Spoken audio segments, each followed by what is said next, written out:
And we are live about 8 minutes later than I wanted to be, but that's okay. Yes, that's right. I'm back in the gym. Figured, why not do two things at once? So, the topic of discussion is Anthony Joshua is ranked number one in heavyweight. Is it deserved? Does he deserve to be? I'm too tall. Hold on. Does he deserve to be the number one ranked heavyweight? Now, I'm a little confused by this top 10 list that the Ring magazine put out because it was missing Tyson Fury. They had Usyk as the champion, Tyson Fury nowhere to be found on the list, and then AJ number one. So I'm a little confused there. I don't know if champions, they don't add on the rankings from 1 to 10 because Usyk just had a C, which means they don't rank them in the top 10. They rank them as a champion. However, again, I will state, it only had Usyk, no Tyson Fury. So that's a little confusing right there because by default, if you're going to run with the fact that Usyk is the champion and not have Tyson Fury on there, I would say that he would have to be number one in front of Joshua. However, if your champions are not ranked, they're just champions, not 1 through 10, then I would say that I can't disagree with AJ being number one. Although he's coming off of 2 losses, who else would you put in next to Anthony Joshua? Deontay Wilder? Deontay Wilder himself is coming off of 2 losses to Tyson Fury. However, I feel the Deontay Wilder losses are worse than Anthony Joshua's losses because he was stopped. Now, that might not be a fair comparison because Deontay Wilder was fighting an actual heavyweight versus a cruiserweight who moved up in rank.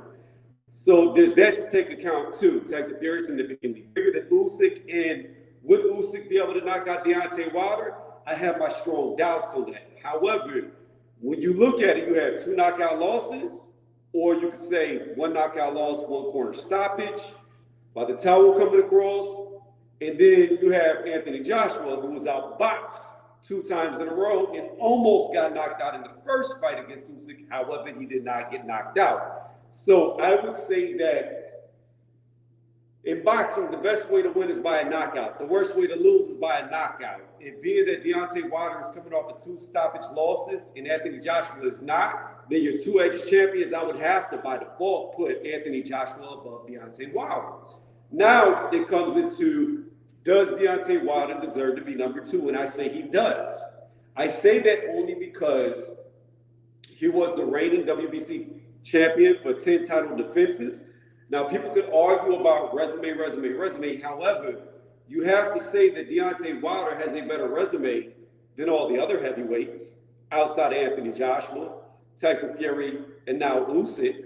So you would have to, by default, put him automatically right behind Anthony Joshua.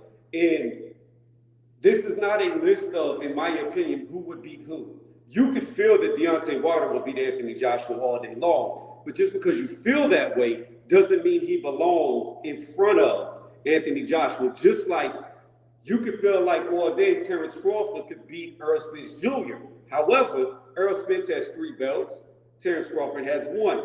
So just because you feel like Terrence Crawford could beat Earl Spence, still the number 1 welterweight would be Earl Spence. I use the same thought process when it comes to these heavyweights in their ranking. Then you've got to look at, yes, AJ does have 1 more loss than Deontay Wilder. Deontay Wilder has 2 losses, 1 draw. AJ now has 3 losses. AJ has lost to 2 different fighters. Wilder's only lost to 1 fighter. So I could understand the argument why people would want to move them around, but I still think, being that AJ was a unified 3-belt champion, 4 if you count the IBO, and it's just Deontay Wilder, while he was a champion, only had 1 belt. So whenever they were both reigning, both undefeated, I had Anthony Joshua higher ranked than Deontay Wilder by default because he had more belts. He beat champion after champion after champion to get his belts. I forget, and it was said to me the other day, and I've already forgot it, but I know he beat Charles Martin, he beat Joseph Parker, and I cannot remember who he beat for the other belt. I cannot for the life of me remember who the 3rd belt came from. I don't want to say Vladimir because Vladimir was coming off of a loss to Tyson Fury. I don't know if there was a vacated belt on the line for that fight. I just, for the life of me, cannot remember who AJ beat to get his third title. He beat, like I said, Charles Martin. That's where he picked up his first belt. He beat Joseph Parker. That's where he picked up another belt. And I have no idea where the third belt came from. Let me go to the chat real fast. What's going on, regulator? The people's champ. The champ is here.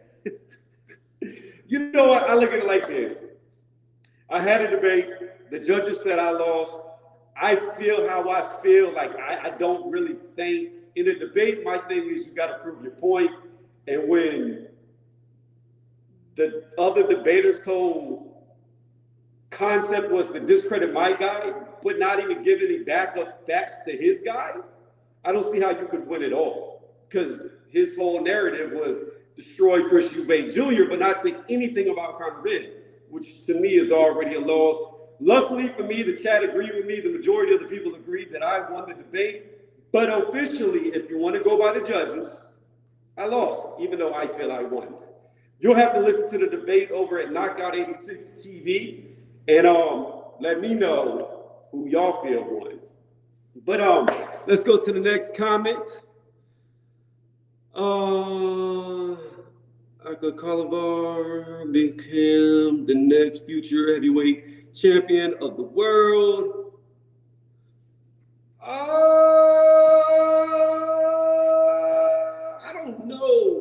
I don't know. Frank Sanchez versus Michael Hunter would be a good boxing match. I don't know what Michael Hunter has left. Michael Hunter has not looked so good in his last fight. To me, Michael Hunter's last great performance was against Povetkin, where many people feel that he won, even though it was a draw. I thought Michael Hunter edged that fight, even though Povetkin started to get to him. But I felt like Michael did enough to win that fight. Outside of that last fight at heavyweight, he's really done nothing. He's looked really bad in his past fights. So I'm thinking that Frank Sanchez would more than likely knock him out. Let me get to this workout while we talk. As people roll on in, like I said, these are all impromptu. Don't really advertise these or give people enough time to see it. That's why you got to hit the notification bell. If you're on the playback, hit the notification bell. Because when we do these lives, they're very sporadic. They're not thought out. They're not timed out. They just happen. So,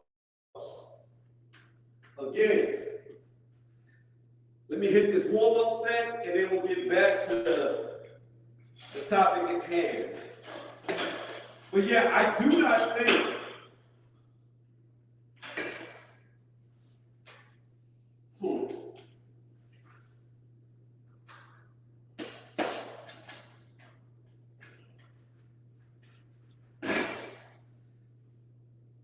why are you stuck?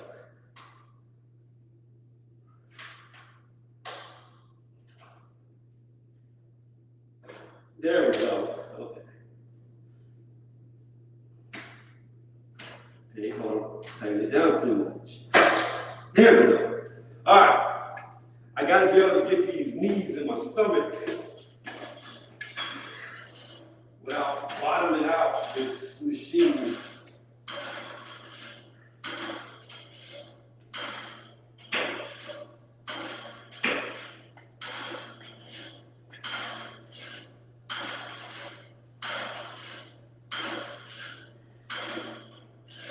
But yeah, I cannot see Michael Hunter beating Frank Sanchez. I think Sanchez would probably catch him on the counterpunch and put him away.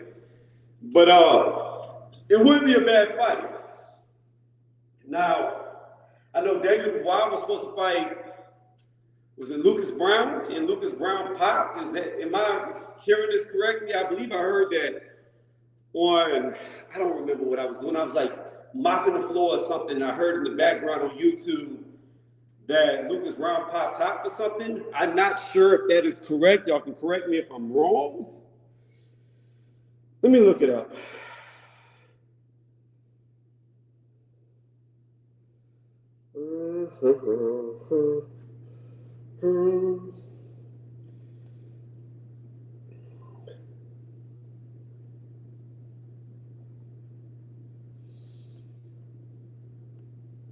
What happened?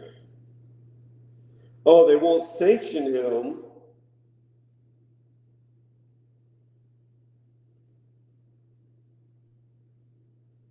Okay, so why will they not sanction him? Decision not sanction.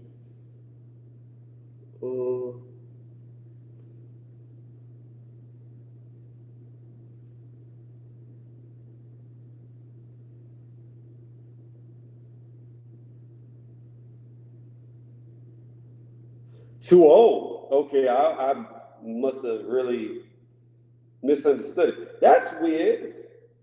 He's 43 years old, and they're saying he's too old to fight Daniel Dubois. I don't agree with that at all. Like, if the dude is still fighting, I don't think 43 is too old. I mean, it's up there. But I mean, we had Shannon Briggs knocking people out left and right.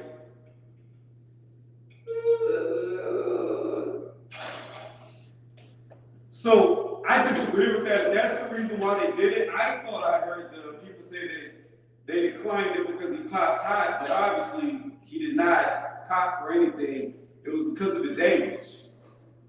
I don't know if I agree with that. How old was Trevor Bryant? That dude looked like he was in his 40s.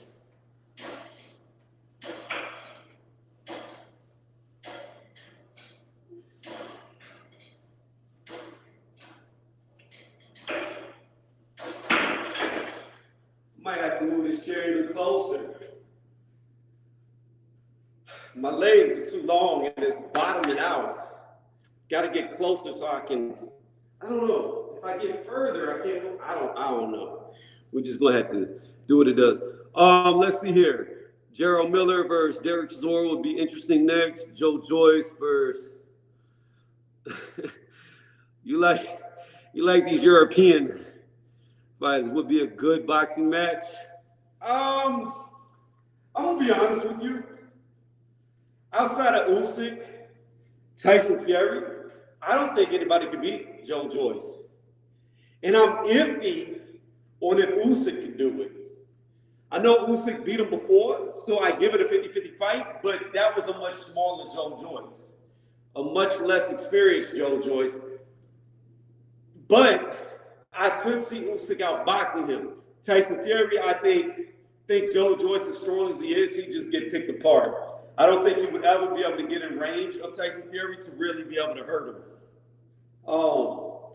He's strong, comes forward, but with Tyson Fury being 6'9" in the reach, I just see Joe Joyce, him being so slow, getting jabbed to pieces, and then holding tight. Ife Ajagba, the Nigerian warrior. So, I like Ajagba, but he is way too methodical.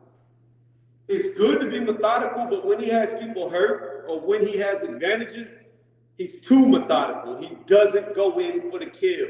He's too slow. Like he just, I don't know what it is. Like he doesn't have that killer instinct like a Deontay Wilder. Like Deontay Wilder hurts you, he's coming at you. Whether it looks sloppy or not, he's coming to knock you out. You're not recovering. Ajagba will hurt you and still back up and jab and back up and stay cautious. And really, truthfully, that's what cost him in the Sanchez fight. He had Sanchez hurt. He dropped him. The referee didn't count it. Sanchez was hurt, and he never really jumped on him to take the advantage, and it went to the scorecard. So while I like Ajagba, Daniel Dubois, I don't really rate him, but he could take a shot because it took many before he quit against Joe Joyce, and he hits hard, and he's constant pressure like a Joe Joyce. So I think Ajagba at this point may be too methodical and may get overwhelmed by Daniel Dubois. As bad as I hate to say it, because I don't really rate Daniel Dubois that high. I don't think he's that good. I just think Ajagba doesn't have enough fire under his ass to beat him, so to say. I just think he's way too methodical. I liked it at first, how he would watch, look, come through, pop, but he just, I don't know what it is. He doesn't smell the blood in the water. And it's cost him. So, and another thing too is like, Ajagba hits hard, but I don't think he hits harder than Joe Joyce. In a day Dubois could absorb all the shots he did from Joe Joyce, I don't see Ajagba being able to one-shot him or put him away quickly.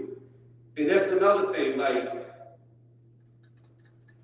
I don't know, like, I just don't know. Ajagba is another guy that's built like Deontay Wilder. Very tall, very lean, doesn't have a lot of weight behind him.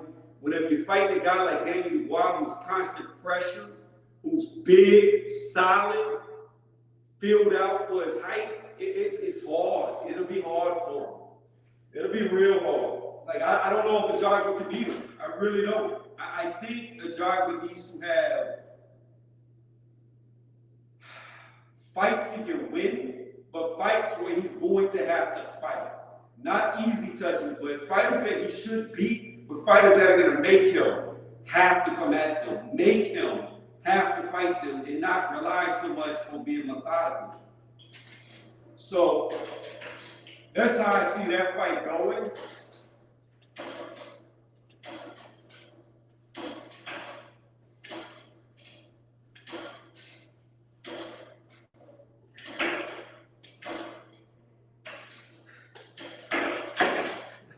Just cannot bring it back far enough.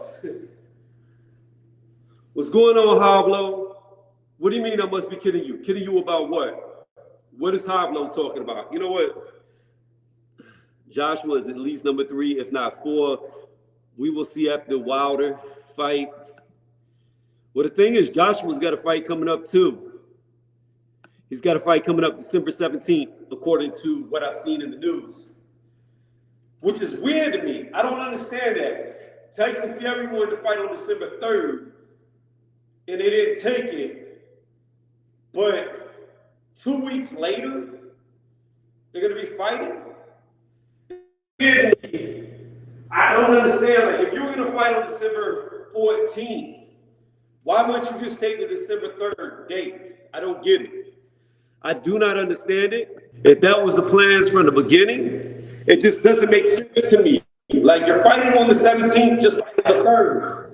Yeah, bro, I gotta say, I'm just tuning in, bro, so I don't know what you've been saying up until now. I just saw the title of the video. Anthony Joshua being ranked number 1 by the Ring magazine. Is that true? Or are you just fucking trolling? No, it's true. Now, let me say this. All right, well, let me just say this. Hold on. Before you go off on your tangent. Usyk's technically number 1 because they have a C by him, which means champion. So I'm thinking that title holders, they don't put in their top 10 rankings. They just list them as champions. That's not true because Pacquiao and Mayweather were both title holders, and they were both in the rankings too. So listen to me. If you go to the website, it has Usyk in the number 1 spot, but he does not have a number 1 by his name. He has a C. Behind him, it has AJ in the number 1 spot, and Tyson Fury's not even on the list. I don't know what's up. God damn, that's fucking a travesty right there. All right? Because there's one guy who's been the champion the longest in the division, and that's Tyson Fury. Usyk came up, he got those 3 belts. Yeah, he has 3 belts, but he's held them for a very short period of time compared to Tyson Fury. So very easily, you got Tyson Fury number 1. Champion, then you got Usyk, or either one could be champion or number 1. But how is AJ going to be number 1? That's not true. Like, it's just not true, bro. And like, they're fucking up, bro. They just want money. They want to exploit their little belt that they have and think that like people are going to fucking buy this shit, bro. They're fucking garbage, bro. This is why people don't listen to the Ring anymore. The Ring used to be a fucking bastion of the fucking sport that people looked at as like the holy Bible of boxing. They need to take that Bible of boxing label off that shit and fucking change it to something else. The bullshit of boxing. Because if you fucking have AJ as your number 1 contender under the Ring magazine, you got to be fucking having your head up your ass. And that's all I'm going to say about it. So, Pablo, let me ask you this, because I went through this before you got on here. Let's just say that I am correct, that the champions, they do not rate in their top 10. Usyk, Then why Tyson, wouldn't Fury be up there? hold on. Let me finish. Let's just say that they have like some weird glitch on their website where they have Usyk listed as a champion, and the only reason why Tyson Fury's not there is for some weird reason, but they're both champions. So let's say they exclude champions from their top 10. What I'm saying is, who would be in front of AJ if not Usyk, Tyson Fury? Bro, I'm telling you that is not the case, Tony. They always have a champion and a number one contender. There's no case where they don't list someone for some fucking glitch. They have the fucking glitch in their fucking minds that they think Tyson Fury shouldn't be listed. That's some goddamn bullshit. I'm gonna show you. I seen it. I looked it up when I saw your title. It says Usyk champion. Then AJ is the number one contender. But is AJ the number one contender? But he just lost real twice fast. in a row. Hablo. Do this. Watch what happens when you click Usyk's name. Click his name and look who comes up. I can't because it'll kick me off your stream. Okay. Well, what I'm telling you is when you click Usyk's name, Tyson Fury's name comes up. It doesn't even show Usyk. It shows Tyson Fury. So that's what I'm saying. Like, there might be some type of weird shit going on where they're both supposed to be labeled. Well, it better be that, because if they're really doing this, if they're really fucking doing this, they're undermining their own fucking credibility to the max, bro. They're killing their own credibility if this is what they're doing. Like, maybe they don't like Tyson Fury because he doesn't fight for, their promotional outfit, but that's not what the ring ratings are supposed to be. They're supposed to be real ratings where, people can go by it and they want to try to act like they're the Bible of boxing. Well, they can't be fucking up like that, bro. Who's working over there? Like, if someone who worked for me did that, they'd be fired. Period. Right. I have no idea who runs their website. What can I tell you? But let's just say, excluding Tyson Fury and Usyk, who would be in front of AJ and why? I would say that you could argue Wilder or Joshua would be that second contender. So if it was me, I would put Fury as the champion, and then I would put Usyk as the number one contender. Or if you want to switch that and put Usyk as the champion and Fury as the contender, fine. But there's no way that AJ is the number one contender. Secondly, I think it's between AJ and Wilder because they're both coming off 2 losses.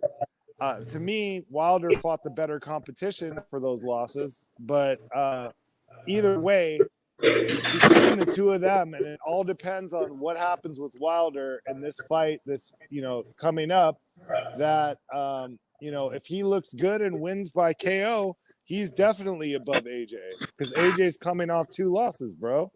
So, right. But done.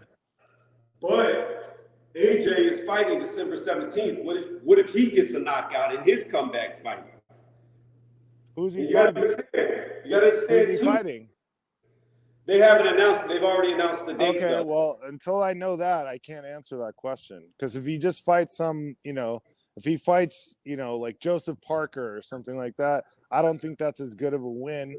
And I don't think he'll take a fight like that. I think he'll take a fight like a Wallin or somebody like that if he doesn't fight. Otto Wallin is a very good fighter. Like, I think he should be higher ranked than what he is. I think Hellenius is a better win than Wallin. I don't know, because Hellenius has been beat by guys like Dillian White. Like, this Hellenius has got. Well, you know how I feel about Dillian White. Don't get me started. Huh? I said, you know how I feel about Dillian White. Don't get me started. But regardless, Dillian White whooped that ass. He beat Hellenius. Whereas Otto Wallin, hold on. Whereas Otto Wallin has only 1 loss, and that's the Tyson Fury. All right, but regardless of that, bro, the Helenius fight is happening first. So if Wilder wins that by knockout, then I would put him definitely above AJ. And not only that, how many fights in a row has Ruiz won? He also beat AJ. Two in a row. So he's up coming off 2 victories. If anything, right now, I'd put him at above AJ. Well, I look at it like this. AJ beat Ruiz more recently than Ruiz beat AJ. Yes, AJ lost to Ruiz, but AJ revenged that loss. He lost to Ruiz and he lost twice to Usyk. So he's got 3 losses. And Ruiz has what? 1? Two. Or 2? Okay, so I got to put at this point I got to put Ruiz above both Wilder and AJ because he's coming off 2 wins. We got to look at it like this. Ruiz lost to Parker, who AJ also beat. So Ruiz lost to Parker and he lost to AJ. So while I do say Ruiz should be ranked up there, he did lose to Parker, who AJ beat, and he did lose to AJ in the rematch. So I don't know. Like, to me, I agree with your original statement that it's between Deontay Wilder and AJ, between the both of them. I would say that I have, because they both coming off 2 losses. However, Wilder is coming off way worse losses. He got stopped and knocked out. AJ lost by decision twice. So he also got knocked out by Ruiz. That's okay. AJ had 3 out of the 4 major titles. Wilder only had 1. When they were both undefeated, I had AJ above Deontay Wilder. Now that they both suffered defeats, because to me, AJ has done more, and they're both coming off of 2 recent losses, and really not even recent for Deontay Wilder because he's been out of the ring for, what, a year? So yeah, but he's about to fight.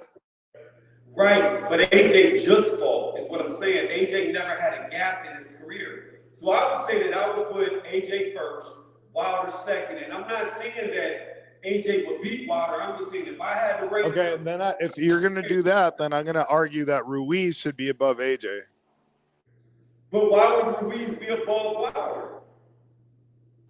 What's that? Huh? Why would what? Why would you put Ruiz above Wilder? I put him above both. At this particular moment in time, I would put him above both. But I'm asking, why would he be greater than Wilder? I mean, yeah, why would Ruiz be greater than Wilder?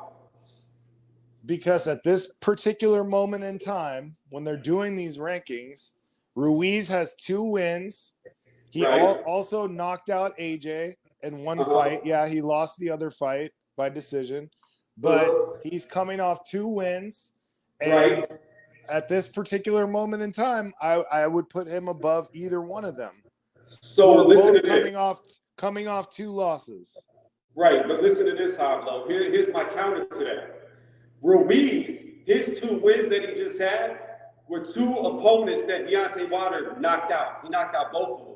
Ruiz struggled with Ariola, got dropped at least twice. I can't remember if it was 3 times or 2 times.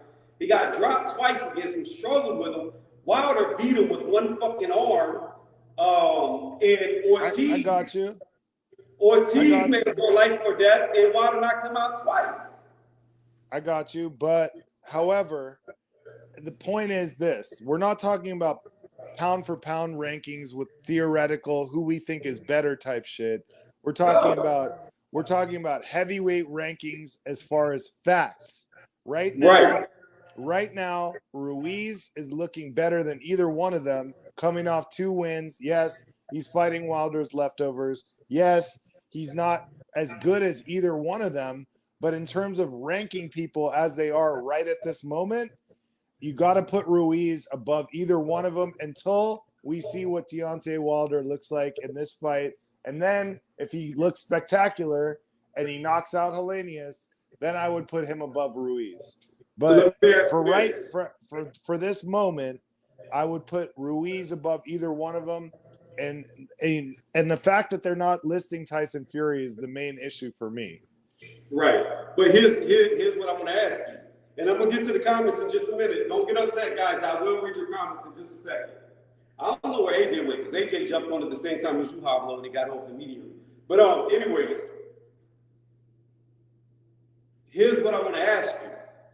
Deontay Wilder, while he is coming off of 2 losses, and while Ruiz is coming off of 2 wins, Ruiz's wins is over a very low-tier opponent, and then Ortiz is a good win because of what he did to Charles Martin. I'll give him that. However, neither one of those guys he beat was the best heavyweight. Potentially. Yeah, but he did beat AJ by KO, and he was the best heavyweight. Let me finish, Pablo. Potentially, Fury may be the greatest heavyweight of this era. Now, because a number 2 guy loses to the number 1 guy who's the greatest of the era, he should automatically fall below a guy who was ranked, who's been beating guys ranked 15, 20, 30, wherever Ariola was, and then beat one top 10 guy. But Wilder lost to the best guy of this era, and that should drop that far. All right, let me rebuttal that. The idea that of what you're saying would all count if we were talking about a pound for pound type ranking that's about who's the best guy in the sport or something like that. What we're talking about right now is the heavyweight rankings as they are at this moment in time. At this moment in time, I don't agree with the fact that Ruiz is a better fighter than AJ or Wilder. I don't think he is. But at this moment in time, you got to go by the wins and losses and where they are right now. And in that case, right now, Ruiz should be ranked above either AJ or Wilder until such a time as one of them has a fight that they win. Like, let me give you a prime example of this, okay? Let's jump weight classes down to lightweight, okay? To give an example, don't move the goalpost, bro. No, I'm not moving the goalposts. I'm giving an exact example, apples to apples. Currently, we have Kambosos, Devin Haney, okay? Kambosos beat the number 1 guy, Teofimo Lopez, who beat Lomachenko, who was the number 1 guy at the time, all right? Kambosos was the number 1 guy. He lost to Devin Haney, thus he's no longer the number 1 guy. He's the number 2 guy. Lomachenko came back and had 2 great wins. Wait. No, he would be number 1, and Devin Haney would be the champion because he's undisputed. Right. I got you. Of course. You can word it any way you want to, but my point is this. Kambosos lost to Devin Haney, who very well may be the best in lightweight. I would not put Kambosos by just alone losing to Devin Haney below Lomachenko, even though Lomachenko is coming off of 2 great wins. He beat Coleman and Nakatani since his loss to Teofimo Lopez. But at the end of the day, I can't put Lomachenko over a guy who lost to the number 1 guy, who already beat the number 1 guy before him. So I don't drop guys way down low because they lose to the other best. It's not dropping him way down low, bro. It's Lomachenko lost to Teofimo Lopez, who then lost to Kambosos, right? No. Then Kambosos fought Devin Haney, lost to Devin Haney. So it's perfect. It's easy. You just have Devin Haney, undisputed. Definitely he's the champion of that division. Next down in line is Kambosos because he beat the guy who beat Loma. And until they fight, you can't rank them above. This isn't pound for pound. This isn't right, but that's my point. You're proving my point. So Lomachenko has 2 great wins. Kambosos is coming off of potentially now 2 losses, okay? Because if he loses to Devin Haney in the rematch, it's no different than what happened as he loses. At such time as he loses, then he will drop down. Yes. I disagree. If Kambosos loses twice to Devin Haney, I still have him rated higher than Lomachenko, even though Lomachenko's coming off 2, soon to be 3 wins with this guy. I don't even know who he is, who's like 16-0. I don't know who he is. That's arguable. That's arguable. I will never try. Who is the guy that you don't know who he is? Because then I could probably tell you more. I think it's Ortiz. Is his last name? I don't remember. Well, that win doesn't count for much because is that guy in the top 10? No. No, he's All not. right. Well, then, He's one of those that's chicken different. farms. That's not apples to apples, Tony. That's apples to But it oranges. is because hold on, it is apples to apples because Nakatani and Richard Coleman were both in the top 10 who Lomachenko just beat. But he's not fighting. Oh God, bro. No, you're missing the point. You're confusing the point. We were talking about heavyweights. Now we're talking about right. No, because it's the same example. There's no difference in Deontay Wilder losing to Tyson Fury twice than there is Kambosos losing to Devin Haney twice. I'm not gonna bump a guy who's not even a career. But he hasn't lost to Devin Haney twice, and he didn't get knocked the fuck out like Deontay Wilder either. Right, but here's my problem. I'm not going to rank a reigning world champion, defending world champion, lower than a guy who's not a champion because he lost to another champion. Even though Tyson Fury didn't have a belt at the time, we all know the 3 belts that Anthony Joshua collected all belong to Tyson Fury. He never lost him in the ring. He was a reigning champion, never lost. He fought Deontay Wilder. Wilder lost to him. I would never rank a guy who lost to a champion, who was a champion as well, lower than some dude who don't even have a belt, regardless. But I think you also have to look at the manner in which someone lost. First of all, Wilder had a draw with Fury, okay, in the first fight. And yes, he got steamrolled in the second fight. But in the third fight, he made it a life and death war. He showed a good side of himself that everybody could see that he had heart. So, that's different to me than just, walking in and getting your ass whooped like he did in the second fight. You know what I'm saying? I got you, but my thing is this. If you are the number 2 guy and you get your ass whooped horribly bad by the number 1 guy, that doesn't mean you're worse than the 3rd, 4th, 5th, or 6th guy. That just means the number 1 guy is the number 1 guy. You see what I'm saying? Like, it doesn't. No, yeah, I see what you're saying, but you just fucked up by saying that, because here we go. You're saying that Anthony Joshua didn't get his ass whooped by the number 3rd, 4th, or 5th guy when he got his ass knocked out by fucking Ruiz, who was a chubby fucking loser. He did, but he regained his titles to take that. He regained his title in a very, odd way. It was almost like when Duran lost to Leonard the second time because he didn't train.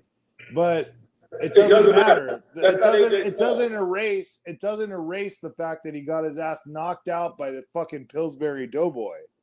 It does, because he showed in the rematch. No, it does not erase that, bro. That is part of history. That was one of the greatest upsets in heavyweight history. It's just like Lennox Lewis. It's just like Lennox Lewis. He got knocked out twice, but he came back in the rematches and showed that Asim Rockman Jr. did not belong in a ring with him. He came back and righted that wrong, just like AJ came back. No, he didn't. No, wrong. Because Hasim Rahman got his ass knocked out by Lennox Lewis, and AJ ran in that fight. But Hasim Rahman Jr. knocked Lewis out first.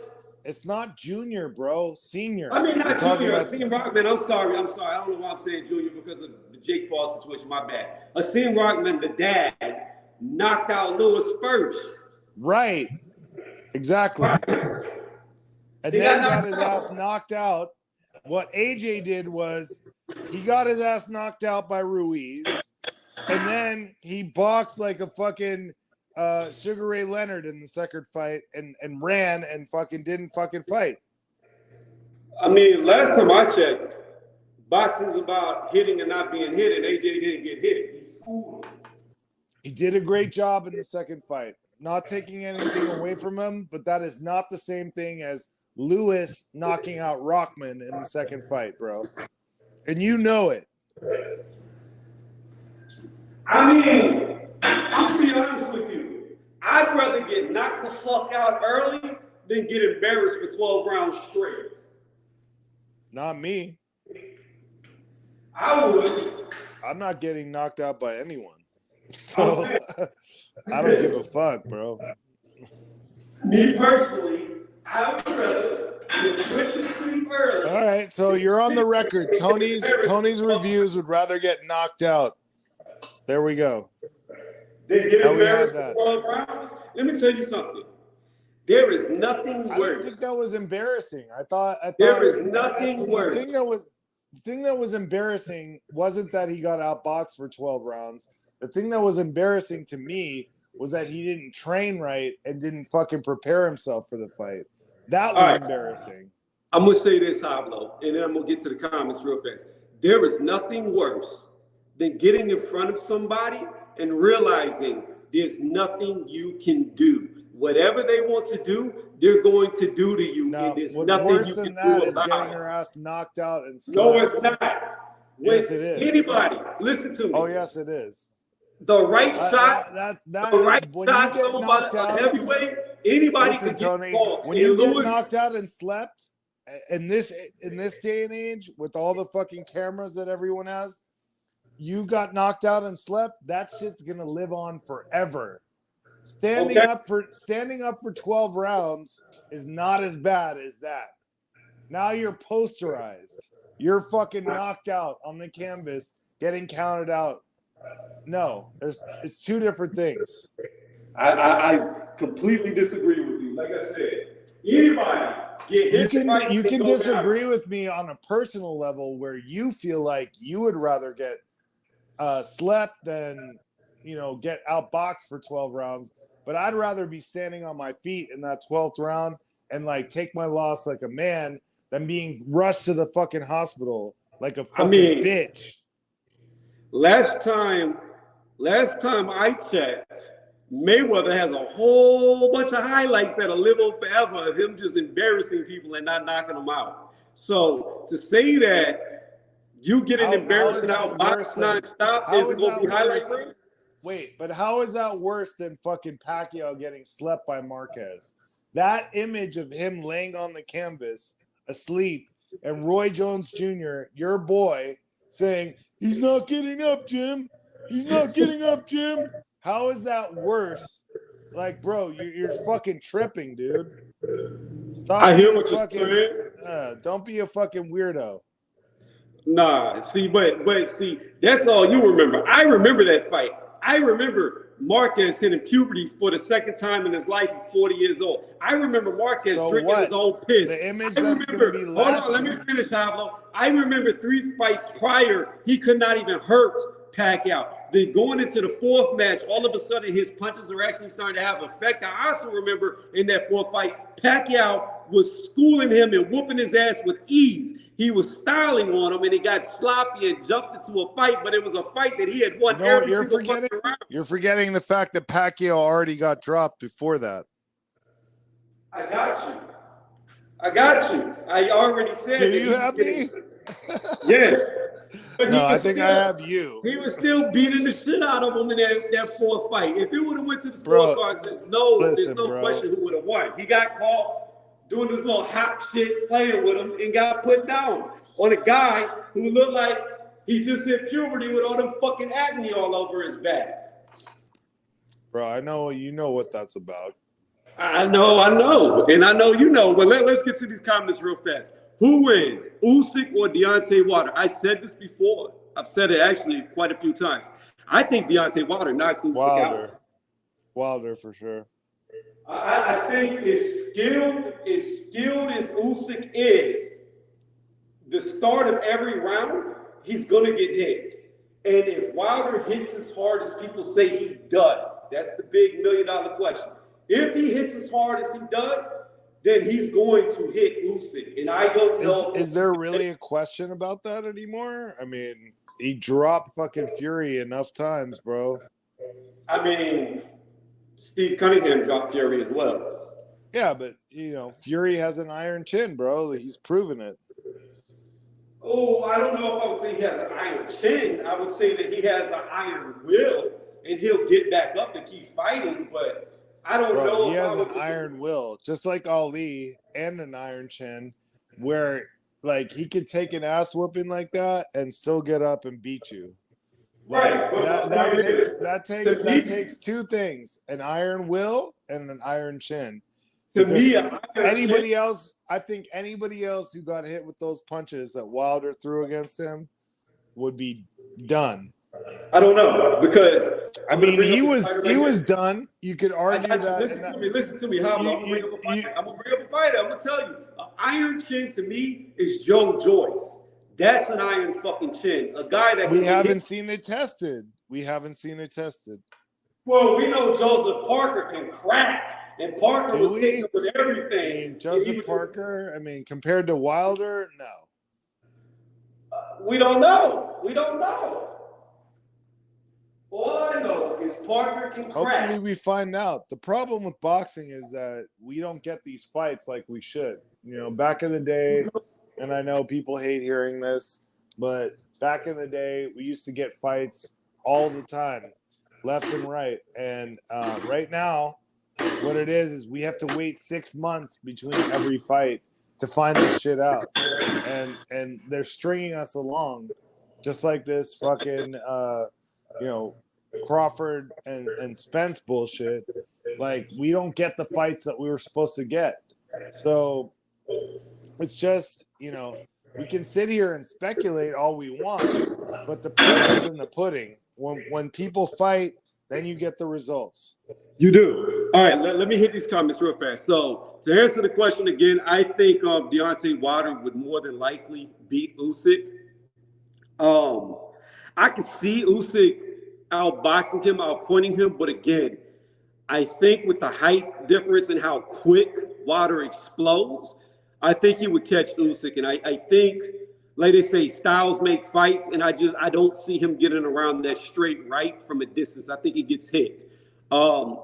In the second AJ fight, I thought his feet had slowed down. I don't think Usyk's as quick as he used to be. I didn't see him using a lot of angles, stepping off the line. He didn't do a lot. I guess he didn't have to do a lot against AJ, but he didn't do all that fancy shit we're used to seeing, and he definitely didn't do it against Chisora when he fought him. So I don't know if he really could get out of the way. Anthony Joshua versus Fury next would be great. Yeah, I wish that would have happened, but Eddie Hearn didn't want it to happen.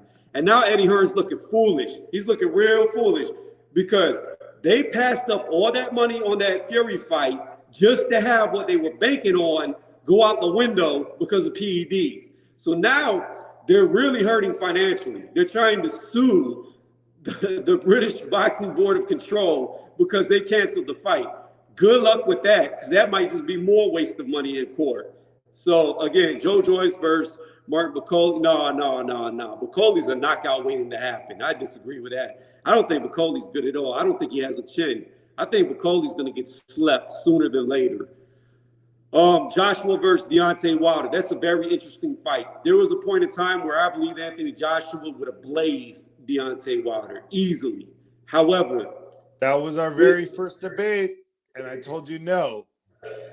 Yeah, and you know what? An AJ with all the confidence in the world that never lost to a fat, chubby guy, I still believe he beats Deontay Wilder. But the AJ today that looks mentally broken, I don't know if he could beat Wilder, especially if he gets in trouble. The same guy then that he is now.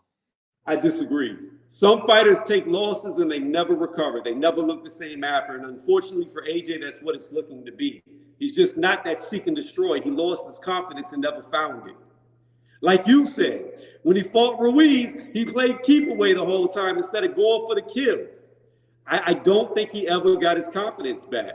So I think that started way before he lost Ruiz to Ruiz. All right, let me see. Antonio Matthews says, if Fury is not listed, then yeah, Joshua is number one behind the champ Usyk. So he agrees that Joshua should be number one ahead of Ruiz, ahead of Wilder. Let me see. Frank Sanchez versus Otto Wallin. Yo, he must be from the UK. That would be an amazing boxing match. Sanchez versus Wallin. Yo, somebody get him on the line to be a matchmaker. That would be a masterpiece, because both those guys are great boxers. Otto Wallin's very good at moving, getting in. Frank Sanchez is very good at counterpunching and fighting off the back foot. Stylistically, that's a great fight. That's a very good fight. It's a very Yo, Tony, I'm gonna jump off and let you address your comments. Thank you for having me on. Talk to you All right, later. man. You know you're welcome anytime. But yeah, that fight right there, that would get me excited. That to me is almost like a title fight because it would be so technically challenging for both guys. For beating Hellenius, what about for beating Hellenius? I'm trying to catch up to these comments. Ruiz, Joe Joyce next? No, it's not next. Who's next for Ruiz is the winner out of Hellenius and Deontay Wilder if Deontay Wilder and Usyk do not fight. Ruiz got schooled 12-0, so I agree he did get schooled. Daniel Wilder, silly Zayn will be fireworks. Yeah, I think Zayn he's too old. He's too slow. He gets tired too fast. He'll lose.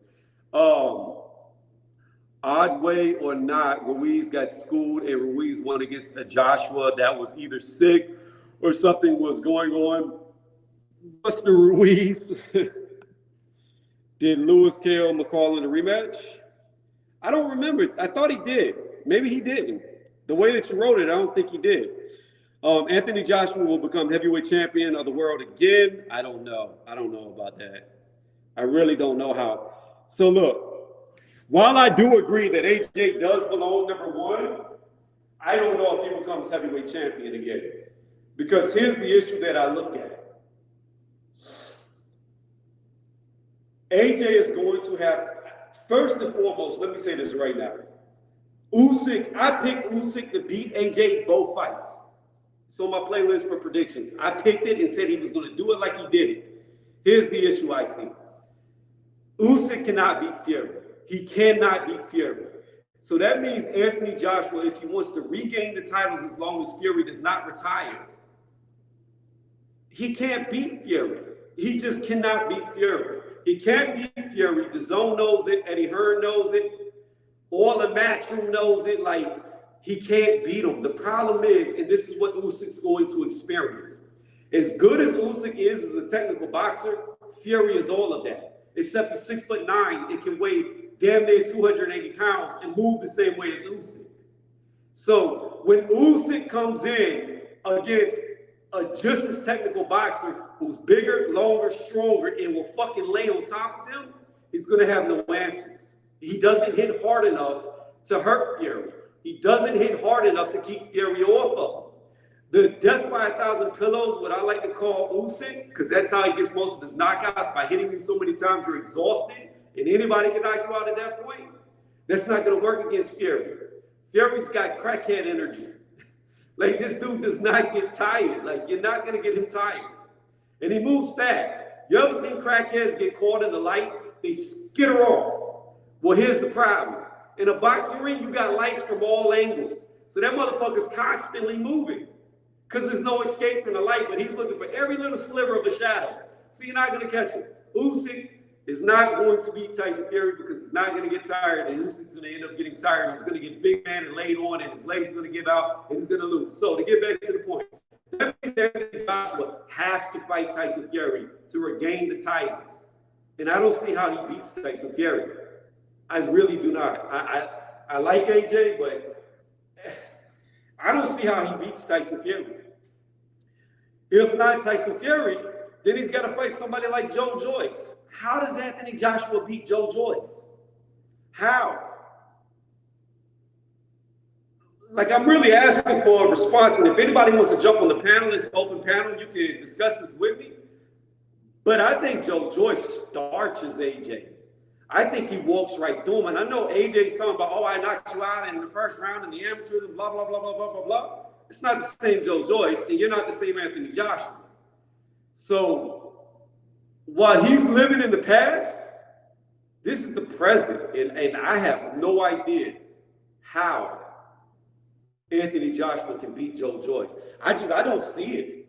I don't see it. So I don't know how AJ gets a title again unless Fury vacates and all the 4 belts are strung out and it's up for grabs for BS fights.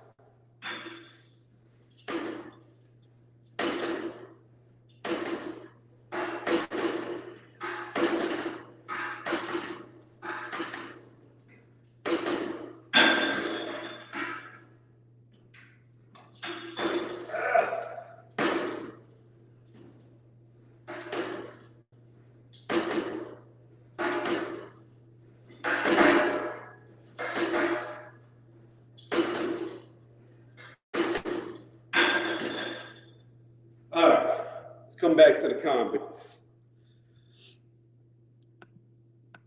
Let me see. Spilka took it 9 rounds, and Spilka ain't in the same state as Usyk when it comes to skills. Usyk good for the last 3. Right, you are correct. Spilka is no Usyk. Usyk is way better than Spilka, but Spilka's much bigger, which means I don't see it. Like Usyk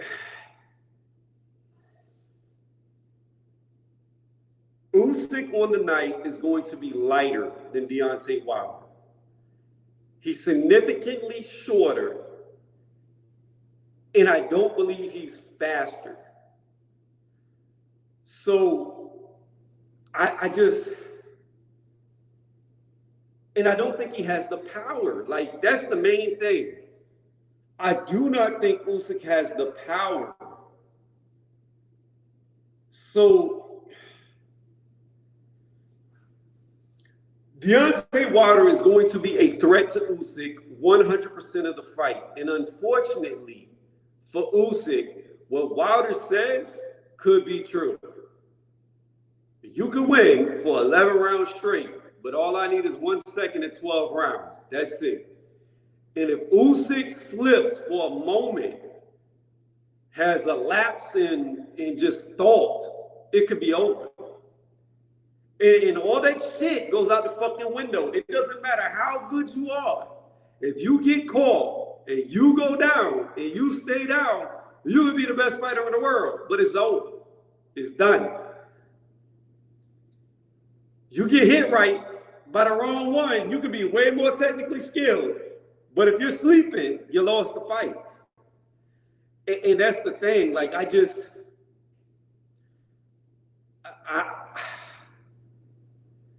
Usyk's got to be perfect for all 12 rounds. And I just don't know if he can do it. Yes, I do believe that there will be times when Wilder would look foolish and Usyk would look great. But once Wilder hits him, that's going to be the $1 million question. Usyk's got a great chin. Don't get me wrong. Granted chin. And maybe I'm wrong. Maybe Usyk can eat the shot and not get hurt by it. But if he can't and he gets hit, it's over. It's over. Garcia versus Ali. Yeah, that would be a hard-hitting fight right there. Bunch of power shots thrown. I'm not huge on Ali, but I think he's decent. I know he's an Olympian. But does Fury have an 800 to 900 punch a fight work rate? Because Usyk does. So here's the problem, Antonio. Here's what the issue is going to be. In order for you to be able to throw that many shots, you've got to be able to throw that many shots.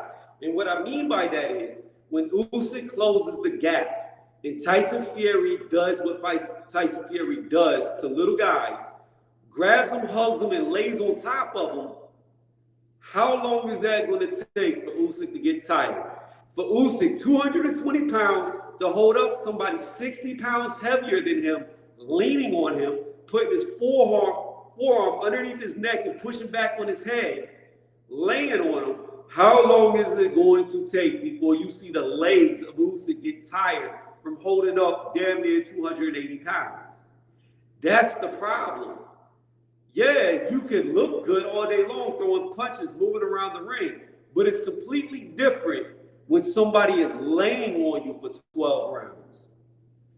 See, Usyk's never experienced that. He's never had to hold up somebody like Tyson Fury. Now, if the referee did what the referee's supposed to do, which they never do with Tyson Fury, they would separate him and tell him, stop holding. This is your first warning. Stop holding. This is your second warning. Then I'm taking a point. And then start taking points off Fury. Then it would be a different fight. But I don't see that happening. I see Usyk eating jabs, finally getting in, Fury grabbing him and laying on him. Referee separate, Fury jab, jab, grabs. Emmanuel Stewart style fighting. Jab, jab, grab, jab, jab, grab, jab, jab, grab. That's all I see happening. And I don't think Usyk's strong enough to keep him off of him. And he sure as hell doesn't pack enough of a punch to do it.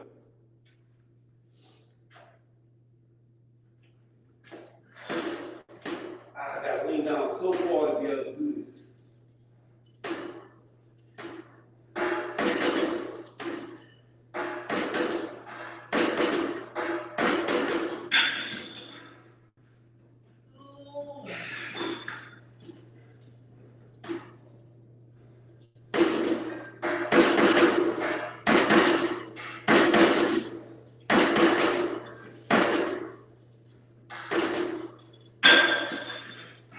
All right, let's come back.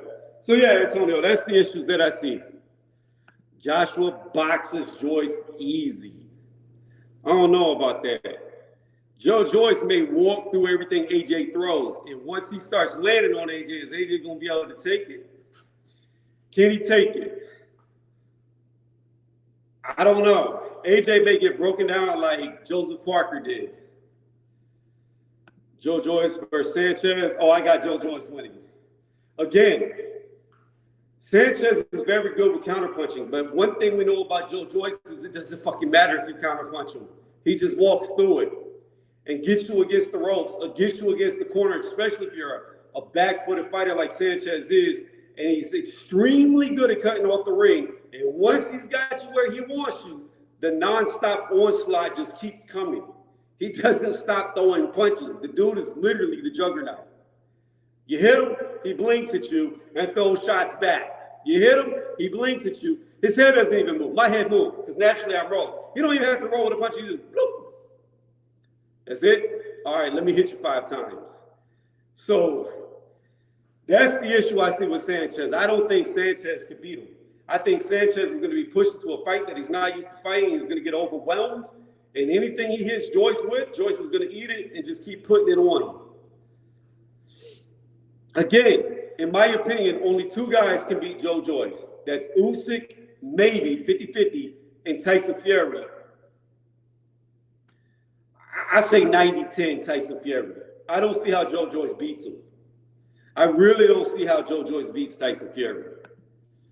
Wilder does have a puncher's chance. Must still be talking about Usyk. Stamina, Sapper must be talking about leaning on top. Usyk versus Sanchez, great technical fight. It is a good technical fight. But I think Usyk's much more technical than Sanchez. I think Usyk wins. Look, in the heavyweight division, there's only 3 fighters I think can beat Usyk. Scratch that, reverse. Let me restate. There's only 2 fighters I believe can beat him and 1 that will beat him. Tyson Fury, I believe, will beat him. I have Joe Joyce 50-50, and Wilder, I believe, is probably like a 60-40 that Wilder will win that fight. Outside of those 3, I think Usyk just schools everybody. He styles on them. I don't think anybody can beat Usyk outside of those 3. Anthony Joshua would have been up there, but we've already seen that Joshua just can't beat him. He cannot beat Usyk. It doesn't matter if they fight 100 times, he's going to lose 100 times. A lot of people say AJ did better in the second fight. I disagree. I thought AJ did better in the first fight. I thought the second fight looked no different tactically than the first fight did. He literally looked like he was doing the same fight plan, standing mid-range and try to outbox the boxer. To me, it was insanity. Like, if you look at Usyk at the end of the first fight, he looked like somebody beat him with a baseball bat. And he actually got hurt a couple of times to the body in the first fight. And if you look at him in the second fight, he looked like he wasn't even in a fight. He was barely marked. He came out practically unscathed. But people like to say AJ did better. I would say the evidence is in the body of work that AJ did to Usyk.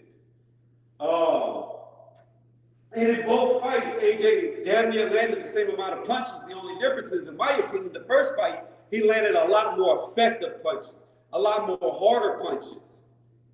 So, statistically, he did the same. He landed slightly more in the second fight than he did the first fight, statistically. However, actually, when you look at the damage that Usyk sustained, by far, AJ did better, in my opinion, in the first fight. By far. Without a question. Him going to Garcia was dumb. He needs to go back to Tony Sims. I've been saying it ever since he lost to Ruiz and came back in the rematch. Whenever he beat Ruiz in the rematch, I was like, he needs to leave Rob McCracken right then. Go back to my playlist, you can see it. Maybe not playlist, but my past videos. You'll see that I've been saying for a very long time he needs to go back to Tony Sims. He needs to.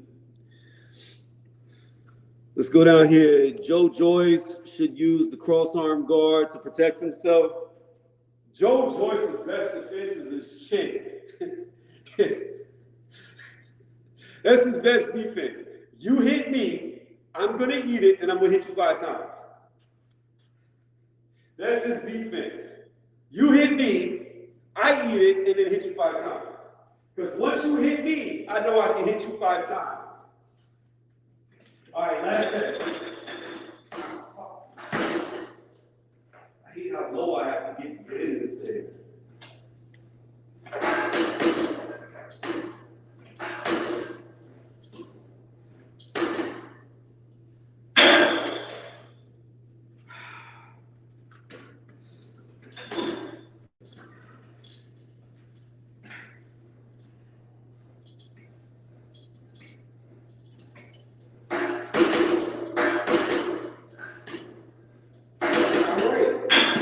That's it for the workout.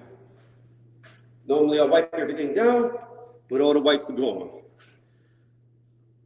Overeem fights, he's still fighting. I didn't think Overeem was good since he got popped on the juice. Like, the last good fight he had was against Lesnar, and then it's just been all getting knocked out from there.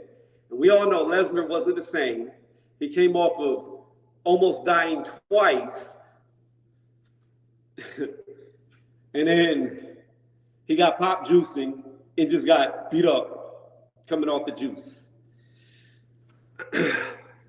But again, I'm going to say this. I don't think anybody in the UFC would have ever beat Brock Lesnar had he not got sick and almost died.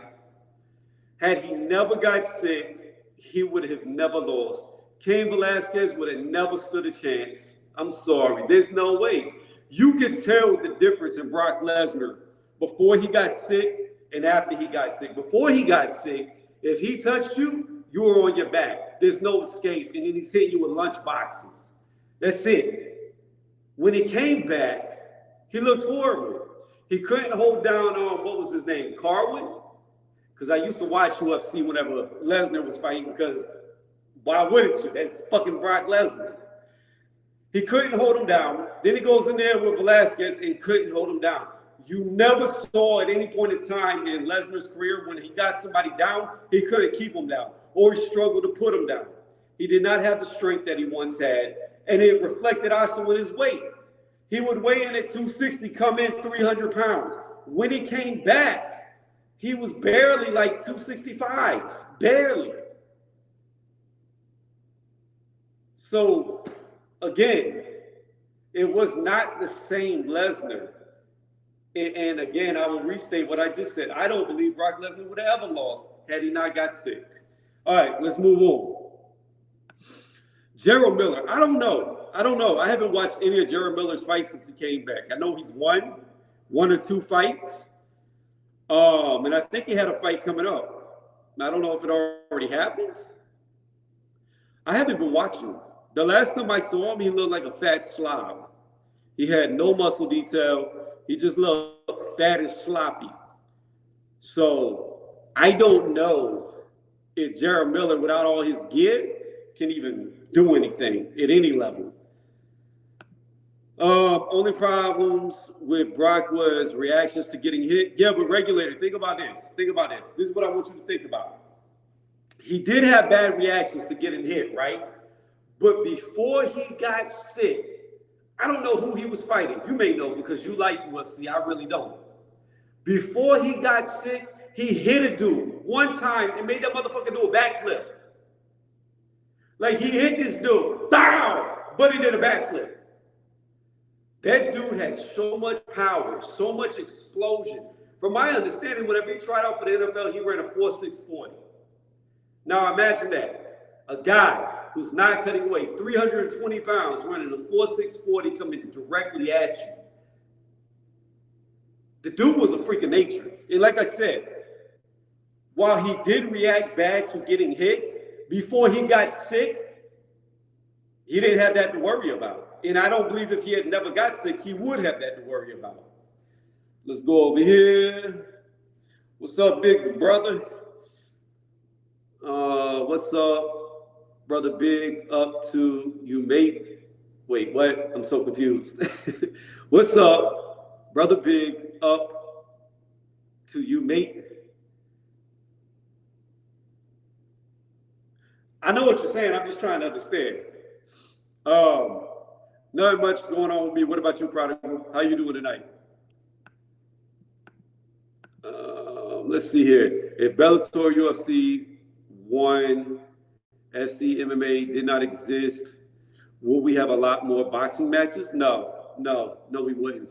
Not at all. And I'm saying that because the people who do MMA don't box. They're not boxers. Most people who go into boxing have an amateur background. And a lot of them, outside of a handful, have a deep amateur background in boxing. Whereas MMA is just some shit where some guy who goes to his local karate class is like, hey, I think I can fight. And then he starts doing MMA in his early to mid 20s. That's the difference.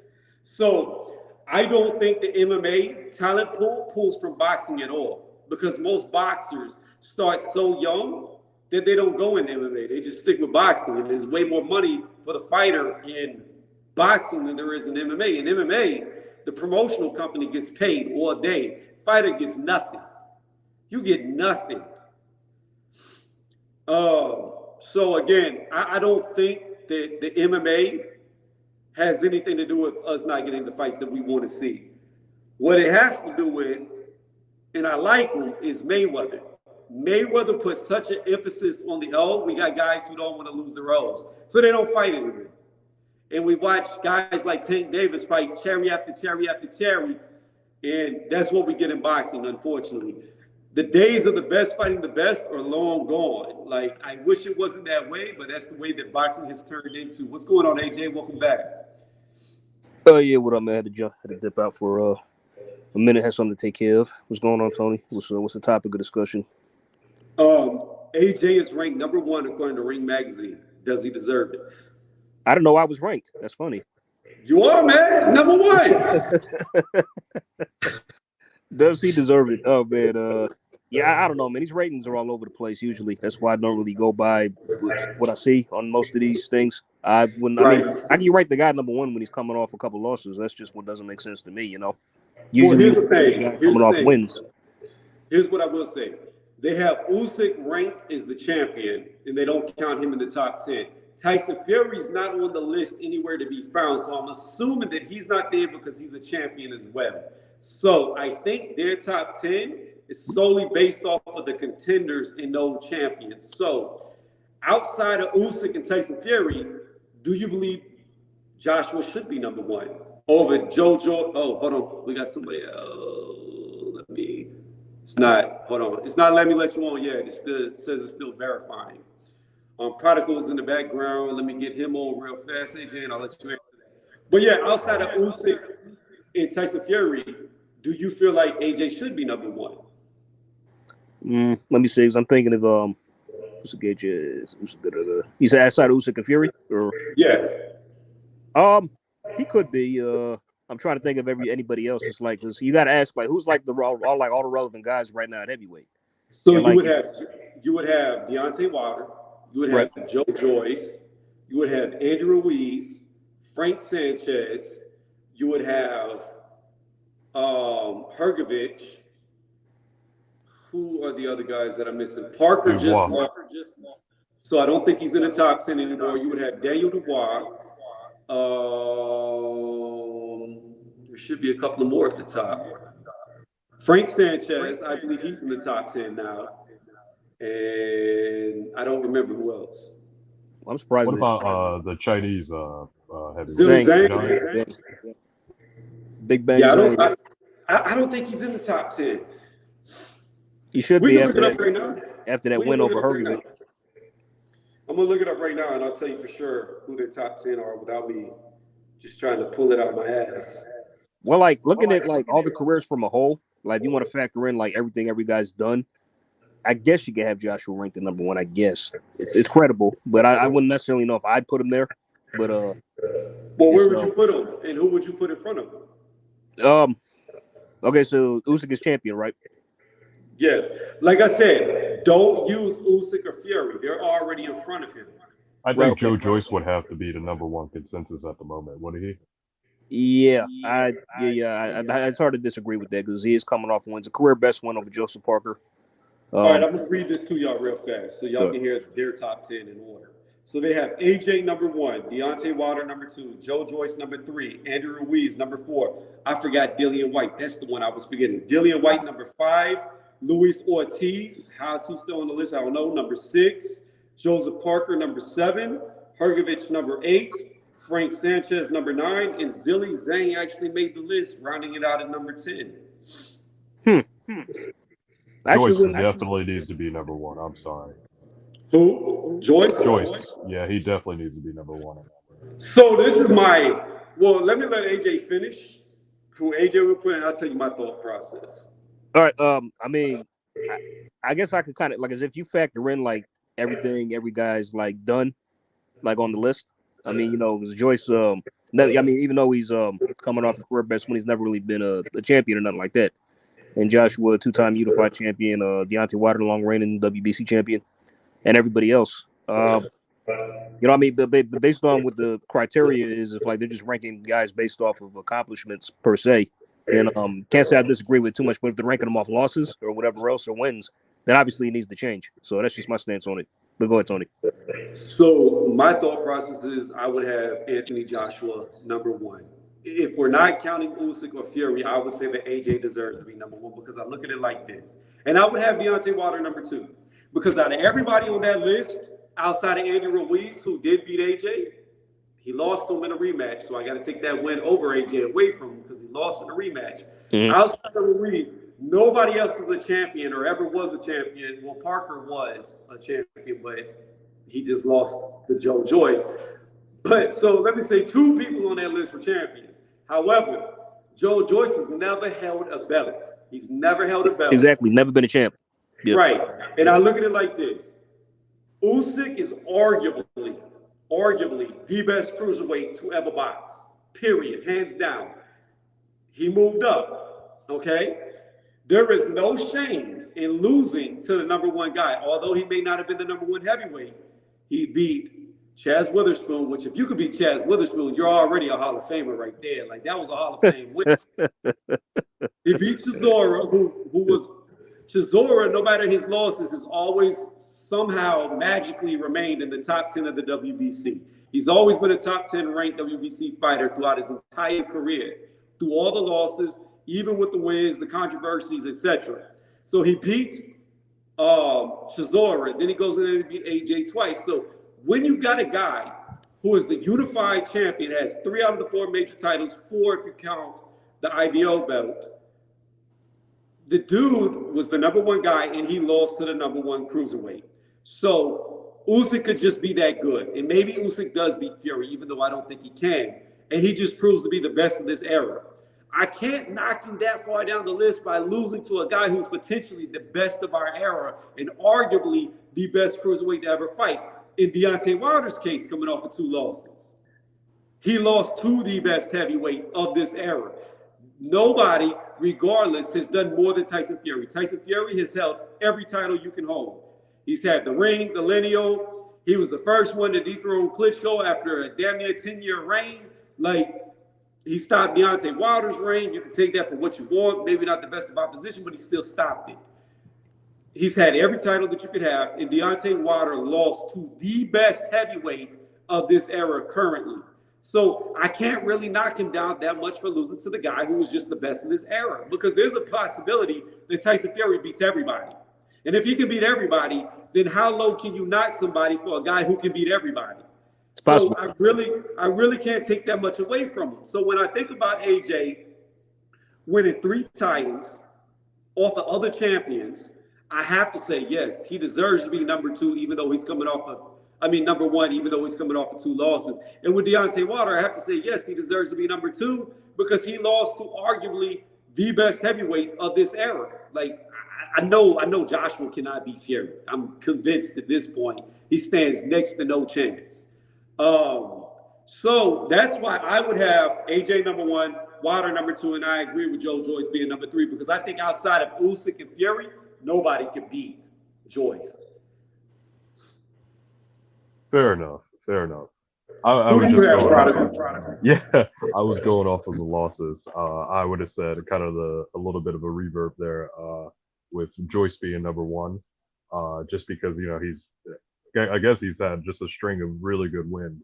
Now that Daniel Dubois is the world champion, and then Usyk being the super duper champion, as I will affectionately call that super belt. I guess in a way he's, he could be the consensus number 1 to me in that regard, based upon just the string of wins.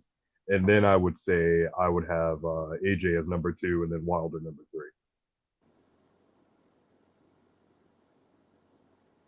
Okay, so no matter how you look at it, you still have AJ in front of Wilder.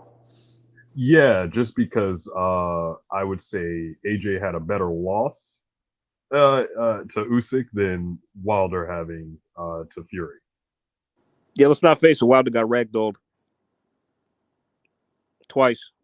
Then AJ just got AJ. He just decisively lost on points. It wasn't like an ass whooping like Wilder took. Right, but hindsight is 50-50, okay? And I'm going to say this. What happens if Usyk gets ran through by Fury? Then does the loss look that bad for Wilder to Fury? Well, no. Because you would if say Tyson Fury can go in there and just do beat what he him, did, smaller man. if Tyson Fury can go in there and do what he did to Wilder to Usyk, then I don't see that happening, more or less, because Usyk just dude's a like a perfect elite level boxer. You know what I mean? So but I just and Tony, I know you think that Usyk is he gets the floor. The Fury's gonna wipe the floor with him when they fight. I just don't. It's just Usyk has a way of, like, every time I count him out, he always proves me wrong. You know what I mean? I thought AJ, he was gonna struggle with AJ. AJ was gonna beat him. I picked against him in the first 2 fights. I was wrong. You know what I mean? I thought at cruiserweight he struggled. He ran through those guys. I was wrong.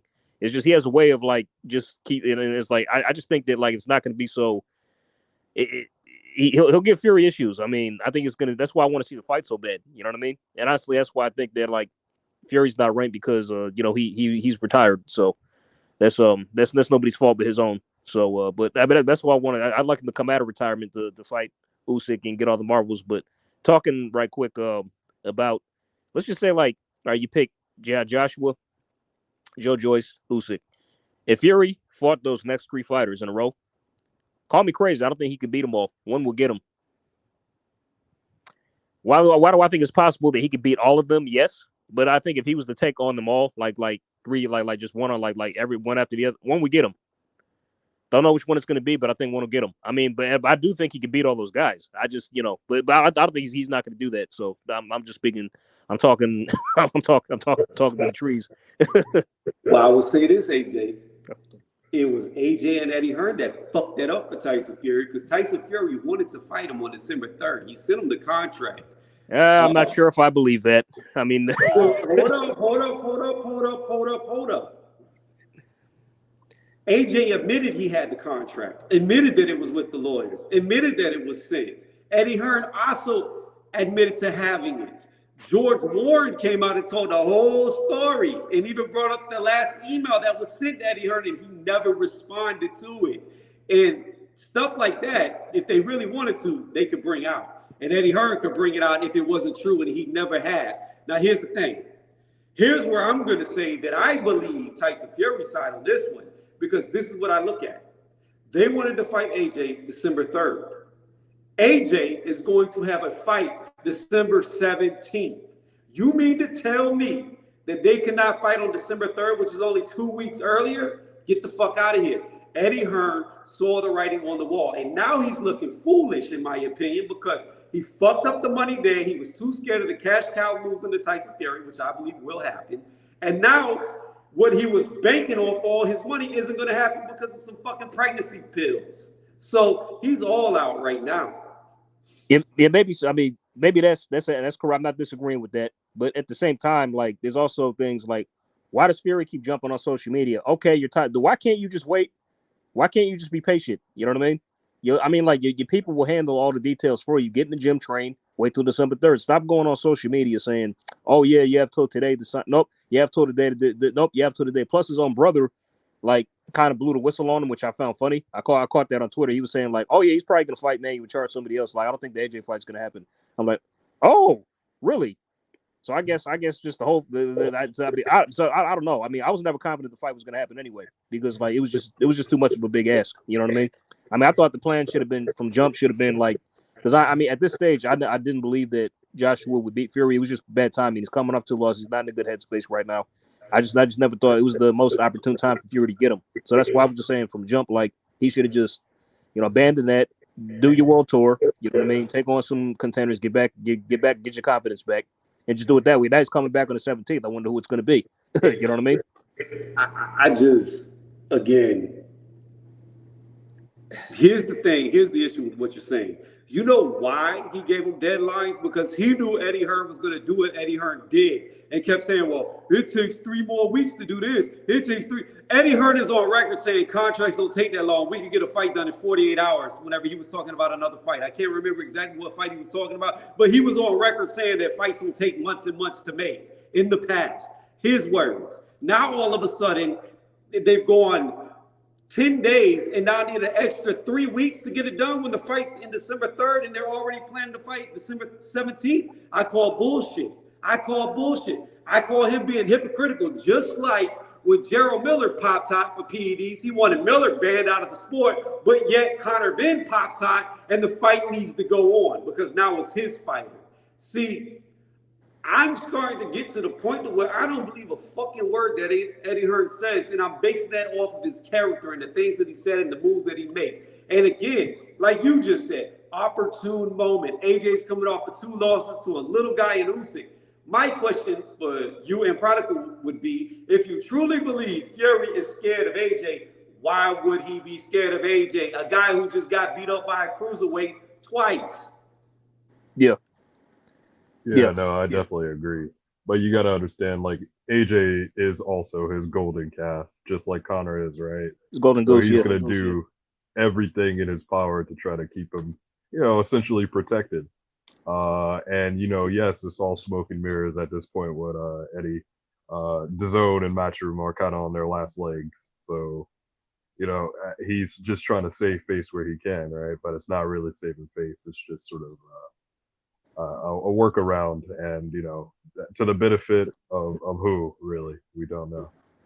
I mean, because Tony, like, I get what you're saying. Like, it's not. I totally disagree. It's just that, like, Fury's got a history. I can't stand the guy. He's got a history of lying. He's a compulsive liar.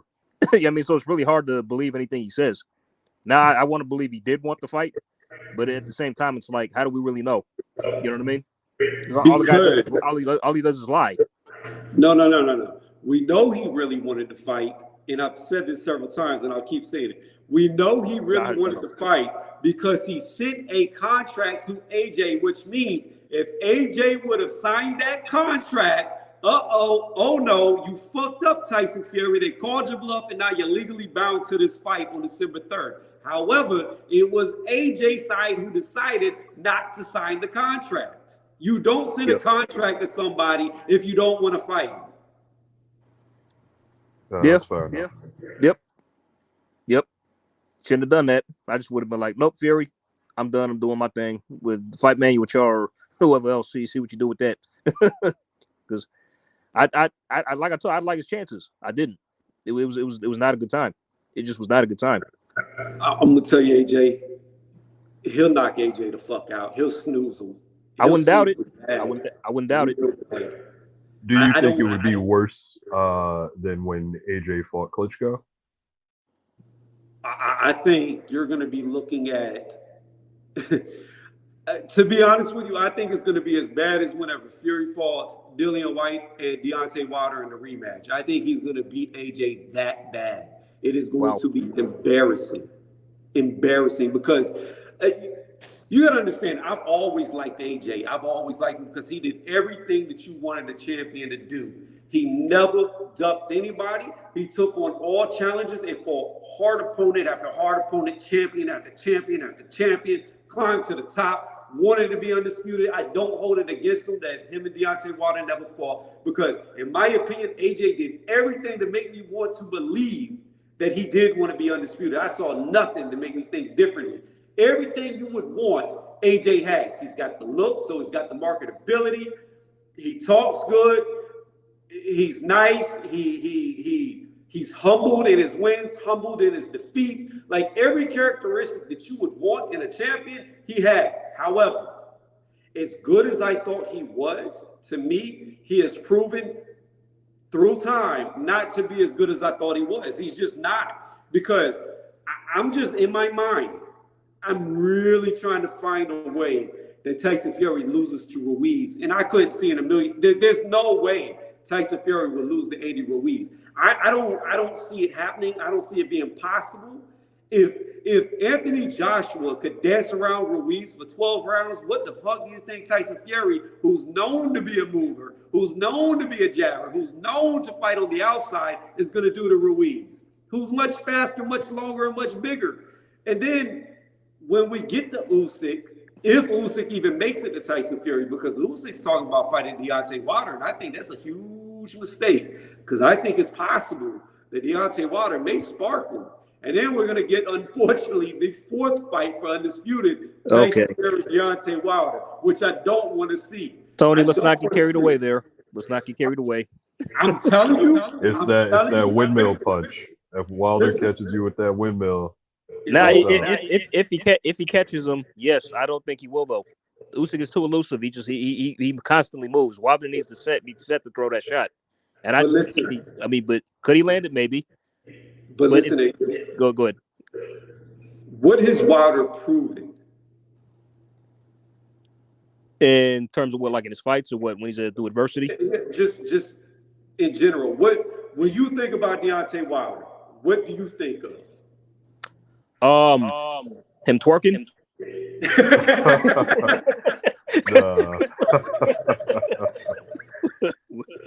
Him wanting to get pregnant. That's also another one that comes to mind. Him kissing a statue. What else, man? Like, but no. Let me get serious. I wish. Okay, I'll say this.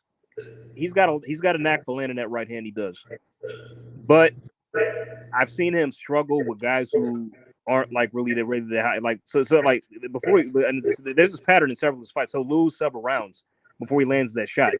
Now he does land it. But I think against a fighter like Usyk, he'll never get that chance. Okay, now let's go with that. You said he struggled in many fights, right? Yes. But what did he show in those struggles? He showed patience, composure. He showed patience, durability, a chin, and heart. He showed that even in – so think about it like this. This is what I want you to think about. Let's flash back to the rematch between Tyson Fury and Deontay Wilder. He was getting beat. No, but listen to me, AJ. Just listen. Stay with me. And Prodigal, you can jump in if you want to, too. Stay with me, though. He was getting beat from pillar to post in that fight. When Breland threw the towel across the ring, Deontay Wilder was throwing a left hook, I believe it was, at the same time. So going forward one fight to the trilogy, Deontay Wilder was getting beat from pillar to post, threw a shot, bow, knocked Fury down. Not once, but twice after getting beat up on. He's very durable. He has a lot of heart, and he's dangerous at all points of the fight. Even when he's on his last leg, he's still dangerous. So, knowing as durable as he is, as good as his chin is, and knowing how dangerous he is against real heavyweights, big heavyweights that weigh 200 and damn near 80 pounds, is Usyk going to be able to hurt him like these bigger men did? And if he cannot, how dangerous is he going to be to Usyk for the 12 rounds of the fight that it more than likely will go? Got you. I mean, but yeah, I will not take that away from him. In those two Fury fights, he did show a lot of determination, a lot of heart. He's like, I mean, yeah, man, and he's dangerous. He is, because he's like a wounded animal. Like, you have him cornered, he'll just land that shot and put you down, as we saw with him dropping Fury twice. Now that second knockdown, now that it was a knock, but I think it was a hit to the back of the head, and I think that went over a lot of people. That might have flew over a lot of people. I mean, but anyway, besides the play, he did. What I'm paying attention to is how he dropped him the first time. Like, that shot just came out of nowhere. Then, like, his Fury kind of like, he didn't know where he was. He just kind of like dived to the canvas when it landed. I'm like, shit. Because I thought, like, because I went to go see the third fight in the theaters, you know, with a friend of mine and my pops, and we was going crazy, man. It was like we was literally watching a real life movie, and like we was going crazy when he landed that shot. Then, like, throughout the point, I thought Fury was gonna get him out of there. He just kept landing shot after shot. Even like one point in one round, he like kind of stopped Wilder on his feet, and like, you know, he punched him into the ropes, but why he just would not go down. You know what I mean? And I'm like, my goodness gracious, what the hell is he gonna have to do to get this guy up out of here? And that's what I'm saying. Even if you go to the first fight that they had a draw, which I thought Tyson Fury won that fight convincingly, even in that 12th round, one lapse of judgment. In the 12th round, when you're your weakest, when you're the most tired, Fury had one lapse of judgment, and he was on the canvas. And at that moment, I looked at my girl, I looked to the side, I said, oh my God, he just got knocked out. I stood up, I'm like, he just got knocked out. And then out of nowhere, Fury came back to life, rejuvenated. However, my point is, if Usyk has one moment that he turns off, that's it. That's true. You're right. I mean, yeah, that's fair. I'm not opposed to seeing the fight at all. I like to see it because I've wanted to see Wilder take on a lot of top guys for a while, and because it's safe to say, because he hasn't, we don't know how good he is. I mean, we don't have a correct read on him because he's fought nothing but just, you know, no, I hate, I don't want to use this term, but just can after can during his title run, late replacement after late replacement, and those guys gave him issues. Well, I will say this. In Wilder's defense, and I agree with you, I want to see him fight more top guys. That's why I'm glad that he did retire. That's why I'm glad he's coming back. Hellenius right now is a top guy. I know he's not in the top 10 that I just read, but with his win over Old Naki. Yeah, he's coming off of 2 wins over Kalnaki, beat his ass. Right. Those are very good wins. So Hellenius is at a high. Even though Hellenius lost to Dillian White, here's the thing that I'm going to say. Tyson Fury beat Dillian White worse than he did Wilder in any 3 of the fights. Yeah, he did. Like, Dillian White went on and laughed for 10 minutes straight about how bad Deontay Wilder got beat up, only to get beat up worse. Now, here's my thing. Dillian White was a certified top 5 heavyweight. And when he got in there with Tyson Fury, he made him look like he didn't even belong in the ring. Dillian White had not one moment. He looked terrible. He looked terrible. Horrible. For whatever reason, he was a shell of himself in there. I've only seen the fight once. That's it. I haven't watched it again. Yeah, I never watched it again. But the thing is, was he a shell of himself, or is Tyson Fury just that good? And if Tyson Fury is just that good, because you got to think about when he fought Klitschko, he beat him with ease. If Fury that was a horrible fight. Hold on. If Fury is just that good to where he's taking these top contenders and making them look foolish, but he could not make Deontay Wilder look foolish, maybe Wilder's a lot better than we think he is. That's my only point. No, Wilder's definitely better than what we think he is. I mean, we keep forgetting, you know, he was not for nothing, an Olympic caliber boxer. You know, being a bronze medalist, you know, that still stands for something. So, you know, he still has amateur pedigree, even though his amateur career wasn't that long. So, you know, there is more style to him than what, you know, we're led to believe. We're more into his power, but definitely, you know, he's a crafty, you know, fighter. He knows what he's doing in there. You know, may not be pretty, may not look well all the time, but you know, he does know what he's doing. I would say in White's case, I feel like Povetkin sort of took his soul with that knockout. And even though he came back and did the same thing to him, that was it. That's when Dillian, that was his apex of his career. Which is what I want to ask you guys. Like, Sorry, we done talking, my man? Yeah, good mate. Okay. If back when in 2019 when how Tyson Fury proposed that him and Dillian fight for the diamond belt, but then he decided he nope, I'm good. I don't want no parts of that. Let's just say that fight had happened. Would you have given Dillian a good chance to beat him? Better chance then. What about you, Tony? Back in Well, 2019. I picked Dillian White to beat Tyson Fury to begin with. So yeah. that was the first prediction I had got wrong. So, I was riding on my high for so long. And then he put that gypsy curse on me. And after I got that one wrong, I got 2 wrong in a row. But I'm going to say this right now, AJ. I do not believe I got the Kambosos pick wrong. I do not believe I was wrong with that prediction. I believe we saw the worst Kambosos you would see in the ring. I believe it was reflected. And this You talk about that? You talk about hold on. This is the fault that I have. When I make a statement ahead of time, I stick with it when I should change it. When I saw Kambosos miss weight for the first time in his career, I should have changed my pick. But this is where my pride comes in. And I was like, nah, fuck it. I'm going to stay with it. Even though all evidence showed Kambosos is not going to do well because he missed weight for the first time. He didn't take him serious. So what I truly believe is my initial pick was not wrong. And going into this rematch, you're going to see the best Kambosos. And he's going to surprise the fuck out of everybody when he goes in there and mollywops Haney. I'm sticking with him. So does that mean you'll take my bet? Like I said, I'm not giving out my legal information. I'm not going to do it. You got a Cash App though? Or where do you live again? I live in Union City, Cali, Bay Area. Oh shit, you too far away. I was gonna say if you near Georgia, we can link up, meet up, and I can pay you cash in person. But I'm saying, like, if you got Cash App, it's like you don't have to share personal information. If you got the Cash App all you got to do is just like type in my username and I type in your username and that's it. We can just send money back and forth. It's linked to you can link it to your bank account. That's it. No personal information has to be shared. Like I don't know none of that. Nah, you still see it because you can see where the funds come from in your bank account, and you can still get the name of the person. You can't. It's all hidden. Like all I got to do is type your name. I'm sending such and such. I'm such and such to your username. I send you the money. That's it. Like the user. I'm telling you it's not. I'm telling you right now. If you Cash App me money, I can get your legal name. Oh yeah, your legal name. Yeah.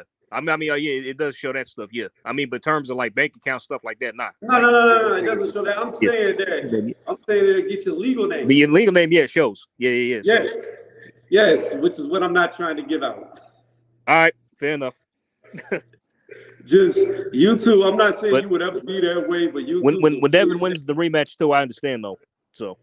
What's that? When Devin wins the rematch, I get it. I understand. Here's another question on that though. How do we feel about the ring title now? Because the whole people getting sort of taken out of the pound for pound list. Or in Haney's case, he's not on the pound for pound list, and he was a ring champion. And then in case with the Clarissa thing that just happened, she just got stripped of her ring title. For apparently not, defending it, but the ring never notified her of defending her titles or whatever. Well, not to mention she would have defended it, but the queen died. I mean, like a year passed since she defended it, right? So that's why they stripped her. But I don't know. Like I don't really care because to me the ring is an imaginary title. Like it doesn't exist. I mean, it's like you don't have to get it to be undisputed.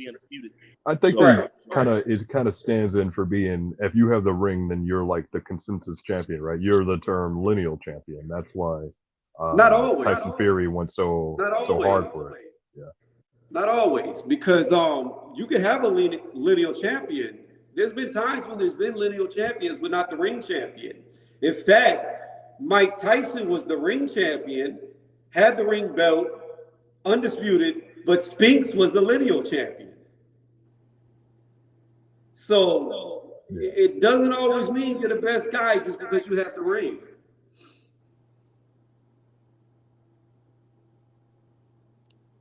Yeah, I really don't. I really don't Fair consider enough.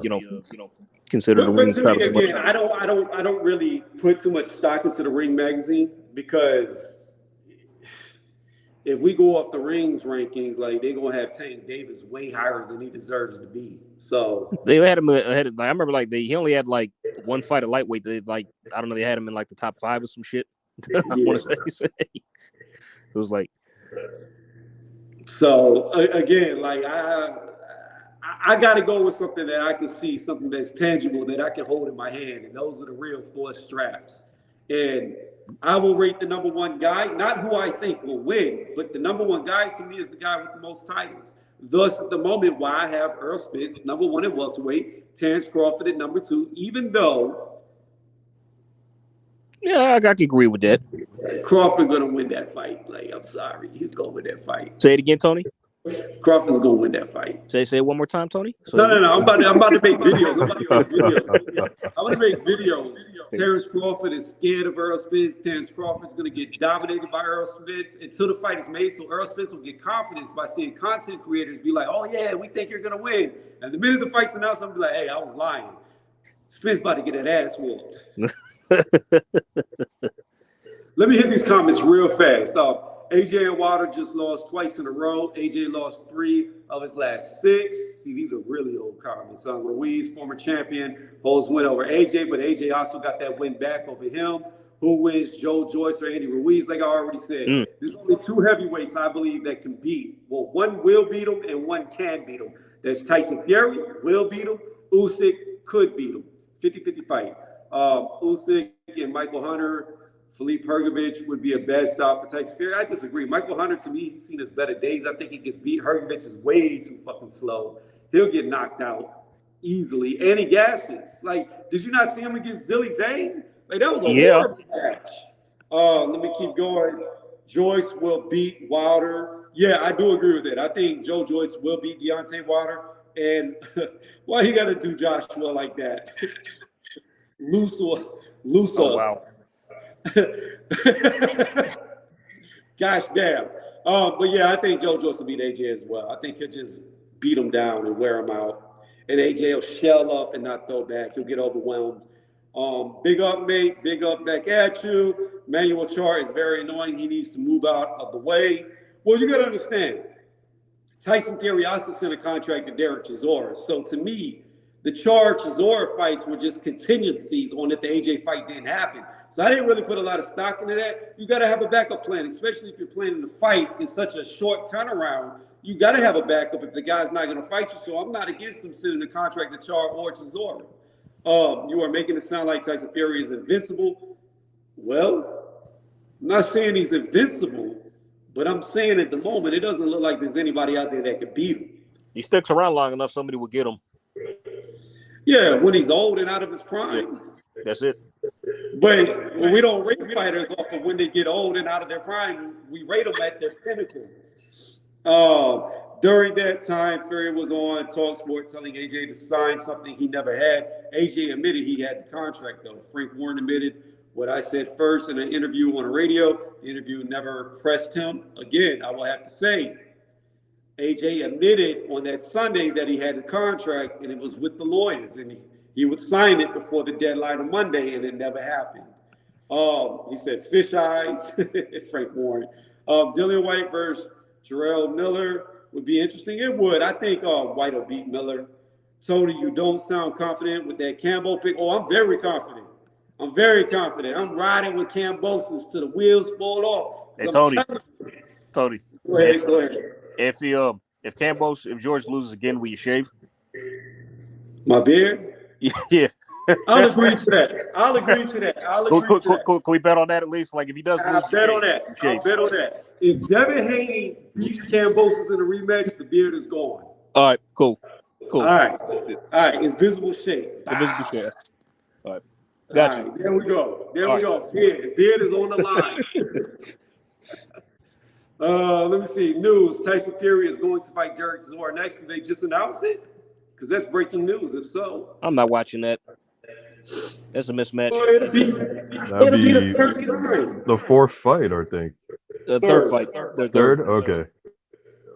Yeah, third. The last time he fought Chisora, he stopped him. You quit on the stool, yeah. But you know, that's what I found funny. That's what I found funny about people before he knocked out Deontay Wilder. People were trying to say Tyson Fury's a soft puncher, and I was telling everybody, no, he's not. No, he's not. Every guy that Tyson Fury has rematched, he's knocked out. In his career, it was only 10 fights he didn't get the knockout in. In 3 of those fights, he had rematches, and he knocked them out in the rematch. So really, there's only been 7 fighters to survive. Yep. That's true. So I mean, like, it's a damning indictment on Wilder saying he has pillows for fists, saying he can't punch. It's like, oh, that's got to be. Now I know why he went into hiding for months afterwards. It's got to be tough. Be saying that shit that you get stopped by the guy. I'm gonna tell you this. I think Deontay Wilder being delusional is the best thing for Deontay Wilder because he has not taken a mental hit like Anthony Joshua has. He really believes all them conspiracies, and for that, I think he's still the same fighter. Oh yeah, I mean, like you can be delusional to an extent, but he just took it to a whole nother level. I Well, think like, that's what makes a fighter, right? You have to have a certain amount of delusion. You do, You know, because- what us normal people would call delusion, but to them, you know, it's just that's who they are, and that's another day because that's how you have to think. I mean, because at the end of the day, top. boxers aren't normal. They're not normal individuals. They're doing something that normal people don't do. Yep.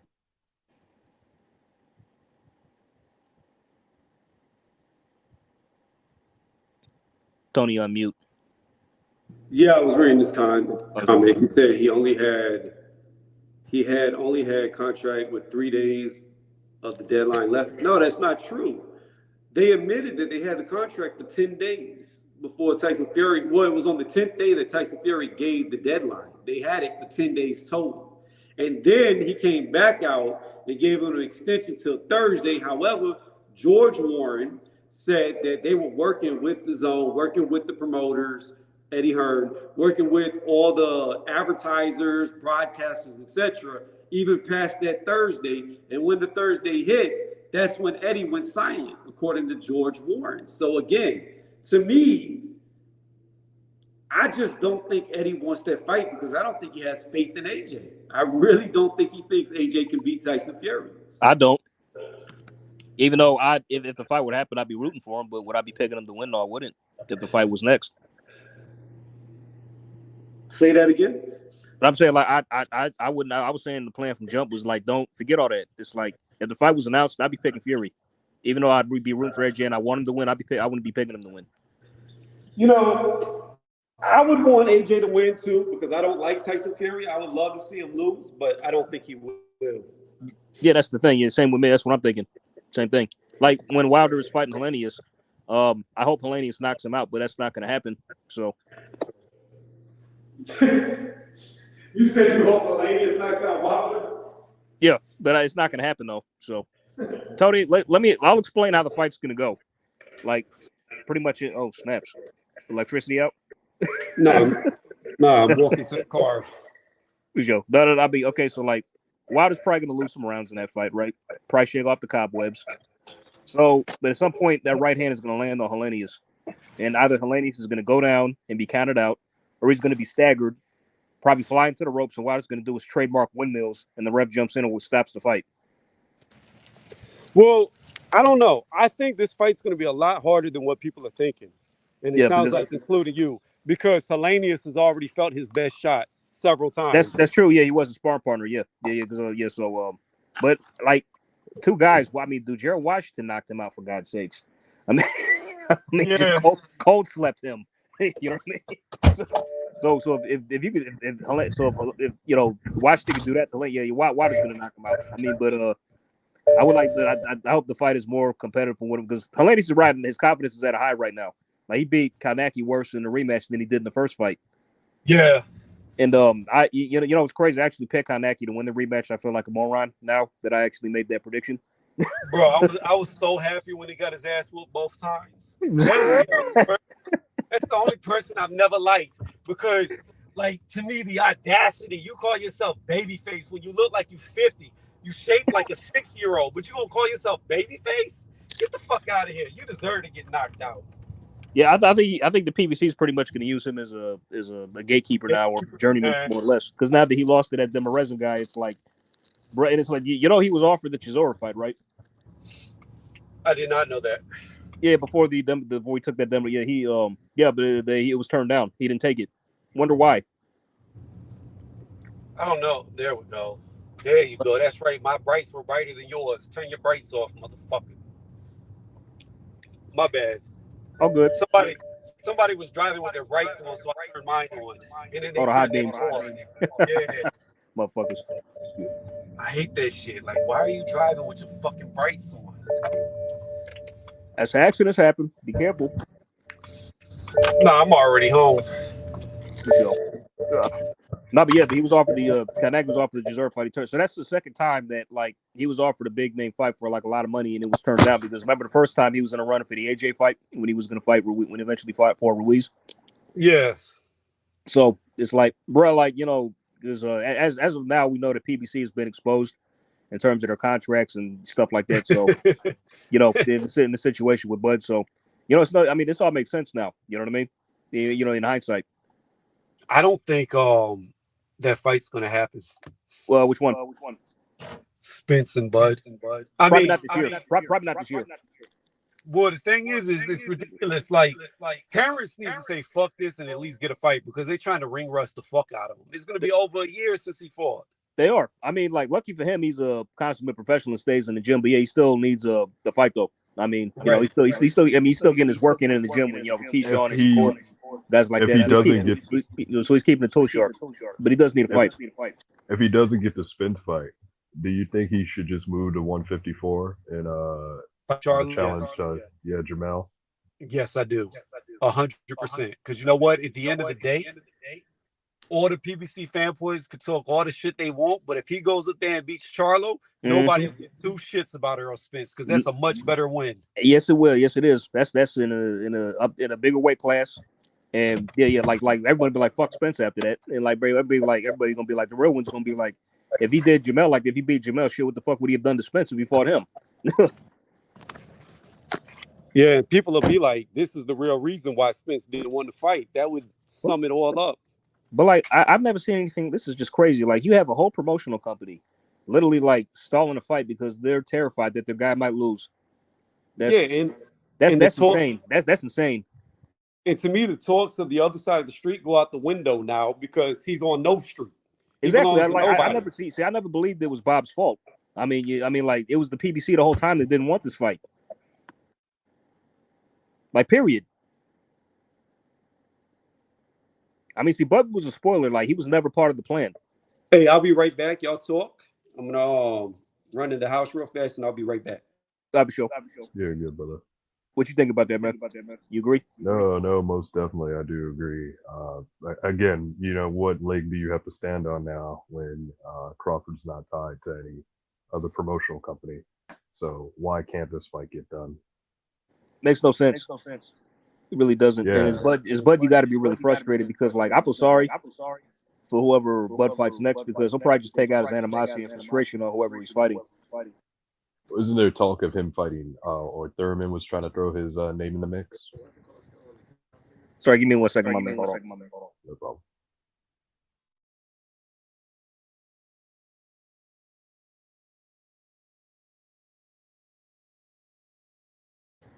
My bad. What were you saying? Sorry about that. You said he was in a runner for another opponent. Wasn't Thurman trying to put his name in the mix? Oh yeah.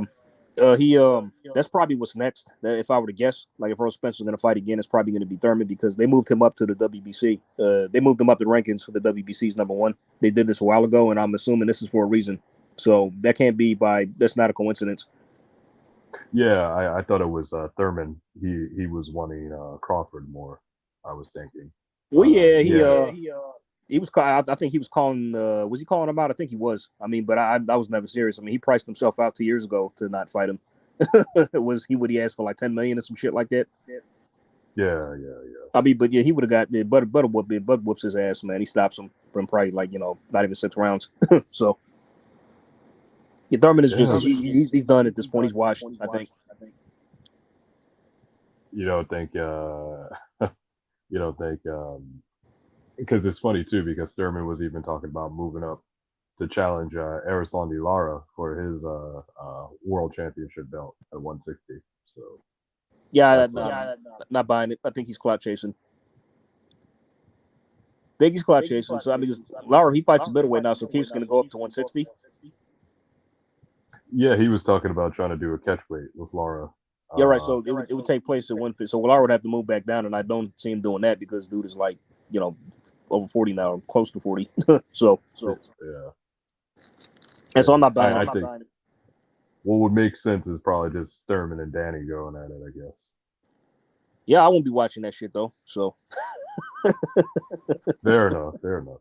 I mean, I mean, like this was because after what was they saying that after Danny beat Benavidez at 154, they were like, talking is like they're seeking refuge to each other because like they don't want to fight nobody else.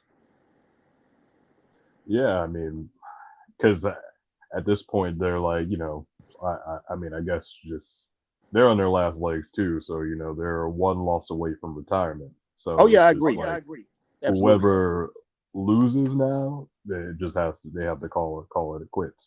Yeah. The career's pretty much done. Yeah, it's a peculiar situation where they find themselves at. Because what are they both 34 now? And you got a bunch of these up and comers. Like he wants nothing to do with Boots. I think Boots would beat the shit out of Keith. Which is sad to say because that's still relatively young for boxing, but for the welterweights, you're becoming like a dinosaur, unfortunately, because there's just so many up and comers now. Yeah, but like these guys aren't active; they don't fight enough. You know what I mean? Yeah, that's true. That's what kind of kills them.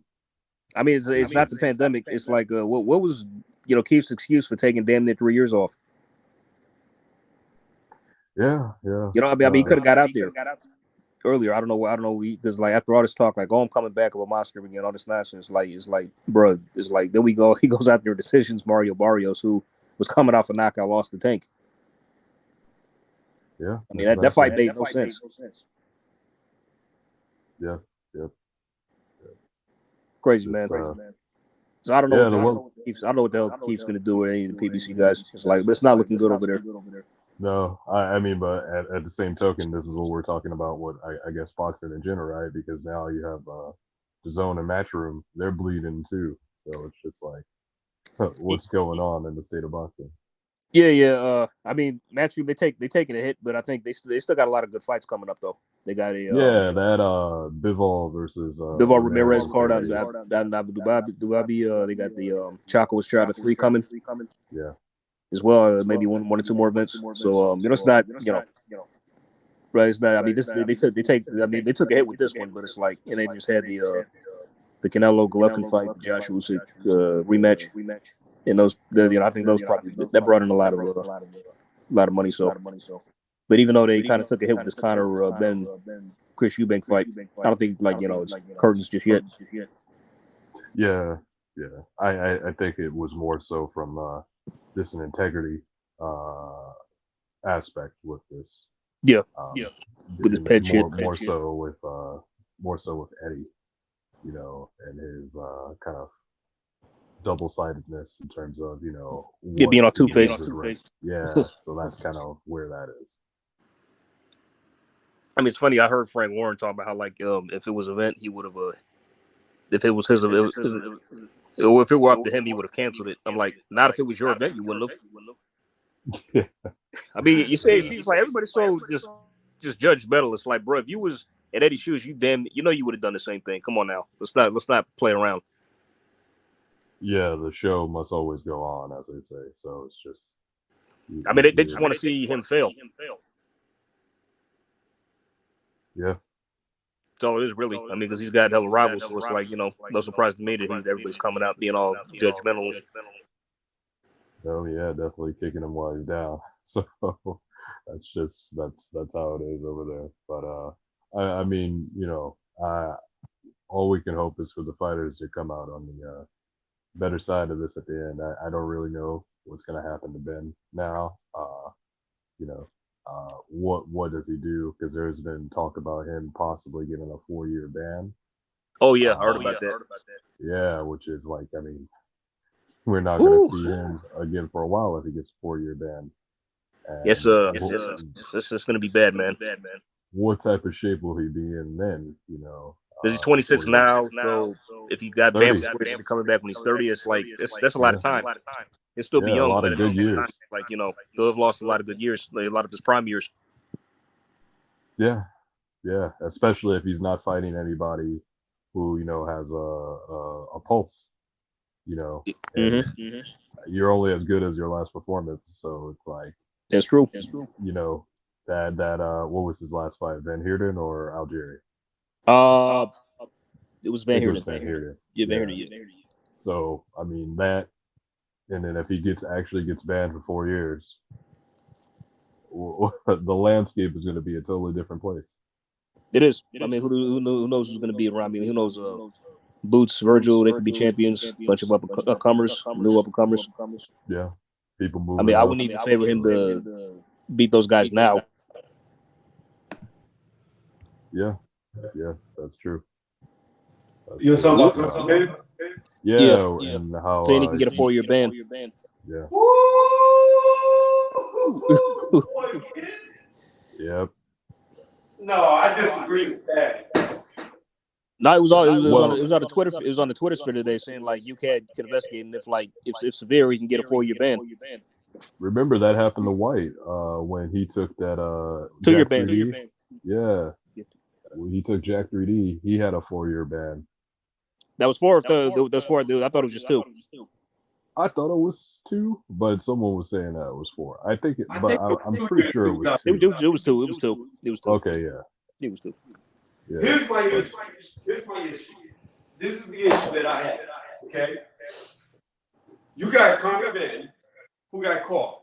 Granted, he deserves to get in trouble in some way, but my issue is you got a guy like Canelo who gets popped for clenbuterol and he gets a slap on the wrist. You got a guy like Oscar Valdez who gets caught with herbal tea and gets a slap on the wrist. Then you get Conor Ben, he gets a 4-year suspension. You get Gerald Miller, who was several times, who got less time. Like I don't agree with the punishment. Like I think they're saying because in Mexico, like it's known fact that yeah. Bullshit. I mean, hey, they say it's a known fact that their meat and stuff is tainted over there, so it's not uncommon for that to be a thing. Listen to me. It's a lie. It's bullshit, and I'm gonna tell you why.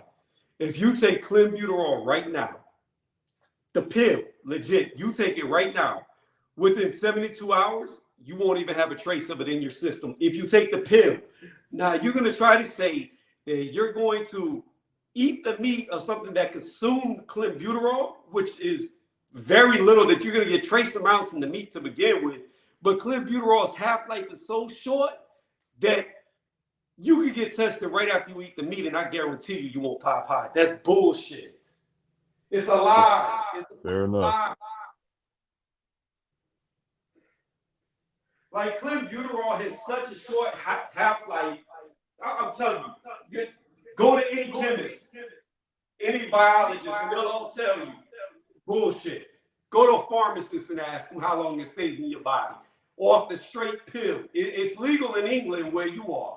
In America, it's illegal because it was like I want to say a 2% chance that you could get a heart murmur. So they made it illegal in the States, but it's still legal in Europe and Mexico for human consumption. It's a bronchodilator. They normally give it to people with asthma. Yeah. But yeah, I call bullshit on that. There's no fucking way. There's no way you're gonna get it from me. And I say allegedly, since people like to flag shit, but to me, my opinion, I don't believe it. With the 4-year ban thing, you don't believe it?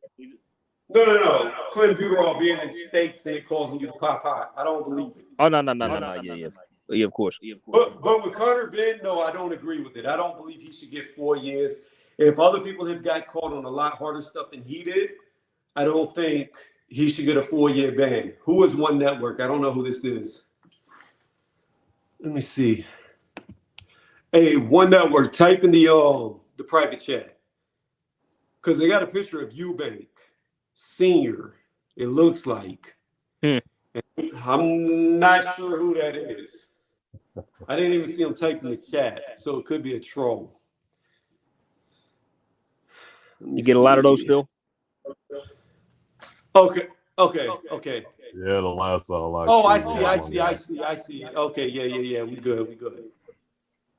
Let's have some parliamentary procedure now, mate. You have to keep in mind that my son was in dire straits.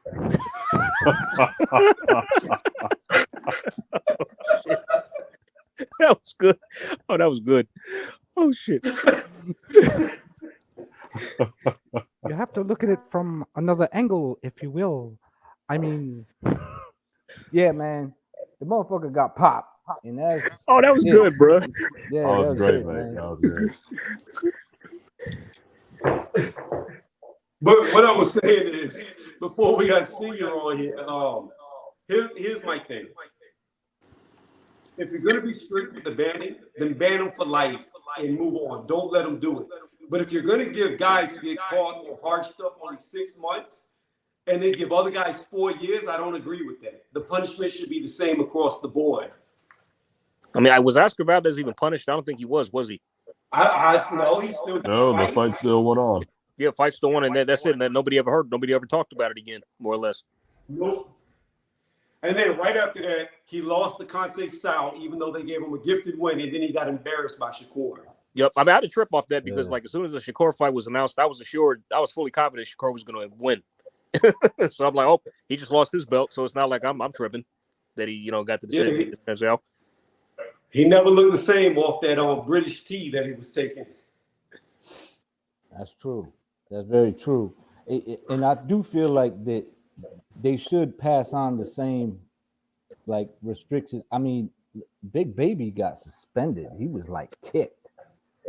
And I'm just like, man, the best way to avoid this is just not to do the shit. You know what I mean? True.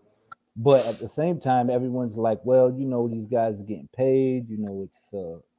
It's everywhere. Everybody's doing it. And I'm like, these are excuses to me. I mean, I get it that things are more accessible, but it doesn't make the shit right. You know what I'm saying? Like, you in there doing serious damage to motherfuckers. You got gloves on. You ain't carrying a bat. You ain't throwing a football.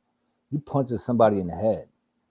And it may not make you punch harder depending on what you're taking.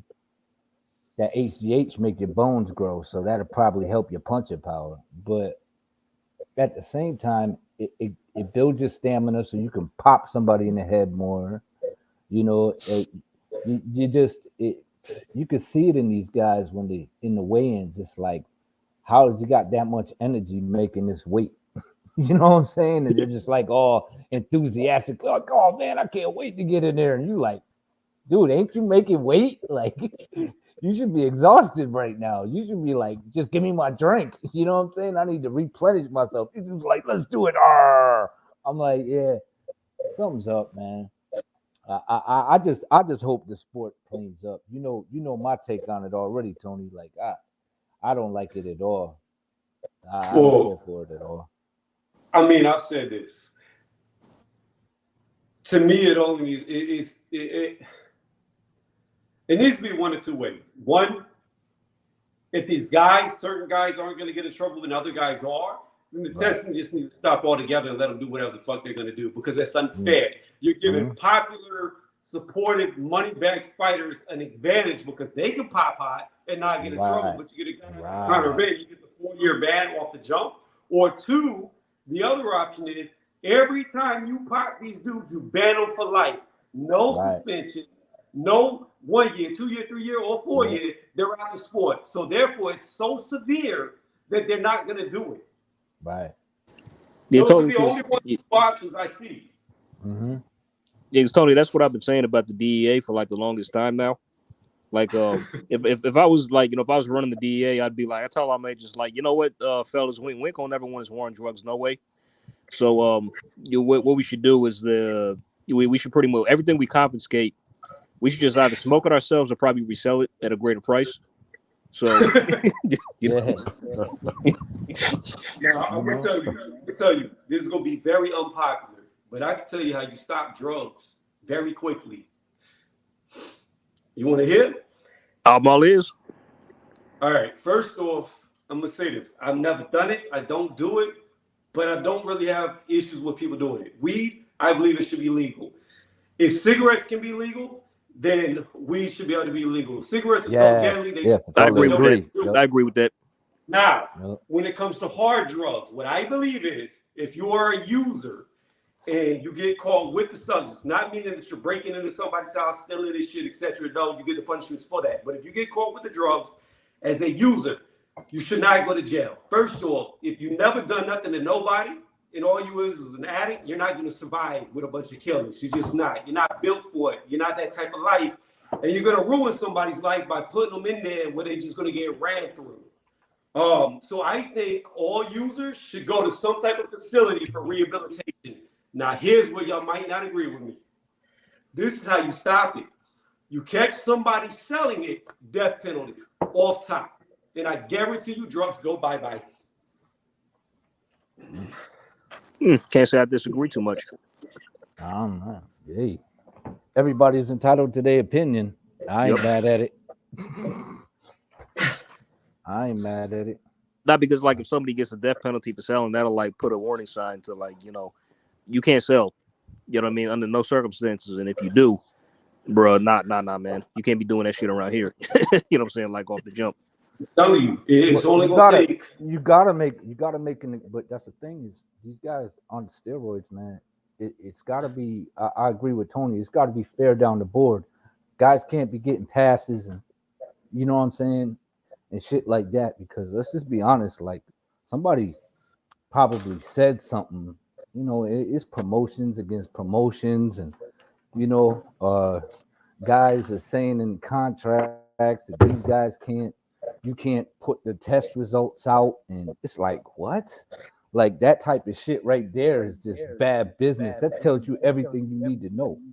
I think as you did your impression earlier, there's some consensus that maybe Senior may have leaked it to like the Daily Mail because they were the ones who, you know, broke the news. So Right. he's not saying that he did at all. This is Mhm. alleged. But you know, maybe there was something of an NDA that maybe somebody had to sign and just, you know, hey, it just Maybe. got Well, it makes sense. Yeah, like why you want the Because- fight called off? Yet all adds up. Yeah. I mean, I've never seen his dad vocal about him not fighting somebody, and he was finding every excuse in the world to try to make the fight not happen. Yo, I just say have a shake league. You know what I mean? Say that Have a shake league. Who's got the best milkshake? League. Fuck it. Like if y'all want to do that shit and y'all want your nuts to shrivel up and you want fucking all types of issues later on in life, but you want to do it for the big bucks, okay, cool. Who got the best steroid league? You know what I'm saying? Yeah, I'd watch that. But when you got people just out here that are trying to do it the right way, that's just a completely unfair playing field, man. Like this dude can, like there was an athlete. I don't know if you guys seen the documentary about the guy who was he was a bicyclist and he was racing and he did he recorded everything about how he performed without the shit and then decided to try it and then made it in like the top 10 when he started taking the shit. But he documented everything.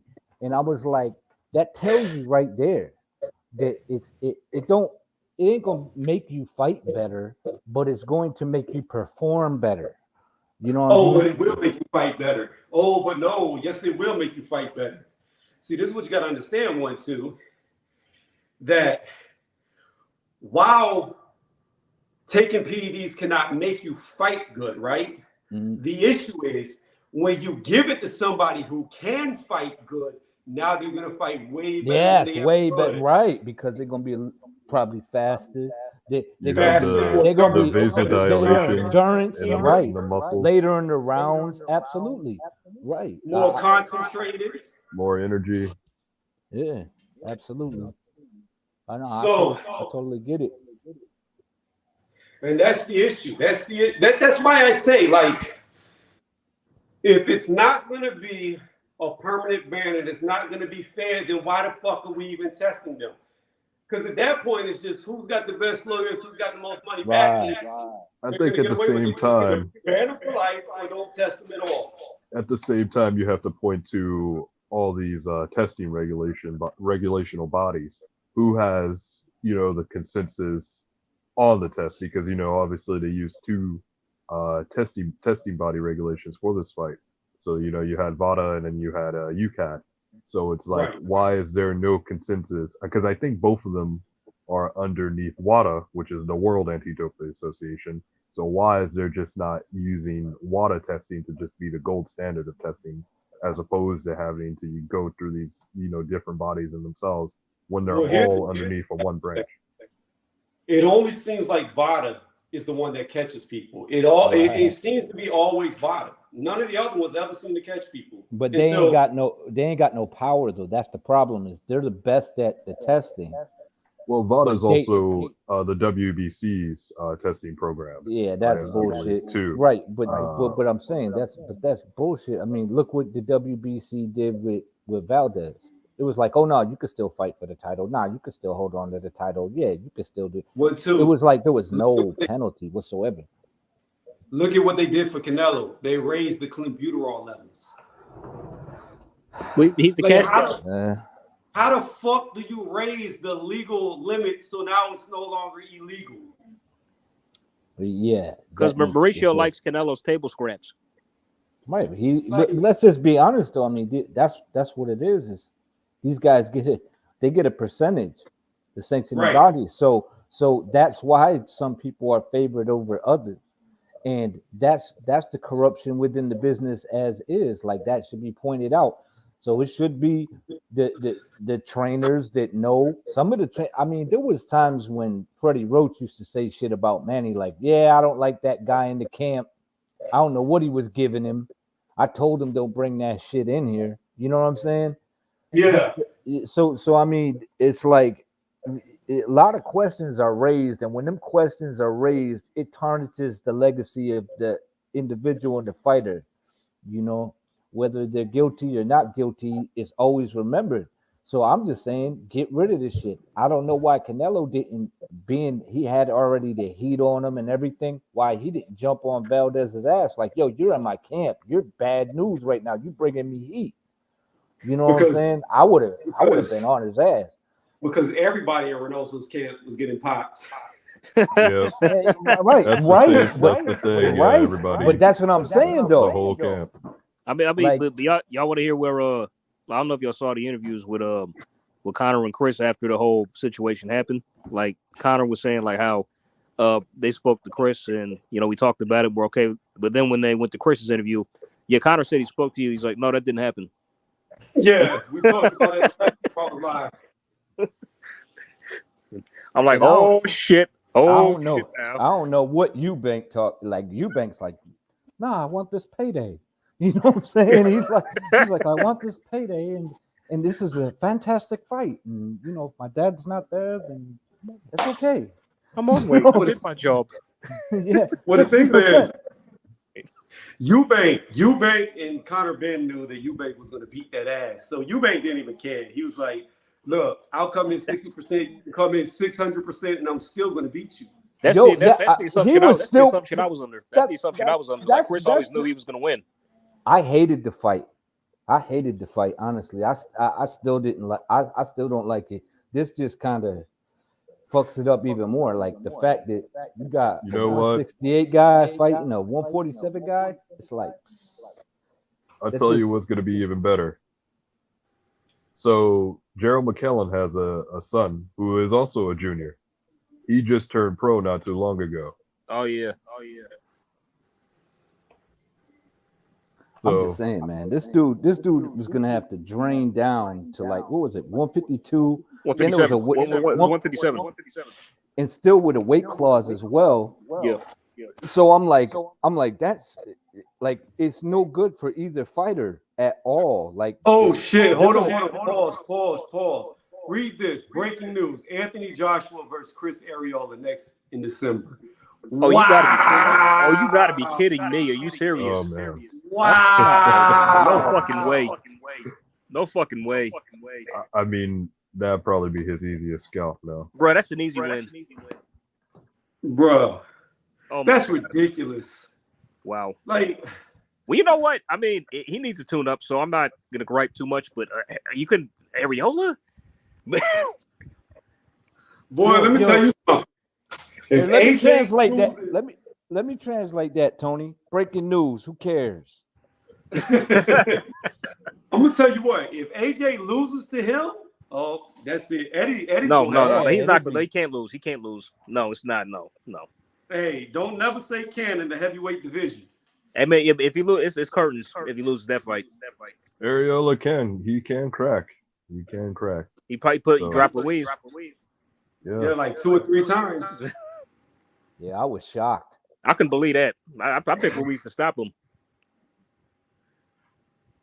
I tell you what, I can't say this honestly. I'm gonna say allegedly, because Eddie Hearn's out there suing people like Jake Paul for saying shit. So I'm gonna say this. To me, this is not factual, cannot be proven, and I'm not saying it is a fact. To me, it looked like Areola was whooping that ass and let Ruiz win. Because it looked like he let off the gas. And I think he hurt his arm or something, if I recall. Allegedly. Allegedly. I mean, but I think Areola hurt his arm or something, if I recall, because he was having like issues with his arm, like in the later rounds, I think. And that because I don't think he threw so much. Because I noticed watching the fight, he was having pain in his arm a bit. But if that had not happened, then yeah, I'd agree. Yeah, he was getting Ruiz's ass. He was.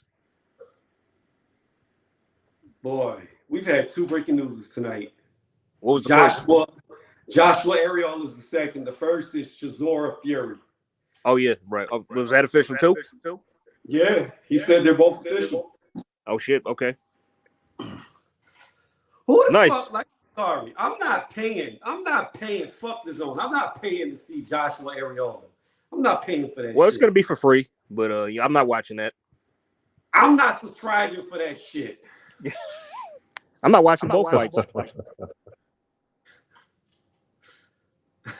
I'm not even streaming. I don't even think I'll stream. Yeah, it's a done deal for those fights. Wow. Boy, and what's so bad about all this is the one guy who has been criticized the most about not fighting hard competition, Deontay Wilder, is fighting the hardest competition. With Millennius? Yes. Yeah, You know what would have been better? I feel like they should swap. I think they should swap. I feel like maybe Hellenius deserves a shot at the WBC title. And then I probably see I think Chisora and AJ would have been a better fight, maybe. Yeah, that could have been a good fight. Because that would have been, that would have been a good problem or like good send off for Chisora if he loses. And then for AJ, that's a good, all bred affair. So. I just don't understand the point of Tyson Fury versus Chisora. You already beat him twice. Why are you fighting him a third time? I think they had a little incident at the Joyce Parker fight. So that was already when you saw that was a done. Yeah, Derek confronted him and had him shook. Look, I'm gonna be honest. I'd rather see him fight Char than Chisora. At least that's a new opponent. Yeah. By the way, I wish his dad would just sit down and be quiet. I mean, because like, bro, you an old man. You know what I'm saying? Like, your heyday was gone, bro. Chisora will lay you out, bro. Let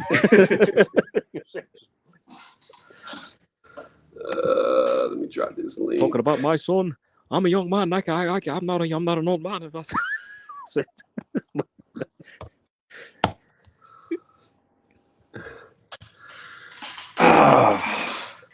And what's going on with Tommy Fury? Like, is this dude even fought? He has nothing lined His next up. fight's been announced. Who's he fighting? What card is? I don't even know what card it's on. But I thought he was fighting Tyron Woodley, but I think it's another. No. There's a YouTuber called KSI fighting Yeah. Tyron Woodley. Oh, so he's fighting Woodley. KSI is fighting Woodley. My Oh, goodness. wow. Okay. And KSI cannot fight. That dude is trash. like if Woodley Woodley should knock him the fuck out because he is like hot garbage. Like that dude is so bad. So bad. Tony, you knock him out. I knock that motherfucker out right now out of shape. Like, ain't no way. Look. I'm much bigger than him. He probably try to weight drain the fuck out of me. Yeah. I don't know how tall he is. I think they try to say he's 6 foot something, but the dude looks like he's maybe 5'8" at the tallest. Like, No, he ain't that tall. He ain't no 6 foot one. None of that. He's probably like 5'10". Max. I don't know. I'm 5'11", and to me, he looked like a midget. Because I saw him standing next to Eubank, and Eubank is like 5'11". So you said what? I saw KSI stand next to Eubank, and Eubank is about 5'11". So he's probably like an inch or two shorter than Eubank. So he's like 5'9", 5'10". Yeah. Oh, I would love that. That little short ass. Come here, let me jab you. Come here with them wild shots. Oh, that would just be my dream if I was a pro boxer and a YouTuber challenge me. Okay, I'll fight you. Then like I just toyed with his ass, talking about like whooping your ass. Around we go, bop. Round we go, whooping your ass. Oh shit! With all my punches. That'd be fun. The jab is a hell of a drug. It is. Yep. The jab is a hell of a drug. Oh yeah, because it should make a motherfucker frustrated as shit. Especially if you got a good one, a blind one that they can never see coming. You can't time, and then you just keep readjusting the timing on your shot. Oh, it's like, I don't know, like a horizon. It's like black. No, I always like the 1-2, sticking with the jab and right behind it. Bow! All that power. They don't see it. I used to drop the 2 right to the solar plex though. I throw it to the head and then drop it. Bow. That's how I dropped a lot of the fighters that I used to fight. I drop them with a straight right to the fucking solar plex. Boom. Right after the jab. Bloop, bloop. That's one thing with the medicine ball. When I throw it up and down and let it land on my ass, I always throw it in my solar plex. Oh, too. yeah. Nobody ever trains that. Nobody's ever really thinking about getting hit right here. Mm-hmm. That's one of the best 1-2s I've ever seen when Inouye knocked out Payano. Yeah. Oh, that was beautiful. I could never get tired of watching that. That was beautiful. Yo, he's about to be undisputed. Yes, he is. R.I.P. R.I.P. to Paul Butler. It's yeah. I know. Prodigals over there got the Paul Butler poster on his wall, room for the UK, but the monster about to kill him. No, man. I'm in the Not States right now. Yeah, oh, you're in the States? Okay. Yeah. Yeah, but there's no way Paul Butler stands a chance. Like, no, not at all. I don't see that fight going 4 rounds. Not even 3. The thing is, do you think Fulton could get undisputed? Do you think he's gonna win? No. Damn. He's not. I don't think he's gonna fight Inouye. No. Fulton wouldn't be fighting Inouye for undisputed. Oh, you mean MJ? Yeah. Yeah, he's got a chance if he fights MJ. He's got a chance basically on his due to styles. He's got a chance to win. I'll probably be picking him, but that fight's not gonna happen. He's too busy trying to make Eddie make the fight instead of telling his own damn promoter. So this dude, why are you messaging Eddie on Twitter? You need to talk to Al. Why are you talking to your people about it? You know what I mean? Yeah, I think Shakur gonna dominate 135. Me too. I don't know. The only person I can see him giving him issues is Lomachenko, but I'd like to see what he looks like in his next fight with the Ortiz guy. That'll tell us how much he has left, and based on how he looks in that fight, that'll make the good fighters. I just feel like he ain't even reached his peak yet. Like in his last fight, everyone was giving him shit for not finishing the guy, but I think the reason why he didn't stop him is the last 3-4 rounds he tried to. When he Robson is a tough dude, but he's never been stopped. So it's like right, but what I'm trying to say is when he tried to, and he's like kind of let off the defense a little bit. That frustration and that like that, I don't know. He was looking for like one shot, but before he was just rolling with everything, slipping everything, and cracking him, and it looked like he was just walking him down easy. But then he was looking for that one shot, and he was forcing it. If he just let it happen and just kept to the game plan, he probably could have stopped him, even though he hasn't been stopped. The problem is 135 is extremely competitive. So you got Devin Haney, who is going to be bigger than. See, Shakur has been riding on being the biggest dude in the division. Every division he's been in. Once he gets up to 135, he's no longer going to be the biggest. So he's got Haney, who will be significantly bigger than him by fight night. Then he's also got Lomachenko there, who's still in the mix. He's got Tank there as well. And we don't know what Shakur looks like if he gets but Tank don't count. You can't count. First off, Tank's not going to fight anybody. Right, Tank's not going to fight him. And he already knows that. Good for him. He's like, oh, when they mentioned Tank, he was like, yeah, but if I want undisputed, I'm going. If I want to fight, I'm going to fight some people who will fight me. Number one. And I'm not saying that it'll be easy for him, but I do feel like he clears out 135. Like when it comes to skill set, even with Devin Haney, I think Devin Haney is bad as fuck. But I'm just like, I think that what people are pushing for Devin Haney is what Shakur is in reality. Well, I agree. I agree. Oh, yeah. Shakur. So people like to compare Devin to Mayweather, and there's no comparison to be made. Right. None, zero. Right. I even compare Shakur to Mayweather. There's no comparison there either. But he's closer than Haney is. He is, he's closer. But yeah, However, there is the wild card who I think beats them all, who is now at 140, but could always go back to 135. There's that wild card that I think. I know who you're gonna say. I know who you're saying. I know you. Even though nobody likes him, I still think he's the best fighter there. I know who you're gonna say, Tony. I know who you're gonna. Can I say it? Go ahead. Ryan Garcia. There it is. Ryan. I think Ryan got good speed. I think he got decent skills, pretty good timing, good punch too, good height. He got a lot going for him. But man, he just, what's gonna get Ryan? I think the same thing that's gonna get Ryan is the same thing that got Teofimo. The hype, the fame. He's not gonna get better. He's gonna fall in love with what he could do. Yeah, I disagree.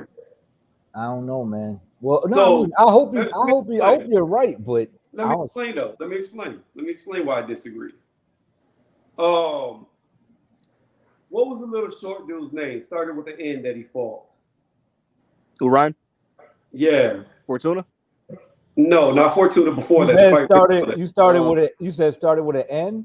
Yeah, I believe it started with the N. To go? Emmanuel to go? Nobody. No, it was to go. You're right. It was Emmanuel to go. I'm sorry. I'm thinking about Nicotili in my mind. No. Yeah. It was to go. Now, everybody criticized Ryan about couldn't get the knockout against to go, even though to go ran from the whole time. Said he couldn't cut off the ring. He couldn't do none of that, right?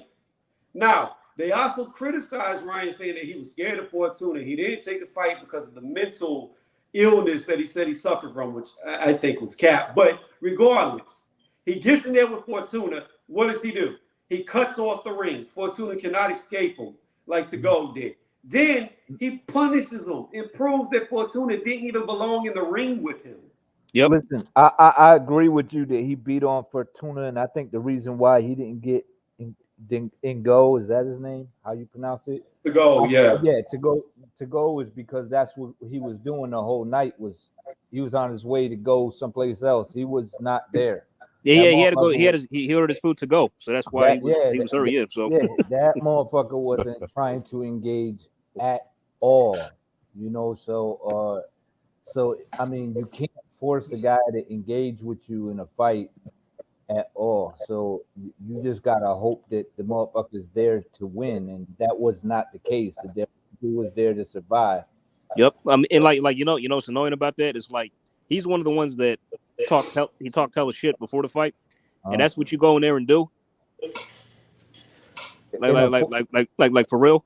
I mean, and also to double back on like what 1-2 Kid said how we said Tank was gonna fight anybody. What did Floyd Mayweather say not too long ago? Devin Haney and Shakur Stevenson should fight each other and leave Tank alone. Yeah, right. But here's the thing: Tank may not be with Mayweather anymore. Yeah, but you know what? Tony, we know Tank's not going anywhere. Right. We all know I that. don't know. I don't know. Yeah, but you know what? I don't know why you so big on Ryan, because he's never gonna fight the big names, bro. Well, he's trying to fight Tank. Right. And He's trying to fight hold Tank, on, one, but two, he's and like, 1, 2, and 1, 2. Let me finish. Hold on. Not only is he trying to fight Tank, but let us not forget the guy that everybody or PBC followers are big up and hyping up, Isan Cruz. He tried to fight him on 2 different occasions, and Isan ducked him twice. Yeah, that's true. Yeah, I say yes. Cruz people but did fumble the bag. Yeah, he did. Yeah. let's be real though. Who is Isan Cruz? And you know what? And Tank Davis keeps Ryan's name in his mouth. All these dudes, they just trying to hype up a fight 2 years from now that with no real titles on the line. And you heard it from that type of energy. I don't respect. When you are number 1 in the WBC and you pass up a shot at the title, and you can easily get an undisputed match with Devin Haney, and you and your team choosing not to do that, I can't fan that energy whatsoever. Like, but here's what you got to think about. You say that, right? However, could it be that Ryan just couldn't make 135, being that he's so fucking tall for the division? Dude, he could have made 135 when he was number 1 in the WBC to try to go for Devin Haney's title, and he chose not to when he was at 135 and fought a couple fights at 135. It then said, "Oh, now I got mental issues," and yeah, but that's my point. 1, 2. He never fought again. He was supposed to fight Fortuna for another title eliminator, even though he was already in the title contention. However, he never fought him. He went on that break for mental issues, and then when he came back, he went 140. Okay, so then why was he saying we'll fight? Why was he saying he'd fight Fortuna at 135? Why is he talking about fighting Tank at 135? And why was he saying, yeah, me and Devin Haney will move to 130? I'll fight him when he was at 135, and then Devin Haney's team, him and his dad, went up to damn it, the Golden Boy promoter there, not De La Hoya, but Bernard Hopkins. And Bernard Hopkins said, just wait, let it marinate and all that shit. And it's like they were like, you know what, fuck it, we'll move up to 140. And then he stayed at 135 and became undisputed, while Tank and Ryan was sitting in their crib jerking off. These motherfuckers was out there actually getting it done. Hey, yeah. I'm not taking anything away from Devin Haney at all. Not one thing away from Devin Haney. I'm not saying that Ryan has made better moves than Devin, because Devin has made the best. Devin has tried to do nothing but be the best. He tried to fight Lomachenko. It's not his fault that Lomachenko vacated, became the French fry champion. Yeah. You know, the imaginary belt champion. It's not his fault that happened. But the minute that he got the opportunity to fight for Undisputed, he did immediately. So I give him all the credit in the world. But just because he moved the right way doesn't mean that I believe that he can beat Ryan Garcia. I've always said that I think Ryan is hesitant to fight Devin. However, if you could chain him inside of that ring and force him to fight Devin, he'll beat him every day of the week. But how will that ever happen if him and his promoters won't allow it to happen? Because right here, what Troublemaker said, he heard Tank Davis snatch this chain. So what needs to happen is have Devin Haney in the ring, throw Ryan's stolen chain in the middle of the ring, and once he gets in the ring, the fight commences. Right, but y'all believe that shit? That shit didn't happen. Come on, man. I feel like the promoters both got on the phone. Ryan was on the phone. Yeah, and you tried to grab my chain. Yeah, let's just keep hyping this shit. And we'll just keep talking about fighting each other, and we'll continue to fight bums and milk the game. Hell no, I don't respect it. I don't respect it, man. I believe it happened because I don't know, man. Look, here's the thing. You got to understand. How long they been talking about fighting each other, though? No, hold on, 1, 2. Ryan Garcia is not from that type of life. He's not from the streets. He doesn't know about that. I believe he's green as fuck. He walked up to Tank Davis, thinking that they were some type of friends because they go back and forth on Twitter and thought it was a joke or whatever, right? The problem is Tank is not that type of dude in real life. And Tank is surrounded by people who are definitely not that type of person. So I guarantee you Ryan Garcia walked up to him by himself or with his brother who can't fight at all. And then Tank acted the way he did, and Ryan had a decision to make. Do I allow this dude to grab my chain and cry about it in the car afterwards on Instagram? Or do I swing on him and get stomped out by these 30 dudes that are with him? He chose to cry in the car. Yeah, but hey, it sounds good. It's a plausible story, but I don't think it even happened.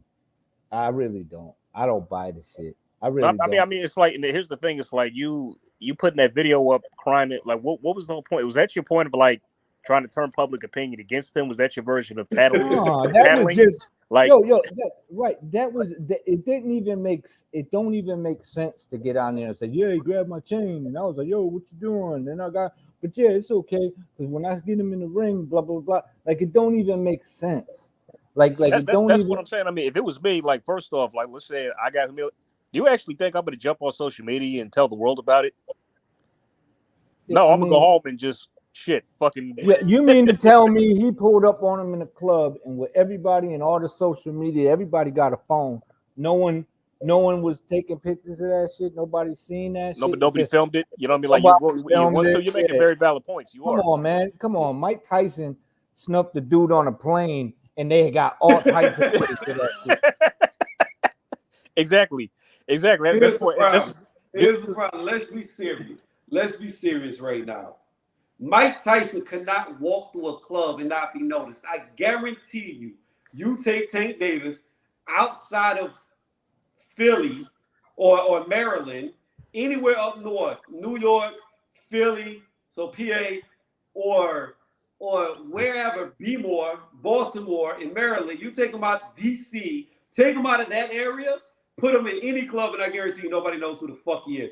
Put Ryan Garcia in any club outside of California, and I guarantee you nobody knows who the fuck he is. Mike Tyson, on the other hand, he walks through a crowd, everybody's pulling out their phones. I'm just saying. Listen, my son don't watch boxing. He knows who Ryan Garcia is and Tank Davis. I ask him who Teofimo is. He has no idea. You know, I say, who's Devin Haney? Who's Shakur Stevens? He's like, I don't know. Who? I don't know. He was like, Ryan Garcia, Tank Davis. And I'm like, you know what I'm saying? And so they do know. They do know. I will tell you this. According to Get This Smoke, he says that Tank Davis is ranked number 1 over Devin Haney. And how long was that? Is that based on Smoke? Is that based on Smoke's opinion, or is that an actual ranking? Based on his opinion and some website that he said. You know what's crazy? You know what I be thinking about whenever I talk to GTS, and shout out to him, man, because I mean he's a diehard fight fan. He goes all the way left all the time, but it's all good. I enjoy conversating with him. I do too. But could you imagine him not smoking weed?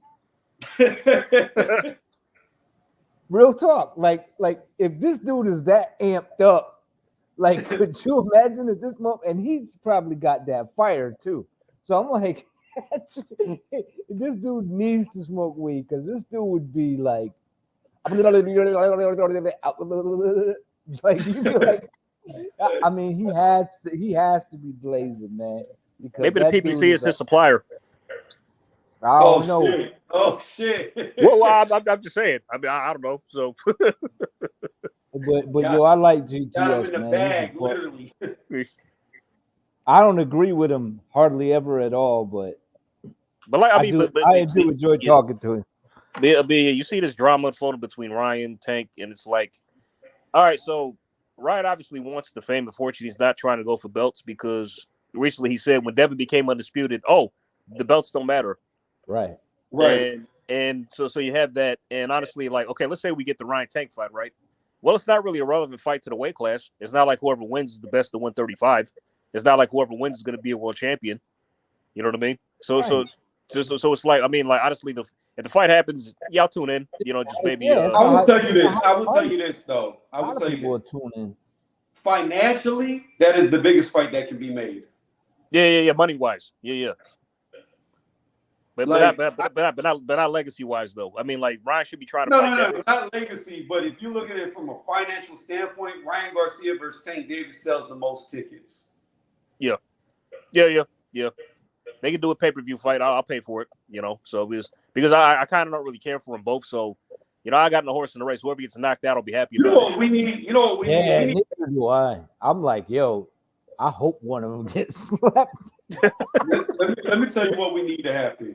We need AB to actually get focused and dedicated and come back to 135 and take over the division. That's not happening. Dude, I'll tell you what though, if they do fight, this is why they stalling it out. And one of them do get slept, which is a damn good possibility. The other one's stock, the loser's stock is gonna drop. Like, Yeah. bad. Oh yeah. Yo, it's gonna drop like a brick. Especially if it's a knockout loss. Yo, it's gonna like Tank a Davis is brick. gonna get knocked out. Like Tank is brick. gonna get You know knocked why? out. That's that hype right there. That's because they not fighting top-notch competition on a regular basis. They're not challenging themselves on a regular basis. And that's why they stock gonna drop, because it's based on image, it's based on ego, it's based on it's gonna be good as long as they keep winning, but they have to maintain that zero. Otherwise, Right. they're gonna fall flat on their face. But I'm gonna tell you, like I was saying, 1-2, I truly believe Ryan will not tank the fuck out. It's possible. I can see it. I think Tank is gonna look like excuse me, I was about to say Fortuna. He's gonna look like Fonseca. That's exactly what Tank's gonna be looking like. Like I've been like Wilder has a knack for landing that right. I don't know. Ryan's got a knack for landing that I landing don't that know left. how that fight will turn out, but because I don't think about it much. Because like I said, man, I don't respect what they're doing for the game.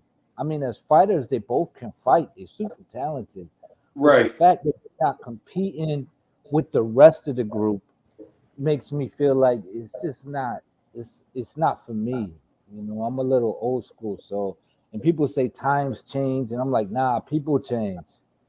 And I'm like, the people today are different, you know.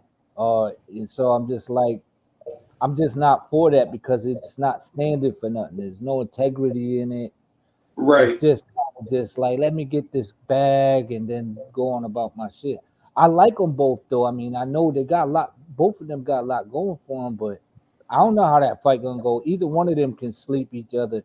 But I mean, when you take a fighter that's known to just piece people up like Ryan and Tank, but not having really hot competition like a Deontay Wilder. And then what happened when Deontay Wilder got slept in the third fight? In the second fight, he had to get the rematch, and then he got. They kind of just everyone kind of swept him under the rug, like it was just like, okay, yeah, you gone. But you take AJ, he take a loss because he was constantly challenging himself. It was like, oh, this time he'll beat Usyk, or this time he'll do it, because people didn't lose that pull because this dude challenged himself regularly. I think the issue is this though. The reason why Wilder, I believe, gets more of a pass than AJ is because Wilder lost to the best guy in the division, whereas AJ lost to a short, fat guy and then a cruiserweight who moved up. So to me, the losses are not the same. For instance, let's say Ryan Garcia, Tank Davis fights, and it doesn't matter who beats who, right? One of them could be the other one. And then let's say they move up and fight Josh Taylor because they're at 140, and Taylor smokes one of them.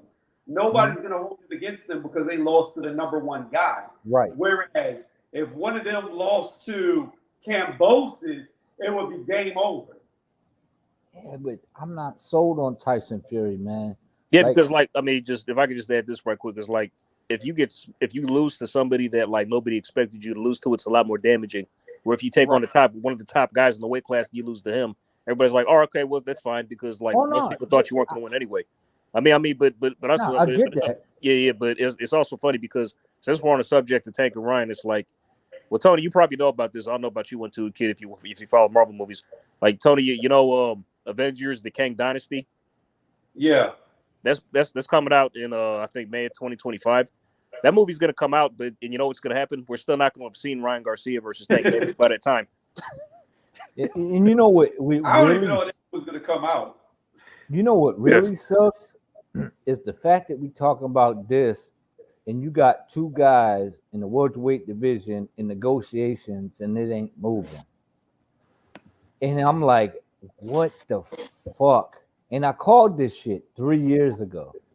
3 years ago, I knew this shit was gonna happen. I was like, yo, they gonna age these motherfuckers out. These are, and I don't really think it, for as much as I sometimes be going in on Spence, man, his team don't want that fight, man. No, they don't. No, they don't. They don't want And the the thing fight. that's so crazy, one, No, they never did. They never did want it. Nah, they Here's- never did. Here's what's so crazy about it. If they would have fought when they could have fought, they could have been looking at a potential trilogy right now. Exactly. Facts. That could have been the Because next. That could have been like besides Canelo Triple G, that Spencer Crawford like 1, 2, 3, whatever. That could have been the next big trilogy in boxing. Yeah. And I Hell have yeah. no doubts. I have no doubts. Let's say if Spence would have beat Crawford or Crawford would have beat Spence, either one of them guys would have climbed back up to the top after that loss. I have no doubts. Yeah, and you know what else is funny, Tony, is like they're talking about they acting like they ain't got the money to do it, and it's like you ain't even this fight is the big listen, Tank and Ryan is not the biggest fight to make. I have to disagree, but on this part, these two dudes are accomplished. They have a following, hardcore fans follow these guys. This fight, if you can't make this fight, then you ain't promoting right. Like something is wrong, man. Like I mean, one two, it's I like I told Tony. It's like I told Tony. It's like you have a promotional company literally stalling the fight because they're hesitant about putting their guy in with. They're afraid that their guy's going to lose. That's what this has come down to. It is, but I'm gonna say 1, 2. I don't know if this is the biggest fight because at the end of the day, Tank Davis, Ryan Garcia have way more followers than Earl Spence and Bud combined by themselves. That's true. On top of that, in today's era, the biggest name in boxing isn't even a boxer. He's a social media star, Jake Paul. Jake Paul outsells all these dudes, and he's not even on their level of boxing. Listen, I'll put it like this. If all their followers and Ryan Garcia and Tank Davis, right? All their followers, both of their followers, right? If this fight gets signed, who you think is going to be posting about this fight? Tank Davis and Ryan Garcia, because they're fight fans. And all of those, everybody, listen, it's been the hottest. How many people have been talking about Tank Davis and Ryan Garcia fighting more than they've been talking about Bud and Spence? Well, it's a different situation. It's a different situation. Is it? Yeah, because the difference is Spence and Crawford are supposedly, allegedly, for the last year have been in negotiations, whereas Tank and Ryan have yet to be in negotiations for a fight. Because they don't intend the fight to happen. Well, and yeah, they don't, and neither intend to fight for a real title. That's why I don't give a fuck. You know what I'm saying? I got you, but I'm just saying, like, of course, there's going to be more hype around a potential fight versus a hypothetical fight. But the minute that the fight gets announced, I guarantee you, yeah, it'll blow up. You damn right. Yeah, hell yeah, it'll blow up. People going to jump all over it. But you know, I'm old school hardcore fan, so I'm like, to me, if they're both on at the same time, I'm watching the Spence and Bud fight, and I'll watch the record of. Oh no, I agree with you 1,000%. I mean, like honestly, if you gave me a choice, I'd be Tank versus Ryan or Spence versus Bud. I'm Spence versus Bud all the way. I'd rather watch that instead of the other fight. 1,000%. But we're minuscule in this time, I imagine. But at the same time, are we, or is that just what they're saying? And it's kind of like when they talking about Bud wants to see the growth, like when they're talking about the contracts, I'm like, who wouldn't? Right. Because it's not like why would he want to see that? Oh, why you want to do that? And I'm like, because if you're partnering with someone, because that's what he's doing, he's not signing with them, he's Right. partnering with them.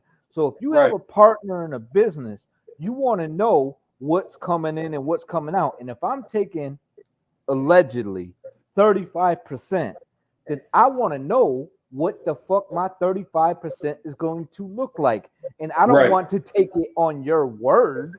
Exactly. What the fuck? Are you out of your fucking mind? Like, oh, yo, he's totally ducking because so he's saying he's agreed to 35%. Right. And then says, hey, well, all right, well, what's the growth? Well, we'll give you the net. The net of what? Hot dogs? Like, what the fuck are you Yeah. talking about? Like, Yeah. I need to know what's coming in so that Exactly. I know what my 35% is. And they're saying, well, yeah, he got the shit into the deal. And I'm like, even if he takes 35%, he'll still probably get paid more than Spence because everyone's going to be in Spence's pocket. Promoters, Yep. trainers, Right. everyone's getting a percentage, and Bud's going in there, just him and his trainer. Yeah. So, man. See, it's So funny who's because coming out on top? because y'all remember when how Caleb Plant got $10 million for Canelo, right? Yeah. You know I laughed because I laughed at that because he didn't see all that $10 million. No. If he's lucky, he got to keep 2 or 3 or 4 at best. Well, you got to figure. Check this out. I don't know what state he's in, right? But potentially, what state does he live in? Is he in California? Who? Caleb. Where Tennessee's from? I don't know if he lives Tennessee. there, but So yeah, I don't know. Potentially anywhere from 45 to 49% taxes off top is gone. Yep. So you might as well, to make it easy math, say half your money is gone automatic. So you're looking at like $5,300 right there. Don't be living in New York or Cali. You're What's fucked. that? I said, Yeah. If you're in New don't York, be a big fighter in New York and Cali. it's 49%. If you're in New York and Cali, it's 49% off your money. Who y'all telling? Yeah, I live in Cali. Shit, I live in Cali. Who y'all telling? Put your mail-in address in like Iowa. But I'm just saying, like, so you got to figure damn near half your money's gone just off the taxes. That's before you pay your promoter his percentage. You pay the sanctioning body their percentage. You pay your coach his percentage. Your cut man, everybody, like your sparring partners, gotta pay back what it costs to do your training camp. Like, by the time it's all said and done, 1-2's probably right. You only got a couple of million at best. Yeah, this crazy, man. And that's just the way things work. So if you are on a business tip, I mean, I really feel like even taking 30% in Bud Crawford or 35%, that he's still gonna come out on top. Yeah, as long as he can actually see. Right, but he got it right. Generated. But yeah, you got to see what they generate, and he's betting on himself. And that was something that you used to say, like, yo, why take 50-50? Because you know it's gonna sell, or Right. do you believe in it? And I get what you were saying, but I'm like, he deserves 50 though. I felt like he 50-50 deserved fair. 50. That's Yeah, fair. yeah. I felt like it was fair. I didn't have a problem with and basically the fact that is public knowledge is a problem too, because then that's what hurts the game.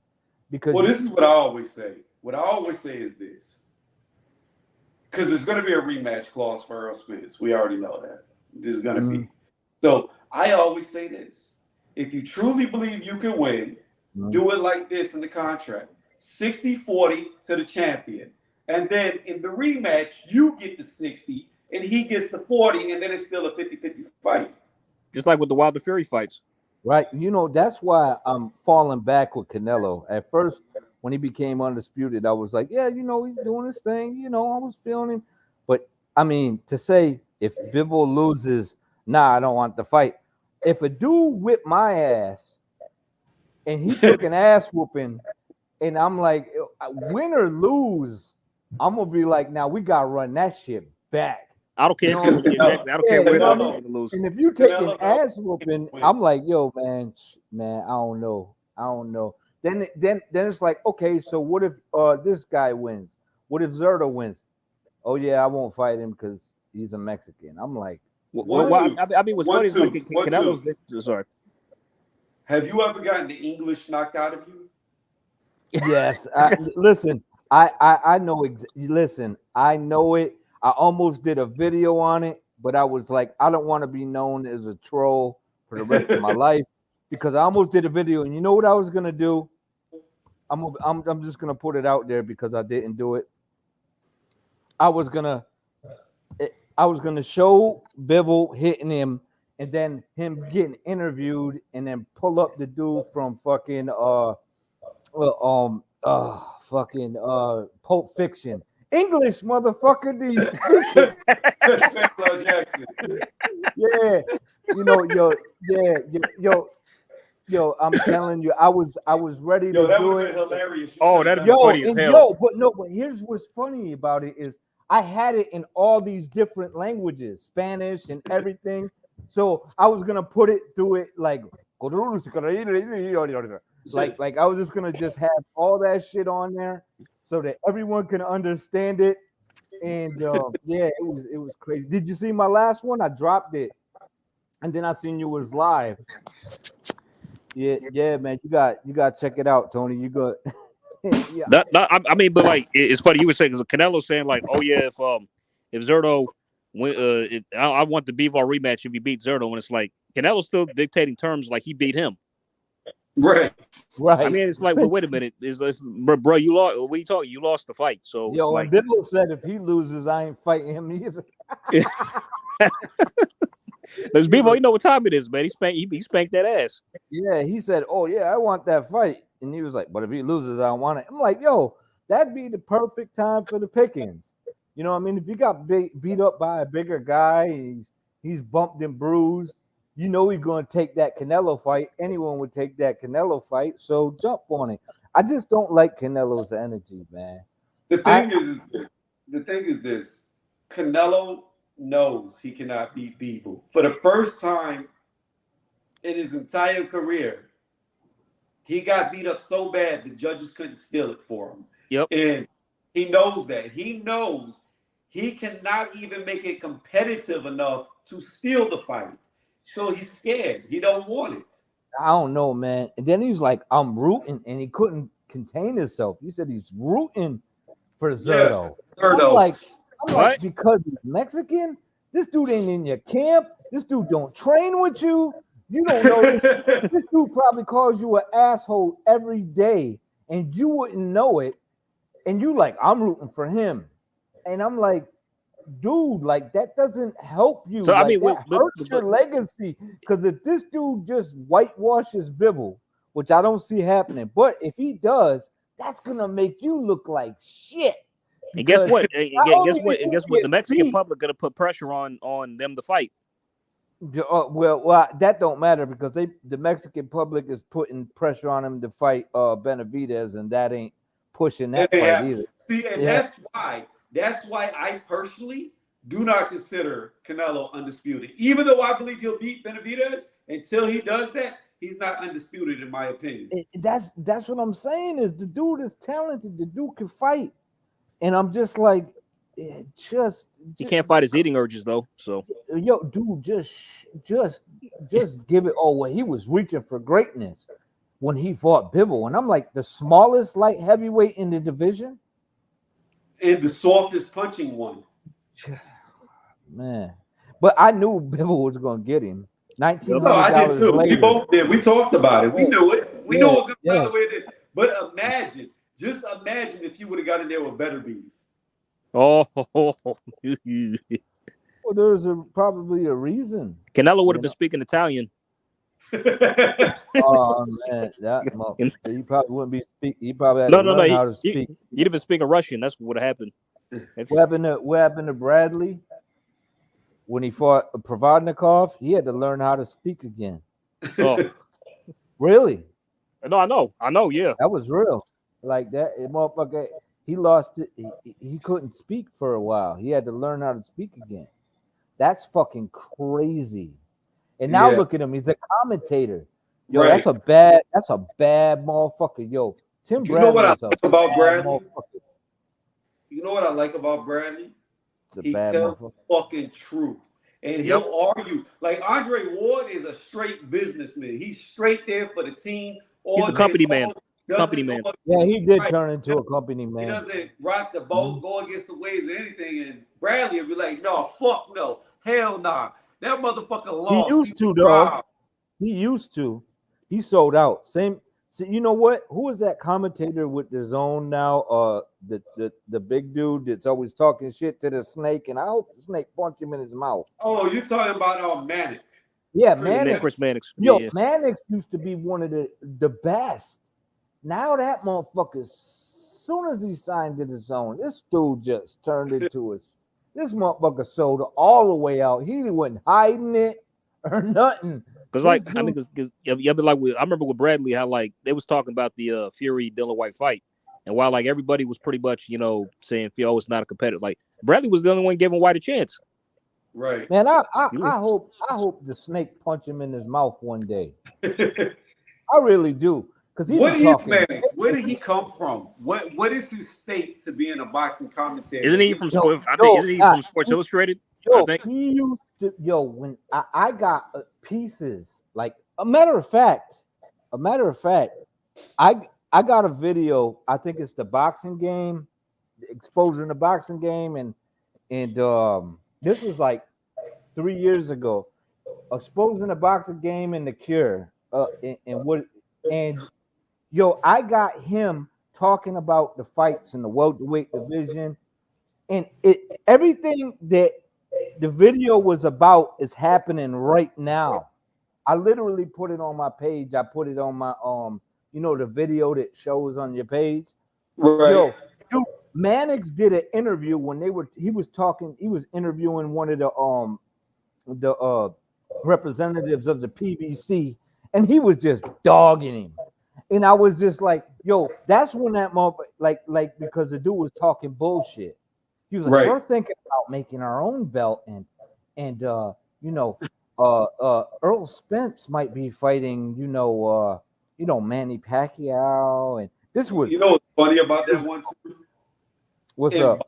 In boxing, it's illegal for a promotion company to have their own belt. No, I know. And you know what's funny too? I was bombing them the whole time, and I mixed it. Yo, that was one of my dopest videos. I gotta say, that shit was dope. But yo, Look at the Canelo one that you put up. I'm gonna look at that after the stream goes down. Oh yeah, that's funny. That's funny, man. That's funny. I got a lot of them shits too, where I just be having fun. But that was a real one that I did, and I did one on Bud too. And it's funny because 3 years ago, everyone's saying the same shit that I was saying 3 years ago. And I'm like, that's fucking crazy. That's why I ain't been putting out no content for the last couple of months, because I'm just like, yeah. You know what I'm saying? You looking at the shit. Because if you know the game, we know the game. As hardcore fans, we know what's gonna happen. And it's just like, I don't want to talk about this shit no more. But I see people up here, and I'm like, I can hold a conversation with a lot of folks, you know what I mean? But as for trying to educate folks, I gave up, man. I was just like, they don't want to listen. You gotta understand, for me, channels like ours, it's a lot harder for us to grow because we don't fangirl for nobody. Like, as much as I rode for Ryan Garcia, the minute he started capping and all that, I talked about it. Like, I downed him. Like, I don't up that. Like, I show no favoritism, no bias. Right. If they fuck up, they fuck up, and I talk about it. And that's where you fuck up with a YouTube channel, because if you're solely, oh, I'm pro Deontay Wilder, you're gonna blow up. I'm pro Canelo Alvarez, you're gonna blow up. I'm pro Anthony Joshua, you're gonna blow up. The minute that you go against who you're supposedly pro, you'll start seeing them jump ship. Like, my sub count is so funny. Like, it'll jump and drop. I mean, Tony, you know why that is? It's like if you have a channel and you're pro for this, well, guess what? One of these days, and the day will come that fighter is going to let you down. Right. It's gonna happen, and that's why, like I say, like with fanboys in general, it's like when their favorite fighter loses, that they'll do one of three things. They'll either go away for a while, or if not altogether, they'll disappear. Number two, they'll pretty much they'll act like they'll make excuses of why they lost, and then three, they'll do a 180 and act like they picked the guy to beat him the whole time. Not me, man. Yo, when a motherfucker if a motherfucker lose, I'm like, yeah, he lost. Look, I had Craig Richards over Boatsi. Right. But you know what? Hey, you know what? I wouldn't mind him running it back. Yo, but you know what? Matter of fact, you was there, Jay. When I brought that up, we was on what you call his channel? What's the name? Were we on Chance? Yeah, Chance. We was on Chance channel. Okay. And then nobody believed me, and I was like, you know. Oh, I remember. Yeah. You picked him. I remember now. I recall. Yeah. You picked him. But it didn't matter to me. Like I'm like, you know, he lost. You know what I'm saying? Right. I wasn't mad at it. Like, and that's it. You know, Teofimo. I was like, Teofimo gonna beat Lomachenko. Nobody believed me. Then when he won, and I was like, but you know what my concern is? This dude gonna buy into the hype and run into some shit. You know, he's gonna think he beat Lomachenko and he ain't gonna change nothing up. He's not gonna try to get better. And boom, that's what happened. And I was like, you little motherfucker. Like that shit pissed me off. I said the same thing. I said if Teofimo beats Loma, if he wins this fight, he's gonna get worse. Yeah, yo, that's exactly what happened, man. Yep. What happened? Dude, this man literally said he got Crawford and Porter the highest paydays. Oh my God. Yeah, it was sad because I mean the talent, like to me, one of my dream fights, like skill wise, matchup, fighting, like just sitting there scrapping and blow for blow would be fucking Teo and Tank, because they around the same size, they both twitchy as fuck, they both quick as fuck, they both counter punchers, and they wouldn't be boring because they're both aggressive as well. So I'm like, yo, like once one of them got cracked, the other one would try to get some payback, and I'm just like, man, listen. And if they both 110%, I mean, mentally, man, what a fight. Problem is, Tank would never fight Teo. Nope. Well, I knew that when he was a 3-belt holder and beat Lomachenko. That nobody even mentioned him. Not even Ryan mentioned Teo. None of these guys, these up and coming. I don't know how you could say Tank is up and coming, or even Ryan. Ryan's 2 years behind Tank, but he's at a status now where he should be like, I want them titles, and he's like, titles don't matter. Like, y'all think he's gonna go to jail? Really, Who, Tank? Yeah. With the way the PBC budget is, probably. Yo, maybe not though. One, two. Maybe that's why they can't make the Spence Bud fight, because they're spending all their money on his legal fees. I doubt. I don't even think they spending money on legal fees. Like, you got to handle that shit. But no, fellas, I read some of the specifics of that case, and he needed to be locked up. He needed to go to jail. If I was a promoter or advisor, I'd be like, don't worry about that. That's taken care of. Because if he was under Bob, he would have got off. He would have got off. The problem. The richer and more famous you are, the harder it is for them to lock you away, because the better lawyers you can get, and they'll use every motherfucking loophole in the system to give you the minimum amount of time. I know, sad as it is, I know.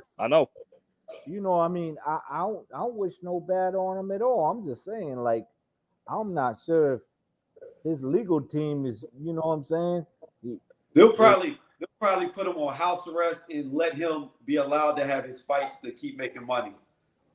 I don't know. A question, y'all ever had this before? What's that? Coors? Or what was that? Coca-Cola? It's called Dream World, Dream Flavor. Oh no. Nah, I got some Pepsi and some Hennessy. That's all I drink. I only drink water. Yeah. Shit is good. And you know what? It's a damn shame too, because my gains ain't gonna gain because I'll be doing shit like this every once in a while. A lot less though. Like I sit back and have a few drinks and shit, but I know it's not at my age. It's probably not the best thing. But I'm in good shape though. I can run like 2-3 miles, man. I'm That's like, great. yeah. I can run like 2-3 miles. I'm back benching and squatting and all types of shit. So I'm in great. I almost let loose on a motherfucker too. He pulled up on me. He put yo. I'm not accustomed to that, and I'm in a nice neighborhood now. And I didn't think that a motherfucker would do that. Dude pulled up on me, got out the truck, jumped out with his work gear on, and was like, "You," and I was like, "Don't do it." And I don't know. He must have seen it in my eyes. He got back in his truck and left because I was like, I didn't know what I was gonna do to him. I was just gonna jump on him, and I met him halfway. Like I was waiting for my daughter to get off the bus. Right. No, but dude, man, I just turned and I was like, yeah. I was like, no, like my conscience was like, no, and I was like, yeah, let's do this shit. I'm in great shape, son. I was like, I am going to put the bees in this. He was younger too. I think he was probably like 27. Right. I was gonna put that motherfucker out. As soon as he Humble see that me, yo, as soon as he see my eyes, that motherfucker said, no. ass. Because I guess our kids had some problems at school, and then you don't just pull up on nobody, man. Like, Right. and my son is really soft spoken, so I guess he thought his dad was the same way. And it's not the case. I was like, no, not like You know, that. that's the one thing. That's the one thing that I'm not gonna lie, annoys me a little about my son, but it's a good thing. He's not like me. Right. So, It's a good but thing, he's though. young. He's real young. Yo, But yo. even when I was real young, like for instance, I remember like my mom said I was like 2 or 3 years old, right? And some kids who were like 9 or 10, they took a ball from me. And when they took the ball from me, I picked up sand and threw it in one of their eyes and was going at them to attack them. And she got in between. And it's like, and that's one of the few stories I heard from my mom. I never met her till I was 16. It really had, I digress. It doesn't matter. The Right. point is, ever since a little kid, like whenever I was in daycare at like 5 years old, there was like a 12-year-old that tried to pick on me. I grabbed a pool stick and was chasing that motherfucker. I had him underneath the table, and my dad had to come to the school to settle me down because I was swinging it at the teachers whenever they were trying to take it from me because I was gonna fuck this boy up with his pool stick at 5. Like that was just in me. But my son, he's real big. Like Yeah. he just turned 6 and he's already up to here on me. Wow. And I mean, I've got all ideas. He's gonna be looking down at me by the time he's like 11 to 12. Yeah, At the oldest. my kids is crazy. My oldest son, he with different mom. He's an athlete though. He almost went to SU for he was gonna be a punt returner and a kick returner. He had a full scholarship. And my second oldest son, he's a monster. He's big as fuck. He like if I used to get calls from parents, they didn't even come to my house. Like they would knock on the door. If they did, they'd knock gently, like, "Yo, our kids got problems. Can we sort it out?" And the kids is like they were like 10, and the kids is like all lumped up. And I'm like, oh shit, because he hit like a grown man when he was like 12. Right. And I'm like, oh man, I hated when he would get into fights because I'd be like, oh shit, like I'm gonna have to pay some bills. but that's what I was saying. My son, he's not like that. Like he'll let kids, because he's every kid in his class, he towers over them. Like he's so much bigger. But he'll let kids push him and he just go tell the teacher and don't do nothing. Right. That's how my youngest is. My youngest son, he's just like he like, man, he ain't got time for it. He like, all right, yeah, whatever. He don't give a shit. He be like, come on, man. He's just a really quiet, calm dude. So when I heard that he got into a fight, I was like, what? Angelo? You know what I'm saying? I'm like, Angelo ain't into that. Like he's into art and all that. I'm like, man, he's smart, 96. And he was like, man, I had to defend myself. He said it got to the point where I had to defend myself. And then dude pulled up Random. I'm trying to get my baby daughter off the thing. Dude pulled up. Right. Yo, your son. I was like, don't do it. I was like, But you he know got what? Hold on. scared. Yeah. And I was like, then I was a little disappointed in myself as well, though, because I was like, damn, I didn't have control for a second, Right. you know? And I'm like, that's not me. You know, I thought I was past that years ago. But yeah, it was not cool, man. I was like, I had to sort it out in my mind and shit. But anyway, yeah, man, I get it. But all my kids is different. They all just they're all their own people. It's a great thing, Right. man. It's a great thing. Matter of fact, my oldest son looked like your boy Ryan. Yep, acts like him, everything. Like he just sent me a song. He was like, I just emailed you my song. He just did it in the studio. He was FaceTiming me before Okay. you're live and shit. That's all he does is music. Like he's hardcore into that. But he was like a super athlete, smaller but bad as fuck, man. Right. Lacrosse, they just won a championship. In Canada, they went up to Canada and played for the Oh, that's national. tough. Yeah, because he's native, so they went up there and then they took on the top, and those are the best lacrosse players. So when you see like high schools or colleges or even Right. professionals, usually the stars are native because that's all they do is play box, and it's just like hockey, man. Like they be scrapping and everything. He always Right. sending me videos, but yeah, he's bad as he's fast as fuck too. You know what's crazy? So I used to go to Canada all the time. Normally I went to Kingston. Mm-hmm. Been to Toronto a couple times, but mainly my spot was Kingston because we have all those major colleges right there. Mm-hmm. I never saw a native person. I don't even know what the natives look like. Yeah, I've you heard see a lot of talk French about them, people. but I've never met them. Well, a lot of them is a lot of some of the natives up there are somewhat mixed, so you'll see them. They're dark skinned with like light eyes, Right. and there's a name for them, but it's kind of fucked up, so I'm not gonna say it. But Yeah. but yeah, or yeah, there's some bad motherfuckers up there too, though. They actually got reservations out there, man, Right. Yeah, they do. where they got a group they're called the Warriors, right?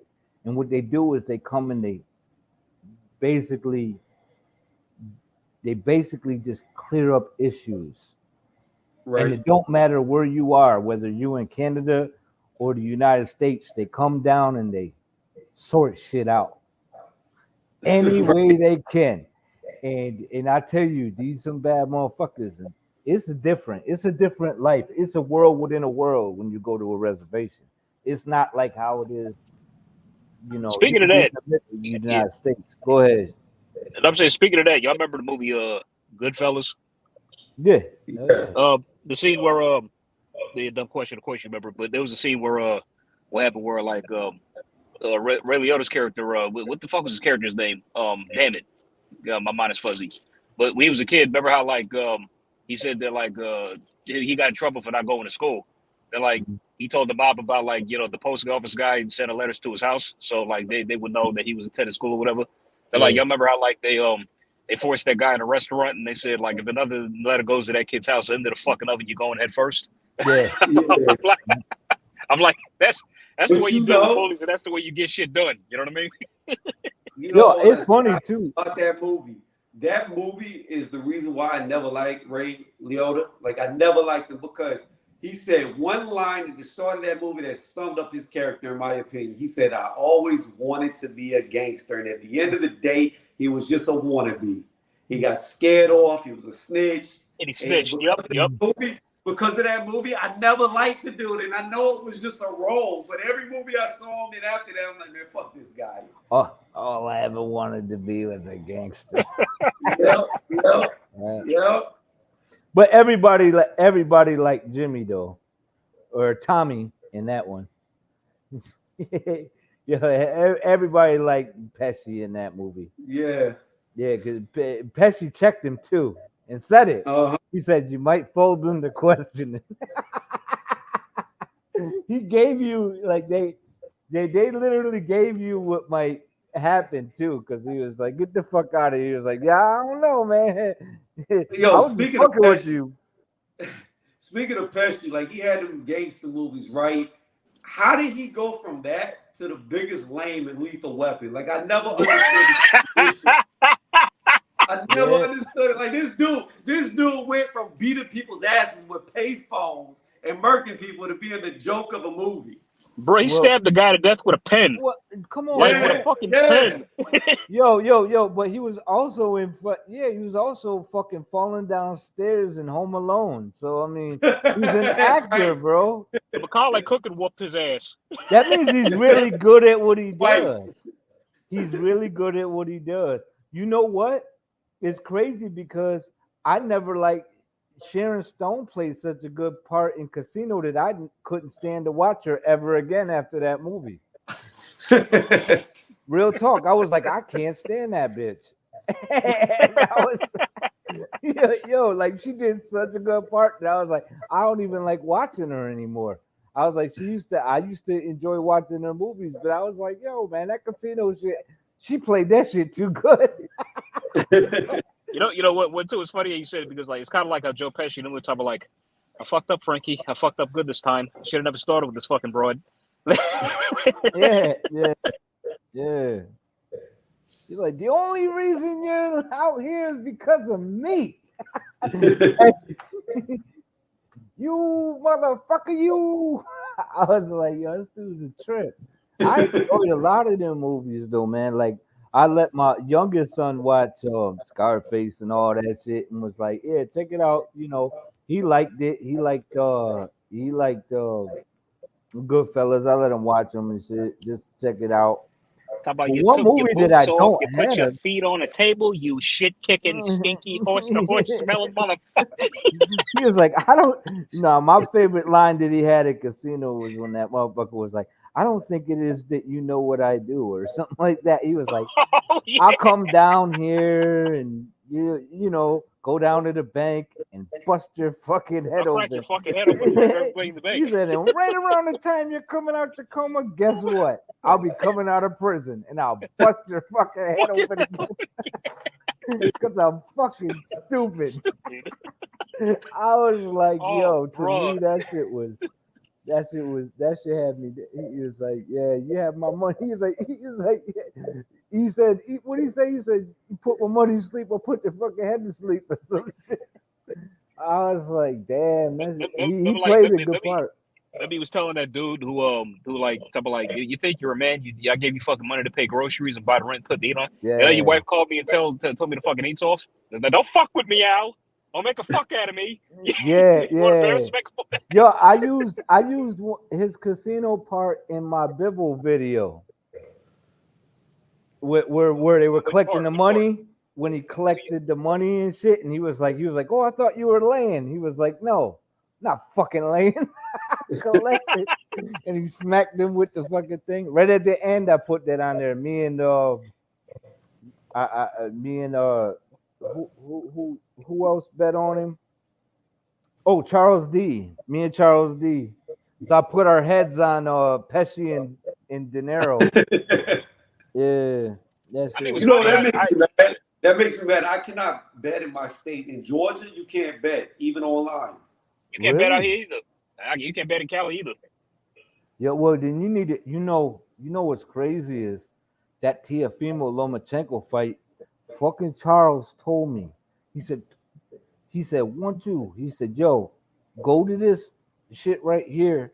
And he was like, bet on it. Have someone, if you can't bet on it here, then bet on it. Have someone out of state bet on it. They're giving you 50-1 and 20-1 and 30-1 on round 1, round 2, round 3, round 4. And I was like, no, I'm gonna make a straight bet. Man, do you know how much money I would have made? 50-1 on the first round. Second round. And it went all the way to, it said 1-6. 50-40, 30-30, 20-20. If you put $1 on each round, yeah, wow. you'd be all right. Enjoy your new crib. Yeah, you definitely be more than all right. No, because he won all 6 rounds, man. Yeah, the first 6. All you have Well, to do is hit I the thought first he lost round. the second round personally. I thought he lost round 2.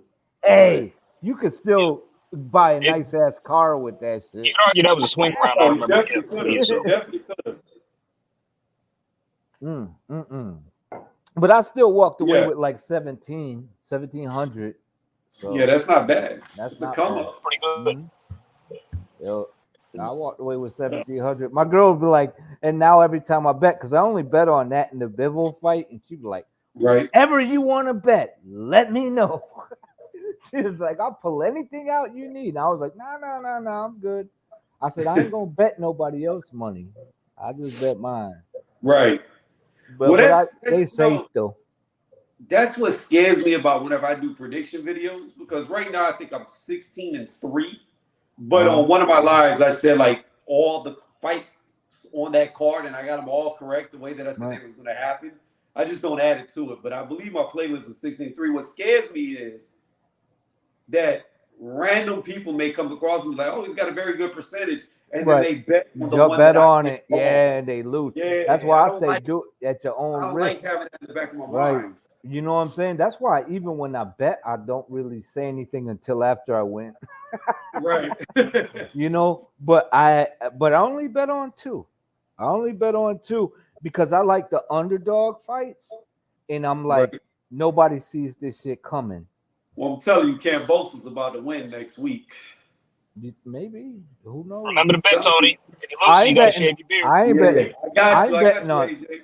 I ain't betting on no recent fights that's coming up. I was this close to betting on Richards, and I was like, nah. And I was like, nah, don't bet on it. I'm like, it I all. will tell you this though. I will tell you this. Richards did expose Bull. I see he's a knockout waiting to happen. He did. Yeah. He did. That's why I said I wouldn't mind him running it back for a rematch. If I'm being honest. But I just felt like I seen a little more. I thought Richards was gonna give more than what he did with Bivol, being that he was in. You know what I'm saying? Like he was like, Right. damn, I wish I could have that back because he had some success. And then I'm like, this is his chance to do it. So I'm like, yo, I seen what he was capable of doing. So I'm like, yo, he did it against a guy who didn't get hit much, and he was cracking Bibble every once in a while. So I'm like, he just wasn't confident. And I'm like, if he confident in this fight after taking on a champion, like this is all looking good for me. But then I'm like, yeah, but what if he wanted him? I'm gonna skate through it, and that's exactly Right. what he did. And I was Right. like, and I was like, shit. But I was like, but it was a good. And if anybody bet on Lomachenko, that's smart money. I'm not knocking that. I'm just saying, like, I just seen things, man. I'm like, he not gonna sit there and try to get foot position on Lomachenko. He's gonna take it because he's Right. so twitchy with his feet and his. And I'm like, and what is Lomachenko going to do? And what they did was they both surprised the fuck out of each other in that fight over and over again in different parts of the fight because they both underestimated one another. That's for damn sure. Well, And you know Loma what was got coming off. what Loma up? was coming off a very long layoff too. It was like a year or Yeah. 13-month layoff, I think. So, and that's what scares me about. Well, Terrence I Crawford. factored that in. No, but that's what I'm saying. But that's what scares me about Terrence Crawford. By the time he finally gets in the ring, it's going to be over a year since he's fought. Right, but at the same time, with Crawford is always he ain't doing nothing but box.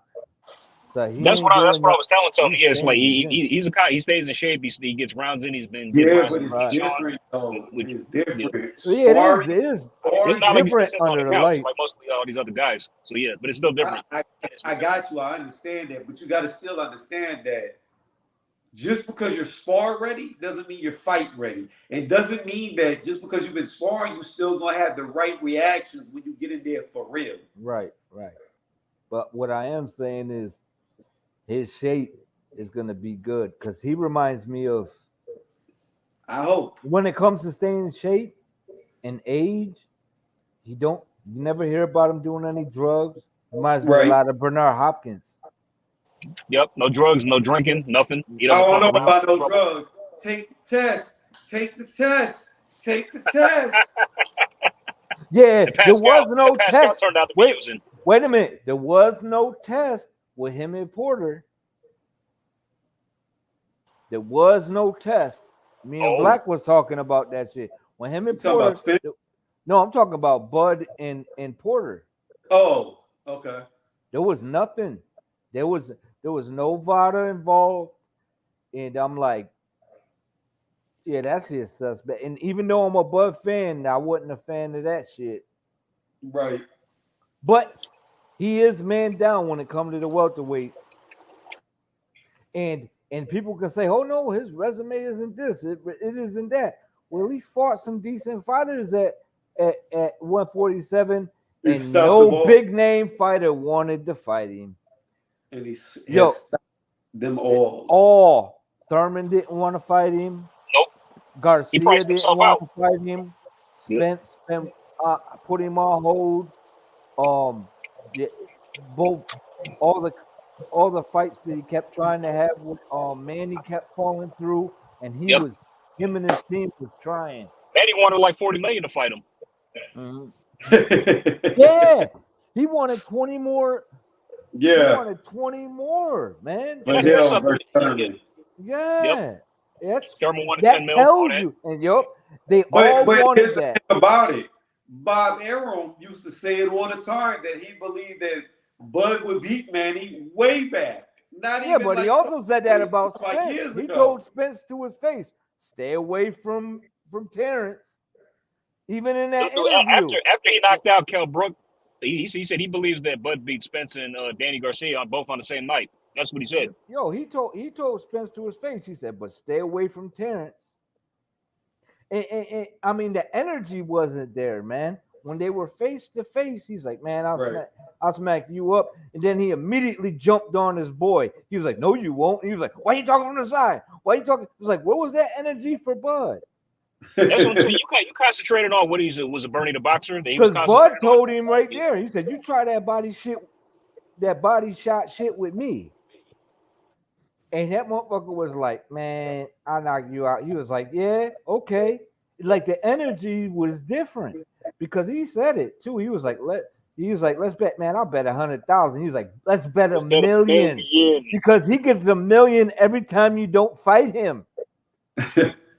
So you mean to tell me that Bud is a peon and he's a nobody, but yet he was getting an extra mil for every fight that you wouldn't get in the ring with him, and he's stupid? I didn't know that. Yeah. Yo, that's why fucking Bob was like, yeah, I could have bought a house with this, because in the contract, if I want Spence, and if you don't give me Spence, I gotta get, what's coming to me. Right. Give me Spence. All right, well, I gotta give you this. And he was like, man, this motherfucker. And think about it. He giving him. Well, then that lawsuit that he was trying to do definitely going nowhere. Right. Because it can't be racist if he's giving you a meal and he ain't giving you a fight.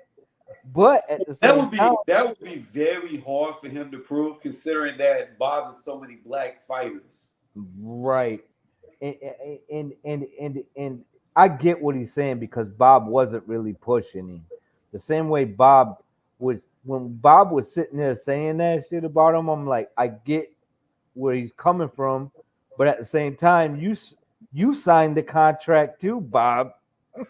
I don't know how true that is, though, because, like, did you see the post-fight after the Porter fight whenever Bud was like, yeah, I'm a free agent now, I'm not re-upping my contract? Bob Arum looked like he was about to cry. Like, he started grabbing his heart. I thought he was going to die right there by a heart attack on the stage. Like, he looked like his heart was broken in that post-fight. He was like, well, that's, well. I mean, when you sitting there saying that you don't want a guy, basically, I mean, one of the one of the reasons why I started looking at Bob a little different was right after that Donaire and fucking what's his name? Damn. When Rigo. Rigo Rico. fight, he was like, "What am I gonna do with him?" Oh my god, he was so disappointed that He said Rigo beat not him. because he wanted Donaire to win that fight. That's why. Right, but what I'm saying is, you're a promoter. You're signed under. You made out like a champ, regardless. Right. He knew Donaire being Filipino, and Manny was on the top of his game, and it seemed like that's where Donaire was going as well, because Donaire was bad as fuck. And I bet side bets, Uh-oh. and nobody believed me, and I was like, yo, this motherfucker nasty. And Right. anyway, regardless, the point I'm trying to make is, yo, come on, man, like, you can't even give the man his props for the W. He was like, now what am I gonna do? Oh my god. He was saying that in front of him. He was like, what am I gonna do with this guy? Yeah, I'm but like, you gotta remember yeah. though. You gotta remember though. That fight had a lot of stink about it because of how Rigo fought in that fight. No, that was a good ass fight, man. Rigo Yo, scolded him. He scolded him, man. Yo, that was that was a great. He also put Rigo on his ass, and Rigo busted his shit up, and that was a fantastic fight. Like, I enjoyed that fight, skill wise, and they were cracking the shit out of each other in that fight. Rigo Well, was Bob got his revenge though, because he fed Rigo to Loma. well, the Loma didn't even want that fight. He told everybody. Yeah, He he said told him he's he too was gonna small. do Yeah, he was even fisting him. He was like, Yeah. didn't he hit him like 3 times with like 3 hammer fists, but was like, they were light. He was like, pat, pat, pat, pat on the top of his head. I was Yeah, he like, was playing with him. yeah, he was playing with him, and that motherfucker quit. And he also made what was it? The Axeman quit. Walters. Yeah, Walters. and Walters ain't no joke. But everyone But had here's the thing. See, this is what I found so funny, and this is why I say history repeats itself. Walters was on a damn near year layoff whenever he was the premier guy for Top Rank, and he threw him there with Loma to take over. Loma was on I believe, a 13 months or over a year layoff when they threw him in there against Tio, because that was supposed to be the next star. Bob has a tendency to take his older fighters who were his premier and his up-and-comers and purposely sabotage them. Well, maybe, but he looked a little disappointed. He acted a little disappointed, and he's still trying to get Loma. Like, I don't know, man. I think he favored Loma in that fight. I don't know. I mean, you may be correct. I'm not saying you're not correct, but he didn't look too happy that he won, and immediately, you know, it seemed like Tio was ready to go. Like, he was approaching, you know, the zone, and Eddie Hearn, and was like, yo, if y'all give me the money, him and his dad, remember? Yeah. And they were going back and forth, and he was just like, hey, if y'all can pay it. And then he wound up doing the Triller shit, and that shit didn't go his way. Then he got ransacked by fucking Cambosis. Yeah. And I think he could have won that fight, but unfortunately, he was looking for the knockout. I think The entire fight. Cambosis is a lot better than what a lot of people give him credit for. Oh, he is. And I truly believe he did not train hard for Devin Haney, that he really believed that he was going in there against a kid, against a boy, like he kept calling him. He missed weight, like I said. I think all the indications was there that he thought it was going to be a walk in the park, and he found out differently. That's why I think this time around, you're going to see the real Cambosis. Now, will he win? I don't know. I'm picking him because I picked him the first time, and I think him being dedicated, serious is what I saw. I don't think my pick was wrong, but I think it's going to be a completely different fight this time around. Well, no, Tony, remember what George said? That was deception. The weight, I missed weight. Yeah, the art of deception. Yo, no, I'm like, my take on the whole thing is, I think he was a lot better than Tio thought, and and he's got some fast fucking hands, and he's battle hardened, and he gave he stuck around. He didn't just give up and fold up. Right. And I mean, well, honestly, it was the way the one too is the way is like what you said, it was the way Tio fought him, and Georgia just took advantage of that. yeah, but I'm saying Tio still has success while fighting like that as well, though. Yeah, So what I'm trying to say is, I feel like Tio and listen, if you go back and you watch the fight, what was his dad telling him in the corner? You need to calm Knock him down. out. Knock Knock this him out. motherfucker out. Telling him to calm down and knock the motherfucker out at the same time. And let me tell you something.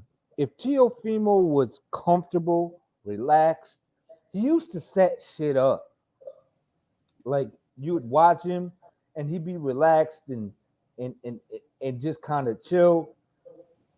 And then just kind of like let with George. things happen. Yeah, let things I happen. mean, because with George, it's like he fought George and he had no respect. He fought reckless. Right. When he fought Loma, when he fought Loma, he was more cautious and careful. When he fought Loma, he still had respect for Loma's skills. When you see guys forcing shit, like I really feel like that because I was a big Jermaine Taylor fan, and I noticed that he didn't get any better either and started forcing shit. And after he beat the pound for pound best fighter, who was Bernard Hopkins, he never improved. Yeah. And that was the exact thing that I said might happen to Tio, and I was like, I hope he continues to improve if he gets by Lomachenko, because it's not going to be an easy task. But if I just beat the pound for pound best fighter in the world, what else? Yeah, I can knock all these other motherfuckers out. And that's what he started buying into, and his dad was selling it to him too. Oh, you come on! I felt Loma would have got him in a rematch. Yeah. Loma would have got him in a rematch though. Yeah, but maybe not if the motherfucker's head was correct. I don't know. I don't know. Like, I just feel like here's what I look at. When Loma in the 7th round took the fight to Tio was getting extremely outboxed. He was getting schooled. Had it not been for the 12th round where it looked like Loma got tired and Tio took advantage, it would have been a draw easily. Yeah, I thought it was a draw anyways because I gave Loma the 2nd round and I gave Tio the 12th round. I thought 1, 3 through 6 were blatantly easy to score for Tio, and I thought 2, 7 through 11 were easy to score for Loma. However, a lot of people gave Tio the 2nd round, which I'm not mad at, because if I had to pick a winner, I would have picked Tio to be the winner in that fight. So I don't say it's a robbery. I don't say it's a controversial win. He deserved the win if there was going to be a winner announced. However, when Loma took the fight to him, he struggled. And the thing about George is that's where he started. He took the fight straight to him and never backed off. Right. So, but I wonder how well Tio's going to be against guys who come right at him. Right. I get what you're saying. I'm just saying if Tio listened to his dad in the 12th round, he would have lost that fight. Right. And he didn't. He said, listen, just coast. Don't do nothing. Don't try to do nothing. I remember the 12th round. I'm like, nah. And yo, he rocked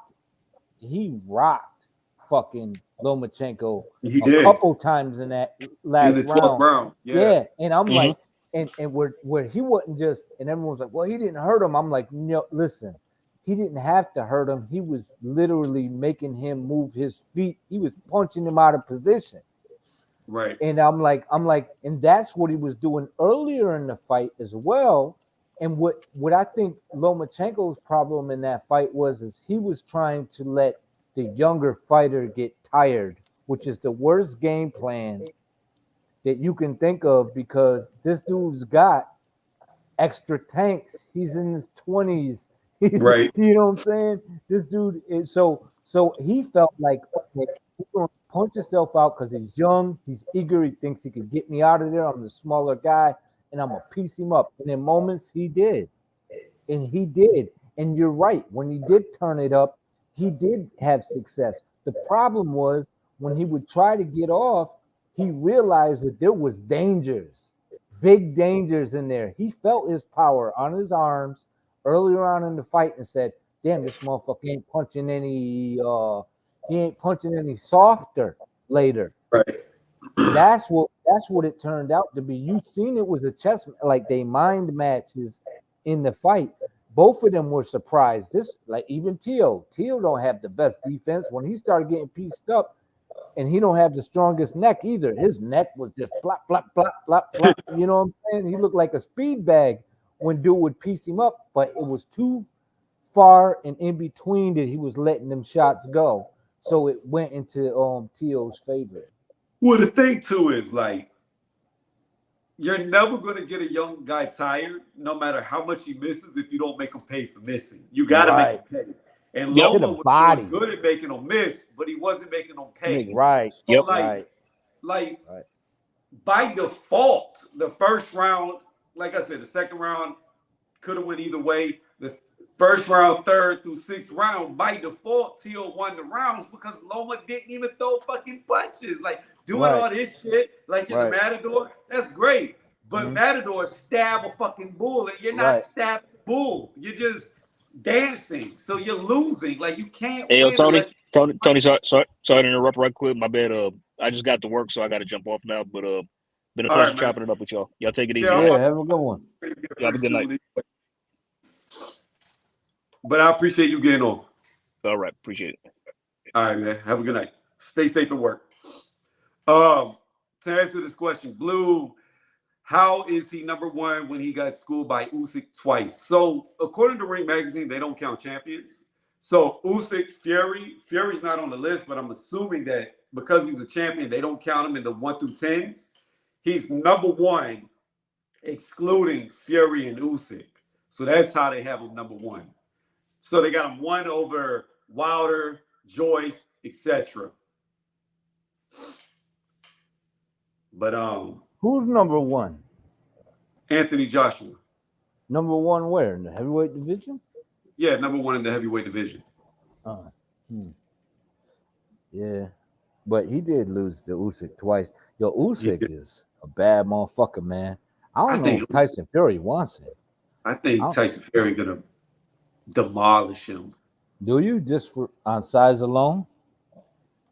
Yeah, because it's all it's gonna be. What I foresee happening is this: Fury's gonna be able to touch him with the jab, right? Because Fury, unlike a lot of boxers, he doesn't really commit. He'll do the little pawing shots and touch you, paw, touch you. He never really commits unless he knows he's gonna land, which they still score. So what I see happening is he's gonna get the points by paw, and whenever Usyk closes the gap, Fury's gonna grab him like he's known to do. He's gonna push him down, and he's gonna lean on him. Yeah. That's it. And I don't see a 6'3", 220-pound man being able to hold up, because Fury will come in heavy for that fight. He's definitely gonna come in 270 plus for that fight to wear his legs out. I don't see how Usyk legs can take 5-6 rounds of him just laying on him. And I think he's gonna get tired. He's gonna slow down, and then that's gonna be the beginning of the end. I'm curious because I know Usyk got some good feet, but when it comes to the holding, like you said, fucking Fury got some long arms. Long. He can just grab him. Like, it's possible. It's possible. I see where you're going with it. And Fury got some good feet for his size too. And I think he might be having some help. You know what I'm saying? Because I think he might be having a little advantage going into the ring. What do you mean? I just feel like he's got You talking about like boar meat and stuff? I think he got a perk. I think he got a perk with him, because to shed that weight and still be that size. And I know he's younger, but his face tells me different. So I mean, there's got to be something. Like, some people can maintain their youth. He don't look like a very useful 30-year-old. You know what I'm saying? So here's the thing. Is he really the age that he says he is, or is he actually older than what they claim he is? Look, I'm a warrior. My thing is, though, like being serious, I'm not from the UK. How strict are they with their birth certificates? Do we really know if they keep them like they do here in the States? I don't know. It could be possible he might be 38, 39, 40 years old. I don't know, man. Yeah, but I'm just saying, like it's a little early to be looking that way to me. You know what I'm saying? And I think outside of the ring, he did a lot Right. of damage. Oh, You know what I'm saying? And also, he allowed himself to go. I mean, and to come back that strong after blowing up to like 400 pounds, it's like, I don't know, man. A little edge might have helped him along the way. I'm not I don't saying know. I he mean, had floppy gloves, but you know, no, I'm not but the into thing that is, shit. though, is with him being in the WBC, he's definitely enrolled in VADA. Yeah, but they pick and choose. Well, VADA doesn't seem to pick and choose. They No, seem to be they the only don't, ones but that they're choose. also not allowed to say much either. Right. Yeah, they I think I was watching who was it? Damn, I like that channel. The not the relay, but the dude who does the relay. Um, you know what I'm talking about, right? He's a big boxing channel. Julius. Oh, Ring IQ. Ring IQ, yo, I do enjoy watching that channel. And yo, I gotta say, man, I mean, I think he raised some good points about that whole situation, and I was just like, yeah, I agree with that. I'm thinking the exact same way. Like, I don't feel like a guy like that can. Mm-mm. I'm not saying the guy ain't talented. I'm not saying he not talented for his size and he can't move. I'm just saying, like, I think he got a little help, man. I think he got a Look, little help. I don't know. I don't know. I don't know. I would think with as much Allegedly. controversy, as much controversy has been around him, I think there's really a spotlight shined on him, and I think it'd be very hard for him to get away with stuff. At this point. I mean, he I, got banned out of the UK, didn't he? no, no. He So didn't. it They didn't tell was him he couldn't fight there no more. no. So that whole thing was he didn't re-up his license. Like I think it was Frank Warren or Bob Arum explained it that he was never banned. He just didn't apply for the license because he was fighting in America. And all the punishment that they gave him, they backdated it. So he never was really punished because he went away from the sport for 3 years. And when he came back, they gave him the charges, but they flipped it back to whenever the 3 years ago was. So he already did time served. So he never really got in trouble for it. All right. So, but what I'm saying is, yo, man, listen, I just don't see his energy in fighting Usyk. He's talking about he's an He easy tried. win. He tried. Ran. He tried to fight him December 3rd, and it was Usyk that came out and said he was injured, that he needed time. A little time, and he also said at the end of the fight, the only fight I want is Tyson Fury. Right, but here's the problem. When Tyson Fury immediately tried to make the match for December 3rd, it was Usyk that came out and said he wasn't ready. I don't know. I'm telling you, like, I just So look, why not wait another month for Undisputed? What do you mean? What you only wanted like another month, right? No, he wanted to fight in February, I believe. So how many months is that? It's 2 extra months, but how Tyson Fury's talking is they're gonna try to fight on around March. So that's but let's just face it. Tyson Fury becomes undisputed. He ain't fighting nobody. That motherfucker going right to the WWE. well, that might be so, but at the same time, like once he beats Usyk, what does he really need to do? Who's to say he would beat him? What I'm saying is, once Tyson Fury, if he does, beats Usyk, what more is there for him to do? Right. Like Right. Yeah, beat I all get the it. If top. he undisputed, I ain't gonna knock him for being undisputed. I'm just saying, waiting 2 months, is that really that serious? But listen though. So let's say he doesn't fight in December. He would have fought Usyk in February, right? Mm-hmm. However, he's going to fight in December, and he's looking at fighting him in March. That's only 1 month later than February. He's just trying not to be ring rusted. That's what he said. He says Okay. if he's going to fight Usyk, he's going to fight and then fight Usyk. He's not going to let a gap. That's why he was saying that he was rushing Anthony Joshua to fight him December the 3rd. They said it couldn't happen. However, it just came out today. I don't believe anything that motherfucker says. But listen, Joshua just breaking news on his channel just said he's fighting Chris Arreola December 17th. So why couldn't he fight Tyson Fury 2 weeks earlier? Yeah, that don't make sense.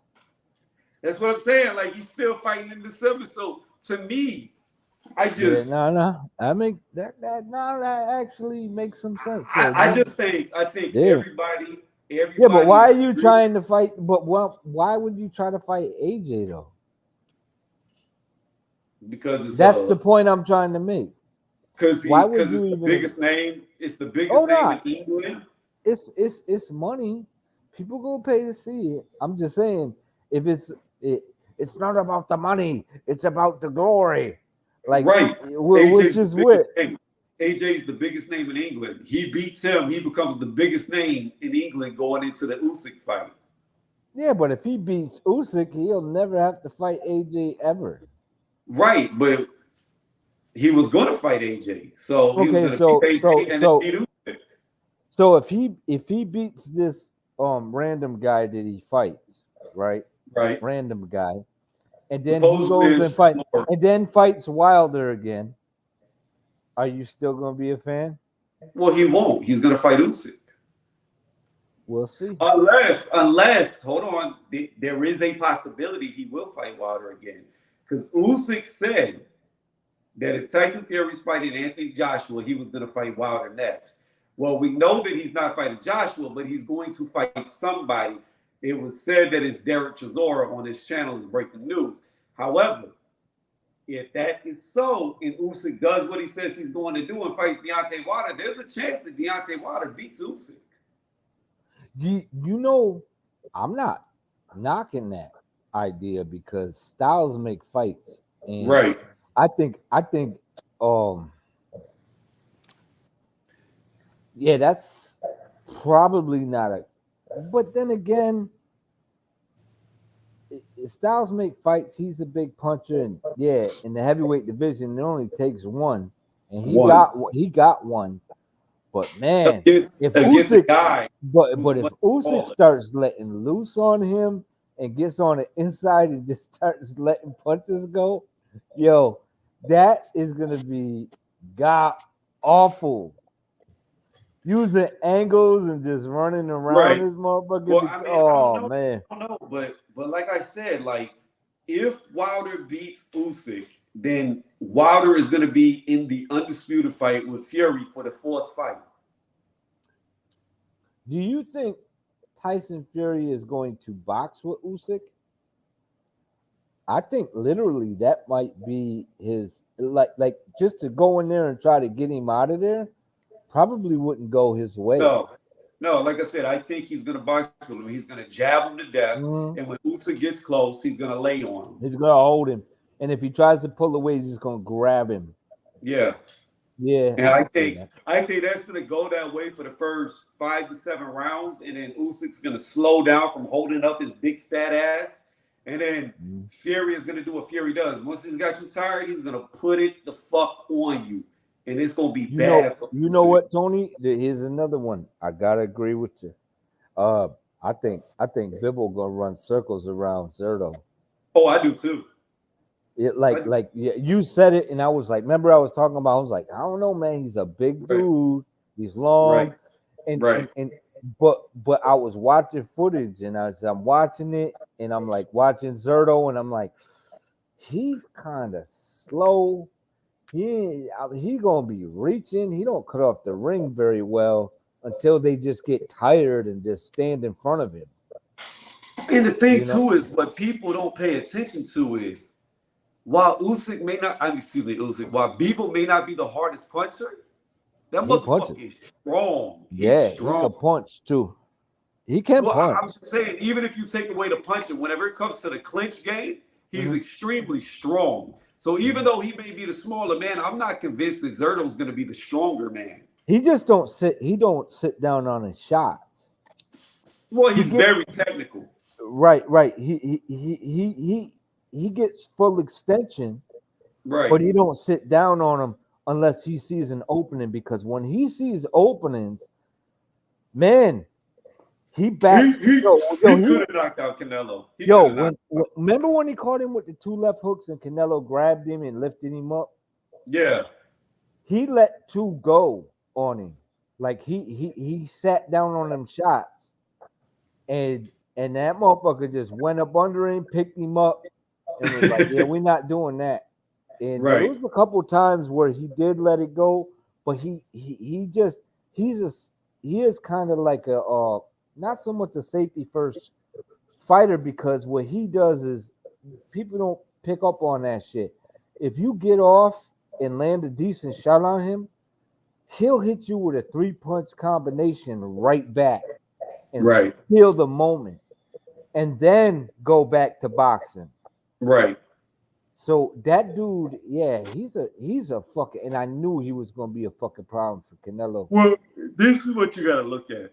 When it comes to the light heavyweight division, Bivol by far has the highest IQ, without a doubt. There's nobody in that division with a better IQ than him. That's it. He's the guy with all the IQ. Better be is, while he does have a good IQ, he's more seek and destroy and get on top. Yeah. That's and he don't have to load up either. No, to hurt you. He's heavy-handed. So he could get off shots like Bivol and hurt you. Right. But the thing about Bivol is, like you were saying, I wouldn't say he's a safety fighter, but he's very cautious. He's not going to put himself in harm's way if it's not needed. Like like whenever Canelo was waving him to come to the ropes, and he was like, "Nah, bitch, I ain't happening out here." But like, when Canelo would land a shot, he'd be like, "Oh, I gotta get my get back." And I noticed that in all his fights, where if a dude landed a decent shot, he would either steal the moment right back or dominate the next round. Like he's paying attention, like Mayweather used to, where he's just paying attention to everything that's happening, like everything. And it's like, oh, you got off? Okay, now I gotta get off. And when I get off, I'm gonna make sure it's good, but I'm gonna be in a safe distance. And that's what I think about what I'm thinking about Zerto is like, pay attention to this motherfucker's feet. He's quick, man. What Hap say? What up, what Hap? Hap low in the building. What's up? Oh, what up? What up, Hap? What's going on, Hawker? Oh, Hawker Mustang. Yeah. Yo. But I will tell you this. If Canelo does rematch Bivol, I think Bivol more than likely will knock him out in the rematch, because what I did notice in that fight was, as it got deeper, Bivol got more and more comfortable. It was really starting to let him hands go the later it got. Like, he realized, like, Canelo, he can't hurt him. Like, he realized Canelo cannot hurt me. He's gonna hit me. Honestly, 10th, 11th, 12th, I think he carried him for a rematch. Could have. I'm saying, man, I think he carried him a little bit, because that's the most exhausted I've ever seen Canelo. Right. That motherfucker was just like, I'll just get off with one big shot. I'll just get up. Like he would just load up on the shots, and that's what I said too. Prior to the fight. When you only win 2 rounds out of 12, you get exhausted. Like, you gotta work. But I think about the end of stream here. It's like, I look at the clock. It's going on 1:20 right now. Yeah, I gotta get this fucking shit set up too. I gotta get this shit up out of here, man. I'm moving down south soon. Okay. Where you going? What state? I'll be 20 minutes away from Augusta. You're not gonna be that far from Atlanta. Nah, I won't be. Because that's where I'm getting at. out. I'm getting out of New York, man. Yo. I would. Fuck New York. I'll never go back. Yeah, everybody says that shit, but I might miss it. But hey, man, I ain't gonna miss the leaves changing color that much. The sunshine is the motherfucker. But all right, Tony, But man. I will tell you. Augusta area, it doesn't get New York cold, but it gets cold enough for the leaves to change colors. Like, it definitely will. All right, But if you was like in southern Georgia, nah, it stays hot. Like, nah, I'm going to the Carolinas. yeah. But yeah, let me close out the stream. I appreciate you jumping on. Yeah, no problem, man. Yo, always a pleasure, man. I have fun. I have fun, man, chit chatting with you, bro. I might carry it on. Yo, but check that video, man. It's only like I'm gonna do it. I'm gonna watch it while I'm in the like shot. 50 seconds. It's funny. It's funny. I got you. Do this All for me. I'm gonna remove myself and I'm gonna let you close out the stream. So it's all on you the minute I disappear. Cool. All right, cool.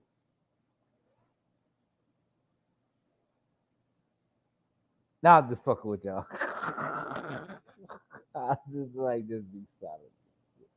Yeah, but check on I just dropped the vid, man. Y'all need to check it out, man. And it's funny. I just put up a video on my old video. I think it happened 3 years ago.